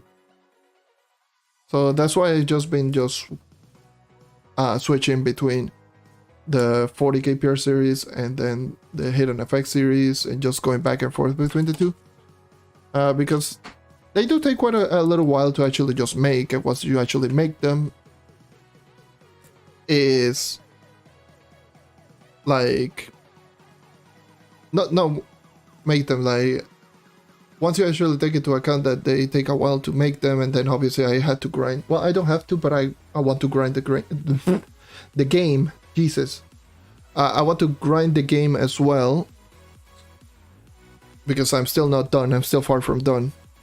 And I want to have everything done and over, so I want to have everything related in the Thunder Uplands workbench completed, and I want to have pretty much all of the craftable items on this update. So yeah, now that my main goal, which was the one that was taking the most amount of time, were two things, were the Stained Dragon, the dragon for the 5-star dungeons, and also 40 kpr on every single class, just grinding the gems in general. Those were the two things that were taking the most amount of time from me personally. Now I can just relax a little bit more in the grinding, then just focus on other stuff like video editing, video making, and all that. So that's essentially what I've been doing, especially recently, like getting all characters to 40,000 power rank was a long grind. I'm still far from done. I'm greedy, by the way. Yes, I'm very greedy. I want all of the characters to have level 30 perfect set of gems, which it's going to be my all-time goal. My all-time goal is going to be the same thing that I did with the Stellar Gems, where I got every single character with perfect set of Stellar Gems level 25. I want the same thing, but with Crystal Gems level 30. Now that I got all of the set of Crystal Gems at least at the level 25 or higher, 25 to 29 or 30 I should say, on all the characters with pretty much perfect rolls. The only thing that I need is to re-roll at least some maximum health out there on some characters, and critical hit on some other characters, like Lunar Lancer needs to tone down the critical hit. Same with Ice Age, and characters like the Candy Barbarian, Tomb Raiser needs more critical hits. But at the very least, like those rerolls are going to be pretty much a non-factor. Afterwards, it's just going to be just leveling up the gems to level 30, little by little. That's going to take forever. So for that, I'm not going to rush that one out. That one is going to be something that is going to be a long time process where I just do that on every single class. I only have done level 30 on every single gem on one class, and that is on my knight. The knight is the only class that has all gems level 30. And I might just do that with my other fully augmented set of gems first, which are going to be the one that I have on the Ice Age, the one that I have on the... Which class is it? Is it on my Shadowhunter? I think it is the fully augmented set of gems that I have on my Shadowhunter, because I do have two sets of physical... Yes, on my Shadowhunter. The one that I have on my Shadowhunter, the one that I have on my Bard, and the Ice Age, obviously. The Ice Age, the Bard, the fully augmented set of gems, and the Shadowhunter. So 4 sets of gems that I have fully augmented. Those are going to be the one that I will be upgrading to 30 first. But for now, I think I'm just fine with just having one character maxed out, being my main. And yeah, that's essentially what I will be doing for the most part. I want that. But yeah, that's essentially some of the plans that I'm just trying to do. Obviously, the problem with the Sunder, like one of the reasons I haven't even completed the full table of the Sunder Charge, the Sunder uplands, is because of the Sunder Charge crystals. Those, I just checked. I was missing 2 mounts, 1 pair of wings, and the 2 allies from bosses. Those are the things that I was missing. Now it is 1 mount, 1 wings, and the 2 allies, because I crafted one of the mounts that I was missing. So I'm missing 1 mount, 1 ally, 1 mount, 1 wings, and 2... I'm gonna trade. Just playing with 1 hand.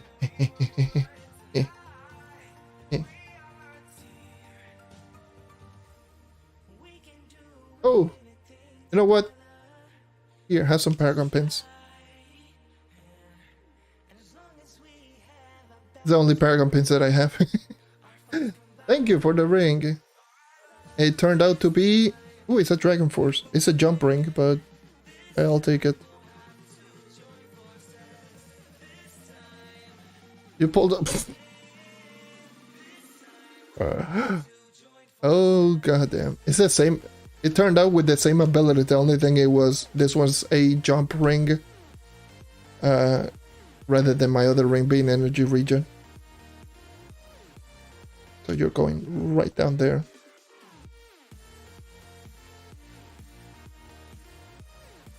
Actually, now that I think about it, I actually needed a ring.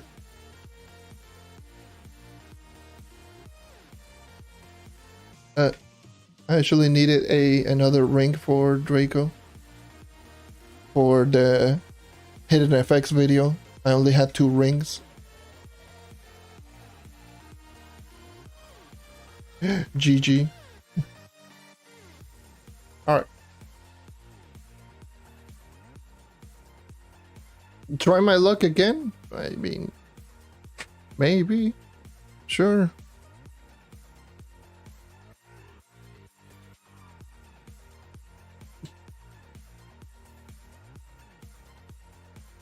Crazy son of a pickle just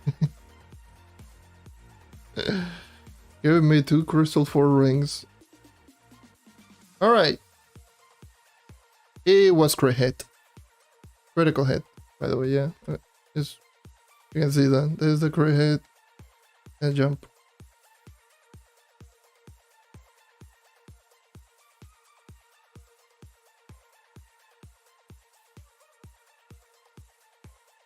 But yeah, this one has Firestone Dragonborn.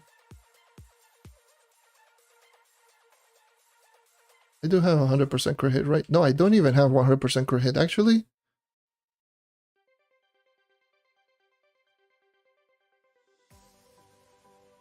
Actually. Now I can only sacrifice one crit hit ring. One crit hit on one of my gems instead of two. One maximum health, sorry. Now 92%, now I can only just reroll one of them and I have more HP. Actually not bad.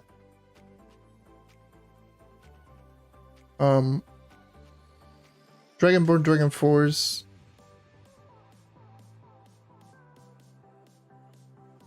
Yeah, I could do that as well. Firestone, Dragonborn. Dragonborn, Dragon Force. So I can just get rid of the Crystal 2. Now I should have all three abilities, correct? Let's see. Because I still haven't done the hidden effects video for Draco. So this is Dragon 4 Firestorm, Dragon 4 Firestorm, and Firestorm Dragonborn. So the crit hit ring should be Dragonborn. This one should be, well, these two could just intertwine within each other. So it's not that big of a deal. So I should have those two ready for the video whenever I do the hidden effects video for Draco. Thank you, Kira, for the rings.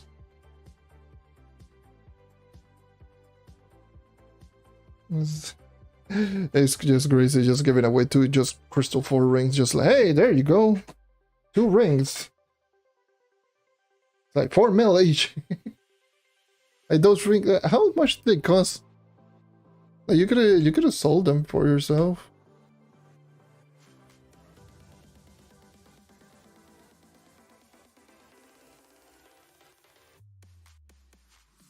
Hey, you could just sell them if you wanted them, like if you wanted some extra flux.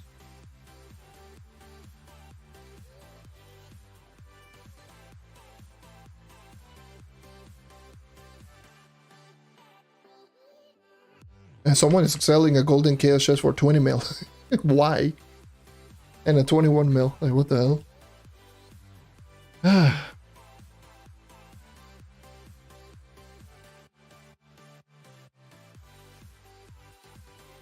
So it's crazy. How do you get to solo Uber 11 fast? Well, get more stats. There's no other way for me to put it. You need more light, you need more stats. You cannot speed farm with 33 at 6.5k light. There's no way. So you need more light. You need a lot of light. 8,000, 8,500 probably. It's probably the I would say around 8,000 is when you start killing pretty fast.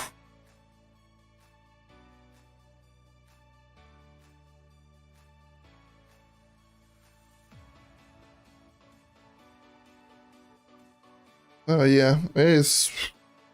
You need to get a lot of light. Get your stats up. Yeah, light roll, cosmic gem, crystal 4, a good banner, food.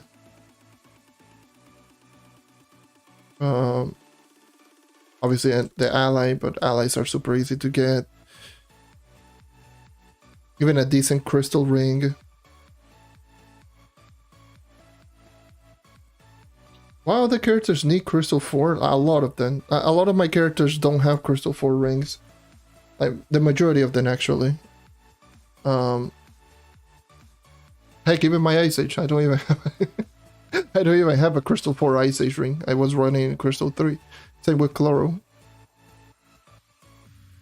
Like, I've never been super lucky with the rings, and the only time that I actually got rings, crystal 4.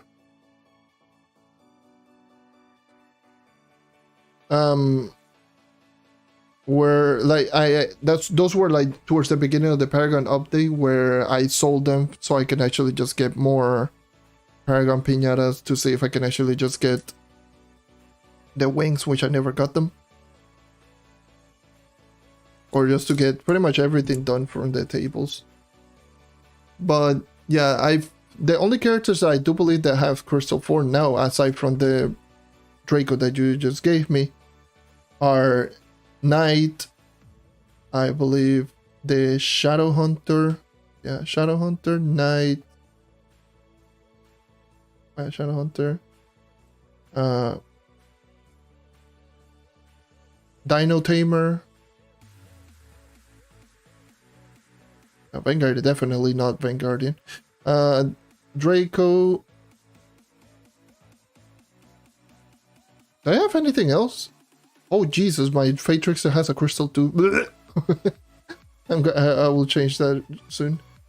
Yeah, all of my characters are Crystal 3s. Crystal 3s, except Fate Trickster, apparently.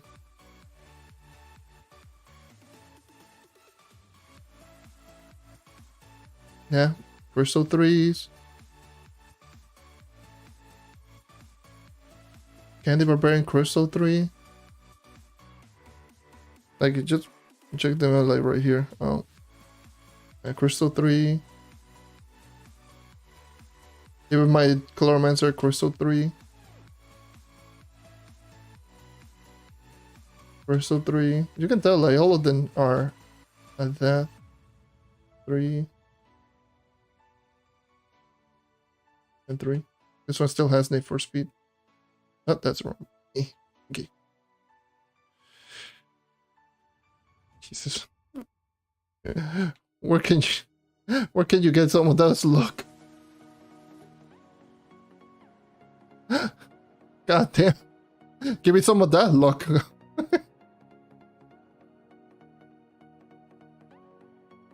It is a jump ring. Actually, what do I even have? Magic Fine. I mean, I really don't care. Oh, it has Chill Out. Nice. It does have Chill Out. Even if it is a jump ring, it does have Chill Out. Chill Out is... that ability is something else. I'll save this one for later. I don't think I need anything. I mean, I don't need Magic Fine. I can get rid of the Crystal 3. Yeah, I don't need Magic Fine on Ice Age. I don't use it for grinding. For dungeons. So jump ring is fine.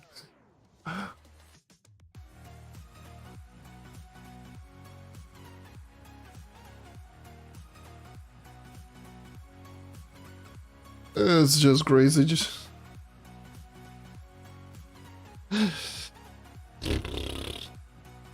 don't think so. I think Crystal 3? No, Crystal 2. Another Crystal 2 character. Ignore that. Actually, not thinking about it, I crafted so many like Solarian rings. I never got a Crystal 3. Like, what is it? Like, do I have a... yeah, I never actually gotten a Crystal 3 ring. Wow. Hold on.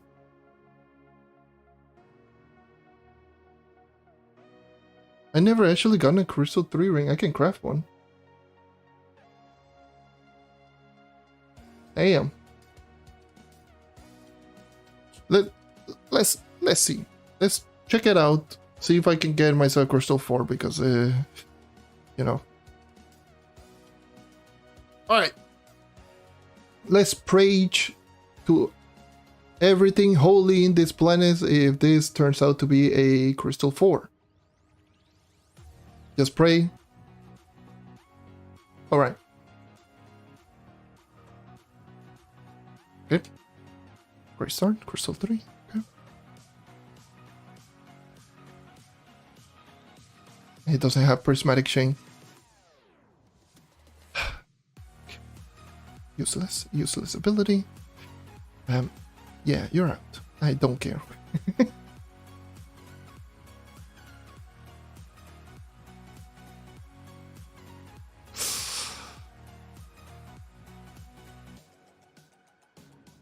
For this one, I will be more greedy.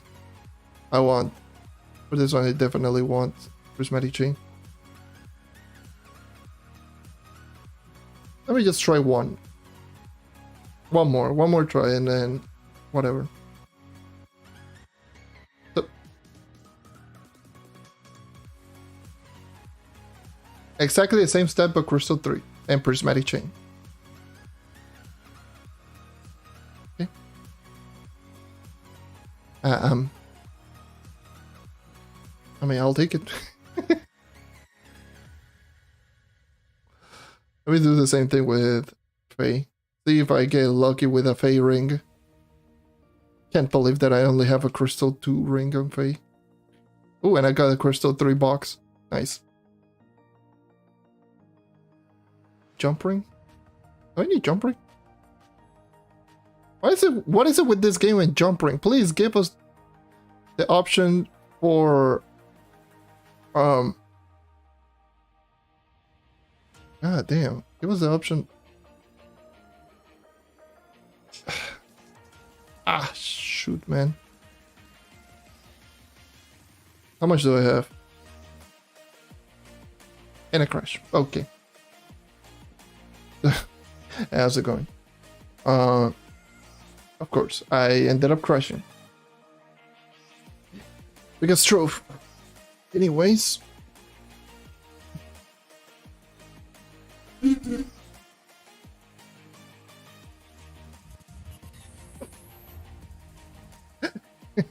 God damn it. You cannot even navigate through anything in this game. Just like, hey, there you go. And you're out. Oh.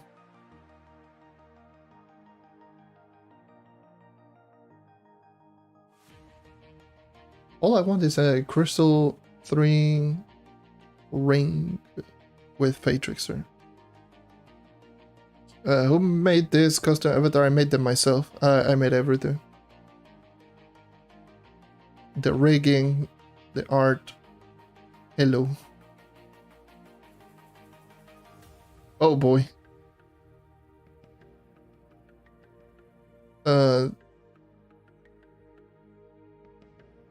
Holy Jesus. Oh my god. More Draco boxes. Oh. This boy he do be crazy. That boy be crazy crafting 8 of them.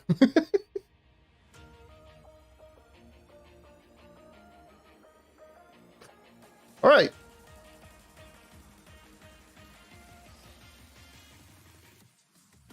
Three. Hold then 3 for Draco.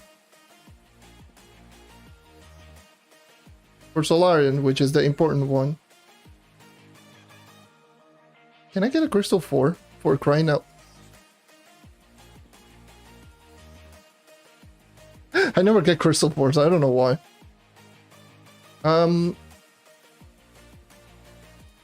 Question, does Solarian, what is it? It's Crystal 3 Magic Find, so all of them are... Yeah. I don't need any of them. Let me check the Draco before I actually just look like oh, Draco is Crystal 4, what am I doing? Oh yeah, all of them are out. Well, welcome to my RNG. This is just the norm. The norm John RNG. Let me get the Fae so I can actually get the stupid Crystal 3, please. Holy Jesus.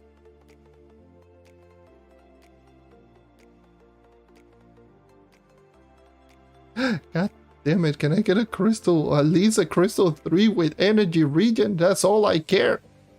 God damn it, game.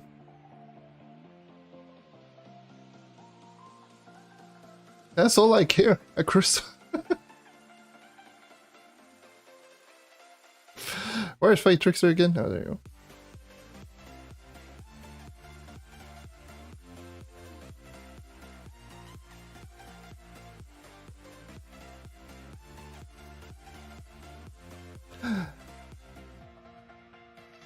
You know what, I'm going to save it because of the ability.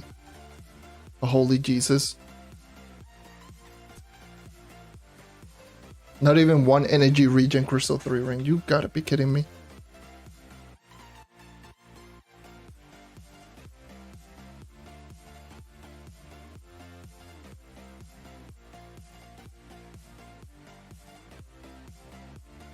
You gotta be kidding me.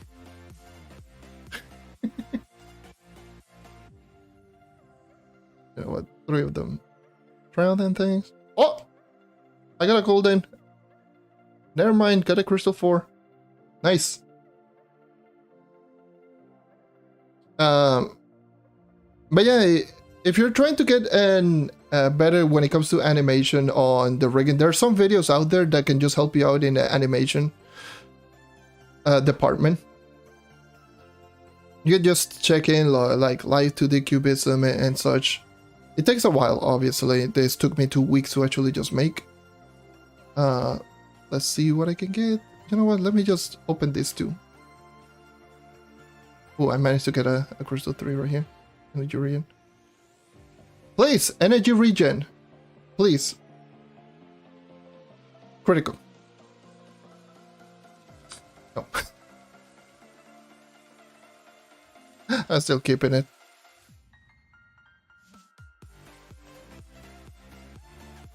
God damn it.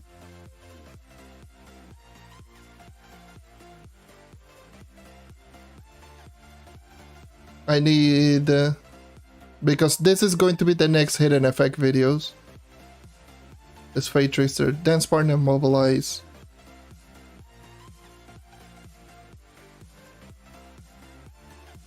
Dance Partner, Mobilize. Dance Partner, Mobilize. Mobilize Trickery, Boom. Mobilize Trickery, Boom. So I'll just put these 2 out there.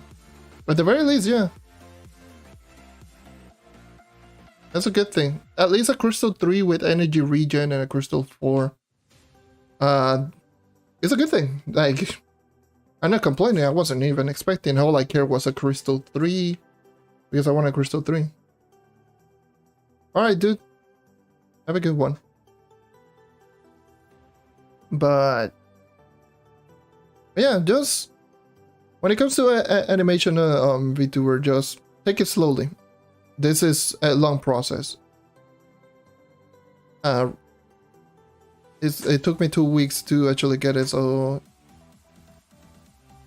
yeah, just take it slowly.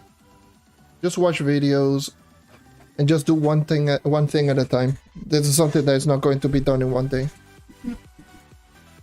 But yeah, have a good one. Just have a good night's sleep.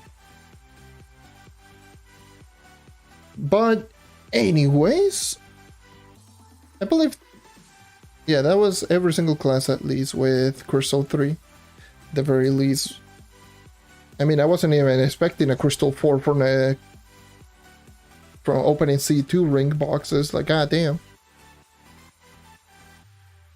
That is just crazy. I got some of the Kira luck. Like, Kira just brought me some of that luck, and I was like, okay, I will take it.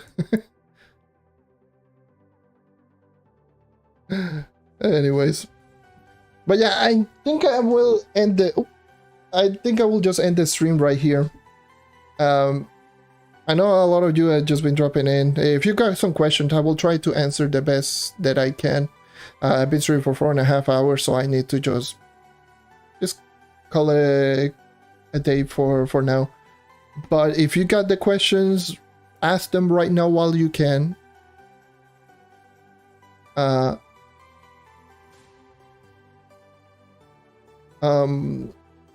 I come back from a break, I mean, sure, it depends on, like, if you're going to just what you're going to end up doing. Because I need to check up, because I mentioned I might just sit back and just start drawing for a little bit, because I'm in the little drawing mood. Just drawing and watching videos, going like an idiot. I might be online on Trove. If you need anything, just send me a message or something.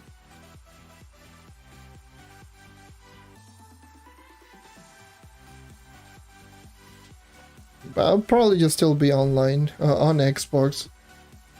The thing is, I don't know, like, because here's the thing: I disable all of my notifications on my Xbox, so even if someone just send me a message or whatever, I don't see it or I don't get notified. The reason being is because I was getting not spam, but I was constantly just getting sent messages, especially during streams and recording, and it was just interrupting a lot. So I just had to get rid of the notifications. It's the same thing with like the Discord. Like I told everyone to just, you know, slow down on the private messages and just tagging me because it was just getting it was getting out of hand.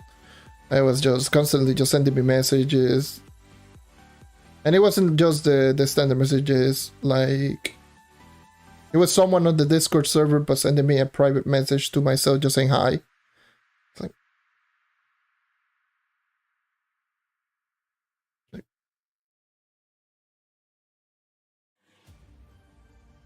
ooh, some idea. Ideas, some build. I mean, I can answer those questions right here if you actually need some ideas on the builds on the characters. I can actually just provide some info, some quick info.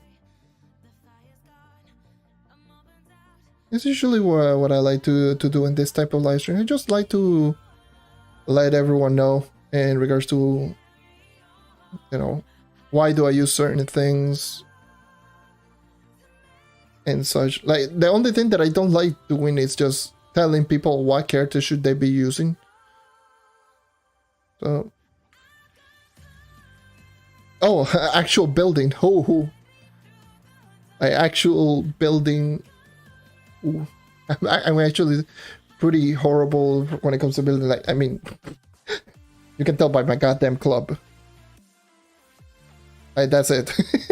My club is not like, when it comes to building, I am literally the worst. Like, legitimately. Portals, let me just drop in some stairs with different colors and just have all the portals. All of my, like, my club is like all crafting table in one area, which I still even haven't destroyed all of those blocks. Like, when it comes to actual building, I'm horrible. Like, the only two good things that I actually build out there were, oh, didn't mean to go there. Like, some of the things that I actually build, let me just tell you. We're here in BP.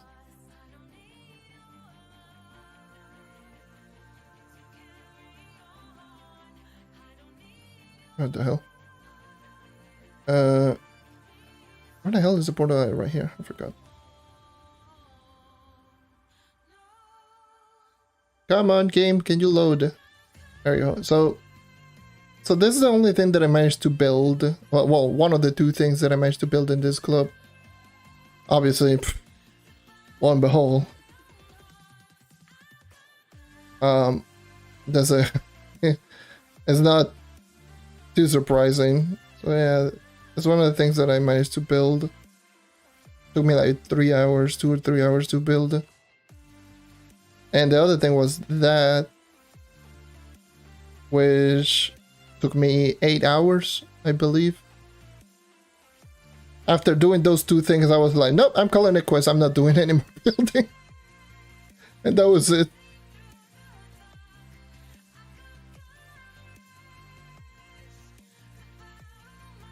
Obviously, that is the ref, which is like this custom for the ref with the hairstyle and whatever. A Nuketown PvP map? Actually, that sounds really nice. Essentially a good old throwback for Call of Duty. I think that would be really nice. Because Nuketown is such an iconic map from the Call of Duty franchise, which I feel that everyone is just going to immediately notice it. It's just like, oh, that's Nuketown. Which is going to strike that, oh, that's... I know that, like, I know that, and just pointing it out and type of feeling. I think it would be cool. Let me just type in that word. World beloved.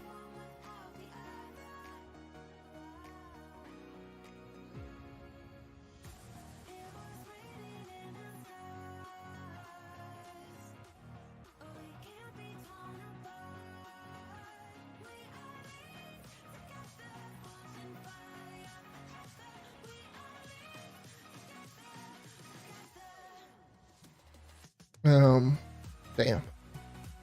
I don't know how... Like, I always, whenever I just join in into... Ooh, I actually like this. I actually like that. I like this.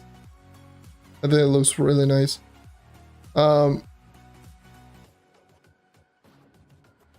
Never thought about that. Like, just little flames on the ground and such.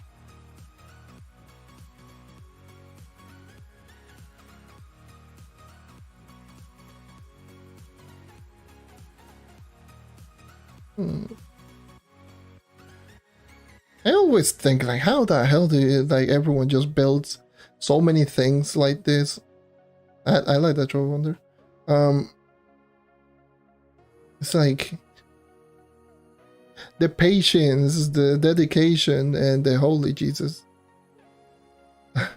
Oh, a late trophy. A 2017 late trophy. The patience, dedication to just drop it in, all of those things. I'm just like always just in awe. Like damn, it's like damn.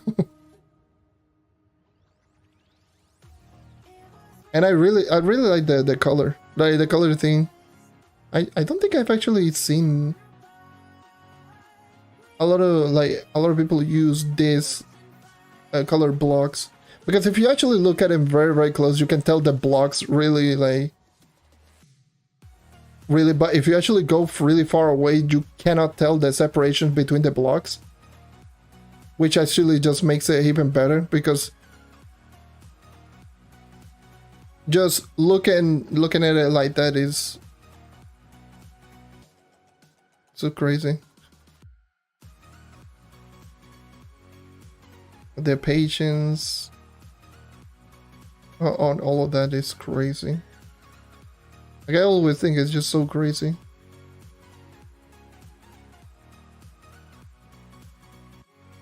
Like, at first glance, like, you can barely tell the separation between the blocks, and that is really good.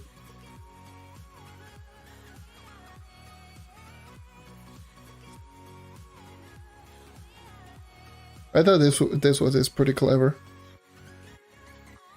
this flame, I've never seen this. For some reason, I've never seen this. I think it's pretty clever.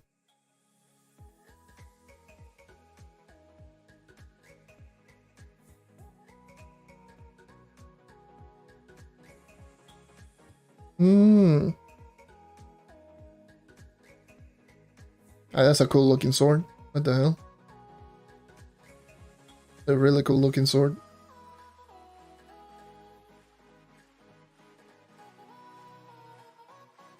Like the design. Ooh. I see. I don't think I actually have seen... I see. Big smoke energy. I don't think I've actually seen a lot of people customize the whole merchant area. It's usually something that you don't see. That's usually something that you really don't see. Like, usually a lot of people just maybe just put in some decorations here and there, but they never just put it in everything. like from everything on the merchant to the... I just noticed that.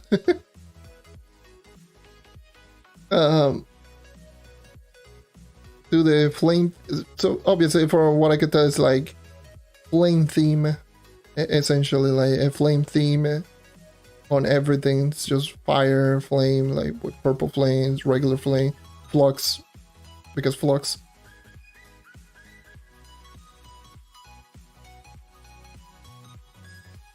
Very interesting. Very interesting. I really do like that. I really like that. I really do like the design of the sword. I don't know. I really like the swords in general. Like, I really do.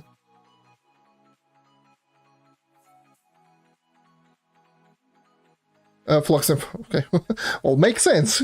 Flux here, over here, and flame everywhere.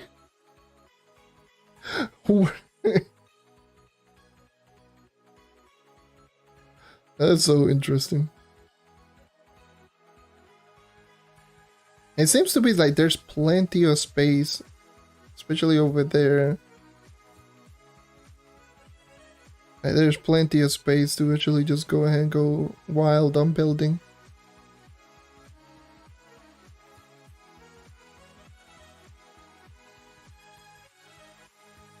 I always just find it so fascinating. I always find it super fascinating. The fact that the dedication, some people just building ridiculously huge clubs.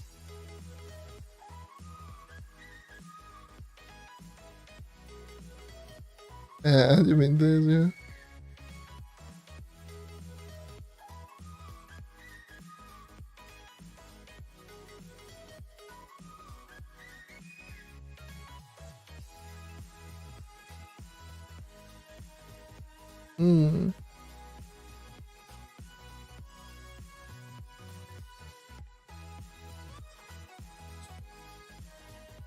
I believe you might, depending on how big you wanted to make it, I believe it might need another one. This could easily take the like half of the map, because Nuketown is like 2 big houses and then obviously the backyard on every single area plus the 2 bosses. I do believe that it needs 2 blocks at the very least. Unless you want to do more miniature, because you can actually just see it right here. Mostly here. I think it might need another one. If it were only the houses and the middle part, then maybe, but there's the backyard, and the backyard is a pretty big part of the map. And not to mention, like, if you want to do outside of the map.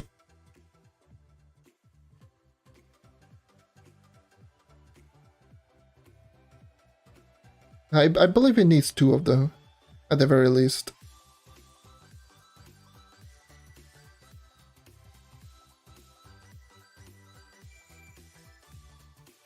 Rose, I still remember Rose is... He does some crazy amounts of builds. I remember when she used to be part of like S-God and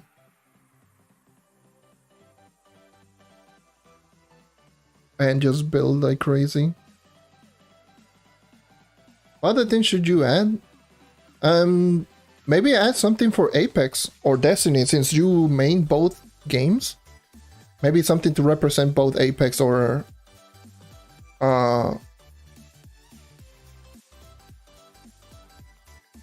like something that you like a weapon. I don't know. Maybe one your like a favorite weapon, like a triple take or whatever, like a pixel art for any of the characters, like the character screen or something like that. I think it would be nice, considering that you really like you really are into Apex, and same with Destiny. I think that would be something that you might want to add on. Because I find that interesting because it's something that you do like a lot. Oh, 3D. Oh, a beloved sniper from Destiny.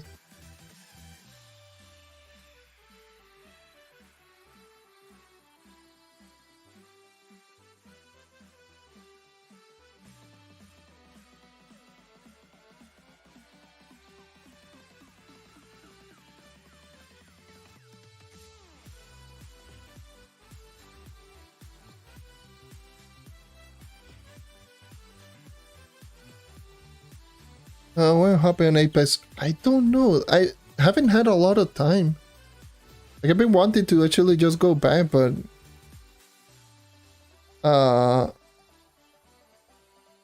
it's just that usually when I'm out, like I'm just like either editing a video, planning our videos, or streaming. It's usually what I'm doing.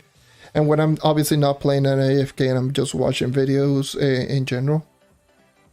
But it's usually just planning, making videos. And obviously when I'm not doing that, I'm just grinding because I'm still just trying to get everything done. Like I barely play anything outside of Trove. Here's the thing, I've been wanting to just go back and just go pew pew. Go play some Apex, because I've been seeing like obviously a lot of Apex. I noticed like one of the things what that caught me off guard was like when I saw the wingman being a sniper. We using sniper. I'm like, hey yo, what the hell happened? I stopped playing for like 2 months, and then all of a sudden like the vault is back. The wingman uses sniper ammo. What the hell? What is going?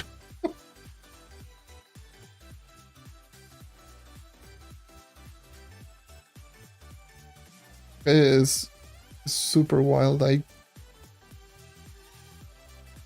It's just planning and making videos, and yeah.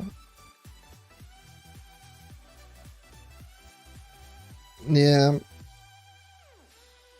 But yeah, one of my biggest hurdle was definitely just getting all classes to 40k. Now I can start to slow down quite a lot more, but getting the character to 40k was a grind. It was definitely a grind. Getting like 600-700 gem sparks of every single color. That was a lot of grinding, not to mention getting a full set of perfect gems. That was a big one. That and the dragon, both of them were just horrible. So now I'm just starting to slow down a little bit more. And yeah.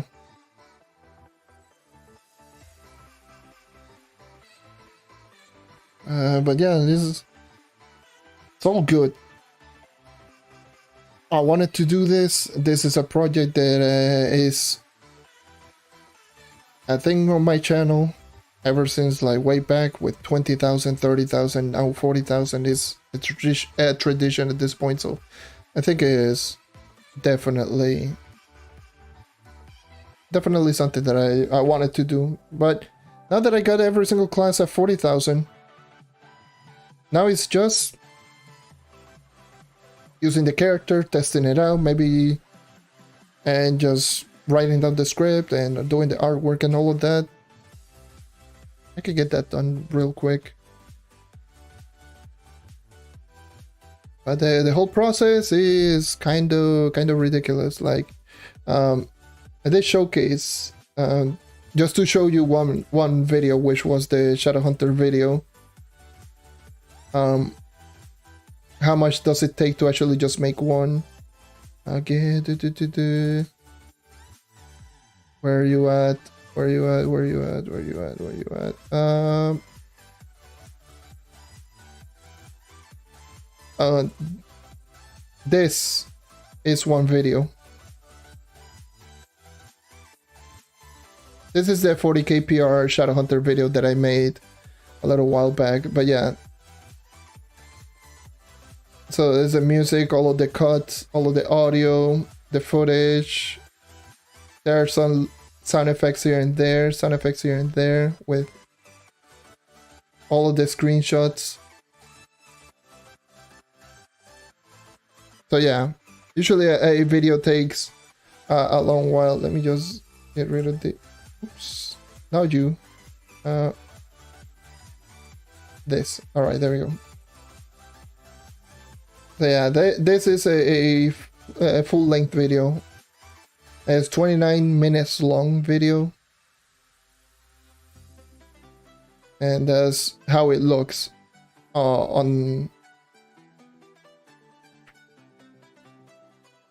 I do believe this alone took me 12 hours, I believe it was. This editing, that's not counting the intro screening or whatever, like the intro video, which that alone took me like 2 hours to 2 or 3 hours to actually just make towards the beginning. Then the artwork, which took me like 3 hours, and then obviously just writing down the script for the first part of the video, which took like half an hour, not that long. Then recording it, and then recording the other part of the video, which was another half an hour. And obviously edit the whole editing process for all of the audio was 12 hours. So in total, like the one full video like this one took me, if you take everything into account, it took me around 22 hours to 23 hours to make. So give or take. Just taking everything into account. Not counting rendering and not counting uploading. But yeah. It's not. It takes a lot of work, but it's not that big of a deal. It's something that I can do. If I do take my time rather than just try to rush everything out, I can just have it done.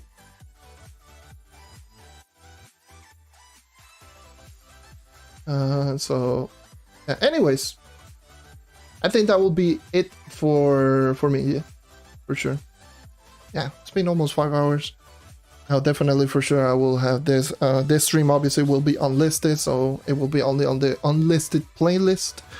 The unlisted playlist is the streams where I have all of the videos where are not on the channel, but obviously you can see them if you have the link. With all that being said, thank you everyone for watching. Thank you for checking out as always. Leave a like, subscribe for more content like this, and like always, I hope to see you guys next time. Take care and keep on hunting. And yeah, you can. And thank you for all of the Crystal 4 rings. Thank you. It's crazy for you to actually just drop it in, like all those Crystal 4 rings. That's like, hey, there you go. Like 12 mil flocks in rings. Okay. But yeah, anyways, take care.